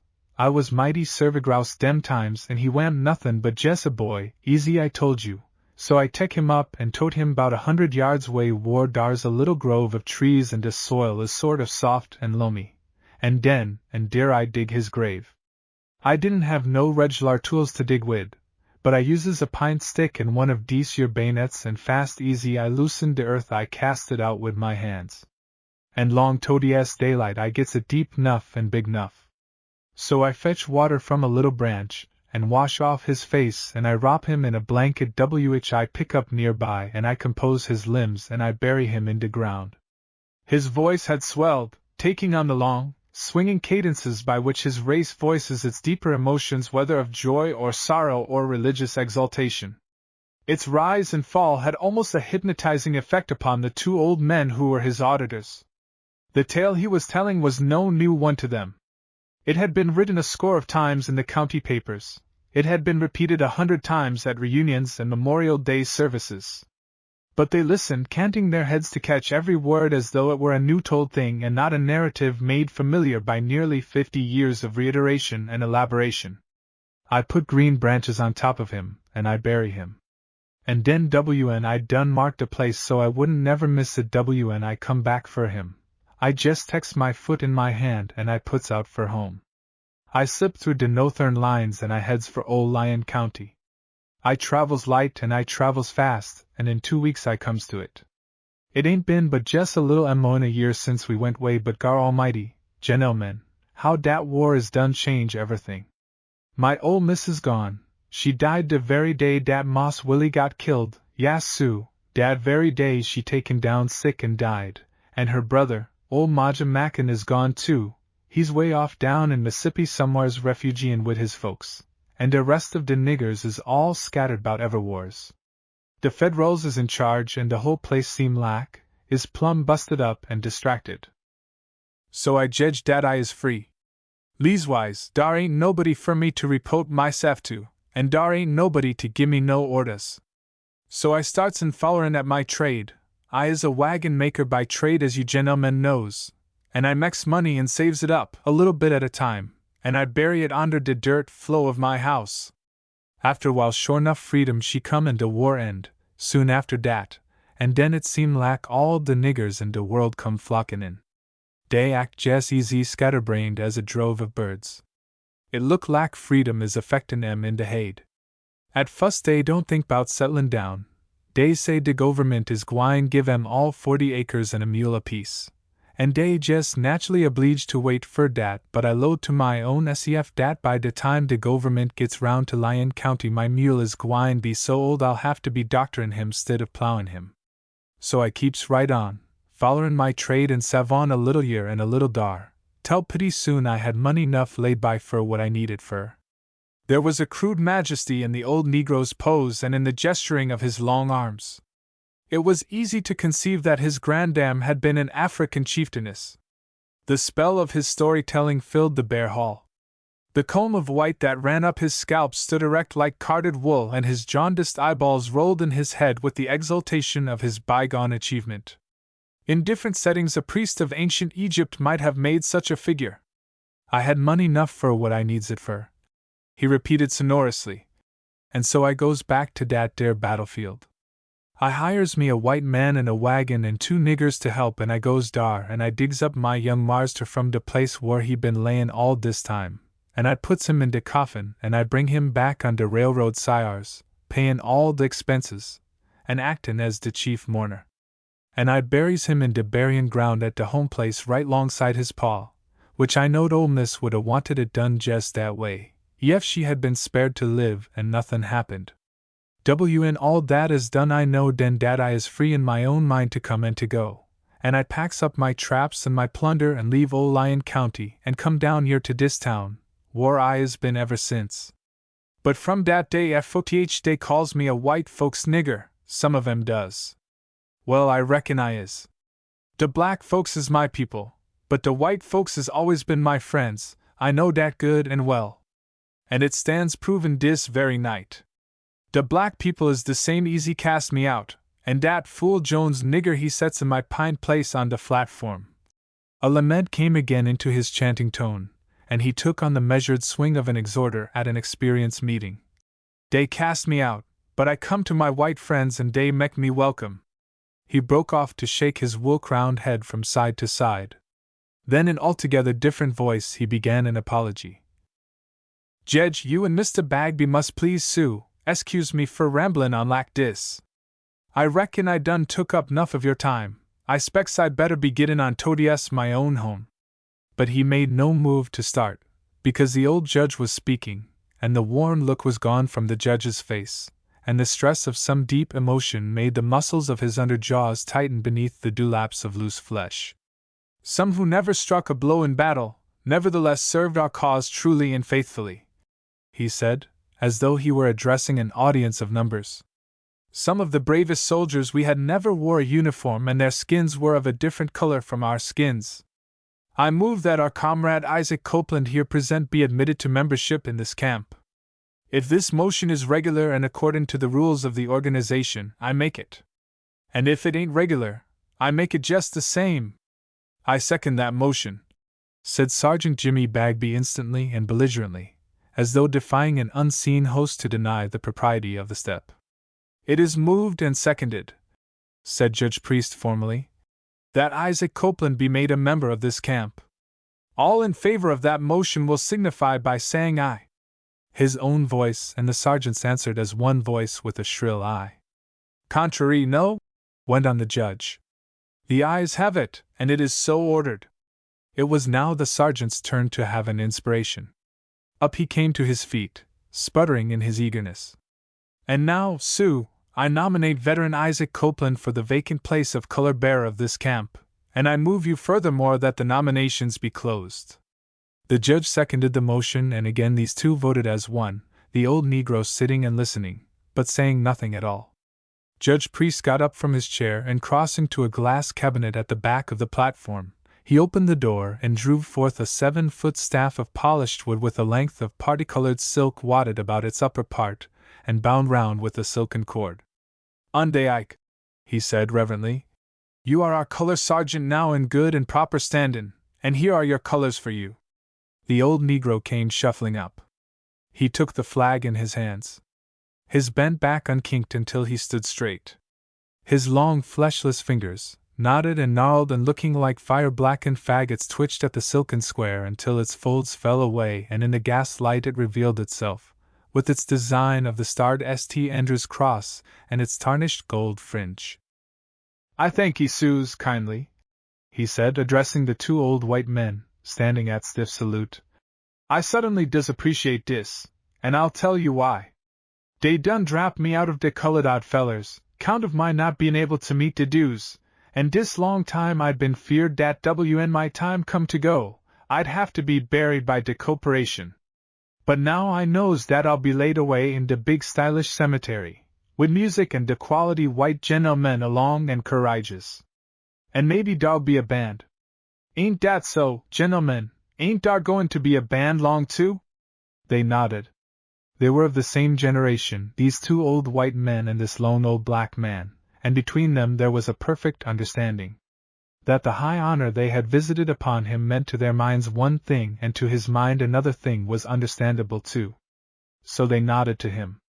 They came down the steep stairs, the judge, and the sergeant abreast in front, the new color-bearer 2 steps behind them, and when they were outside on the street, the judge fumbled in his pocket a moment, then slipped something shiny into the old Negro's harsh, horny palm, and the recipient pulled his old hat off and thanked him, there being dignity in the manner of making the gift and in the manner of receiving it, both.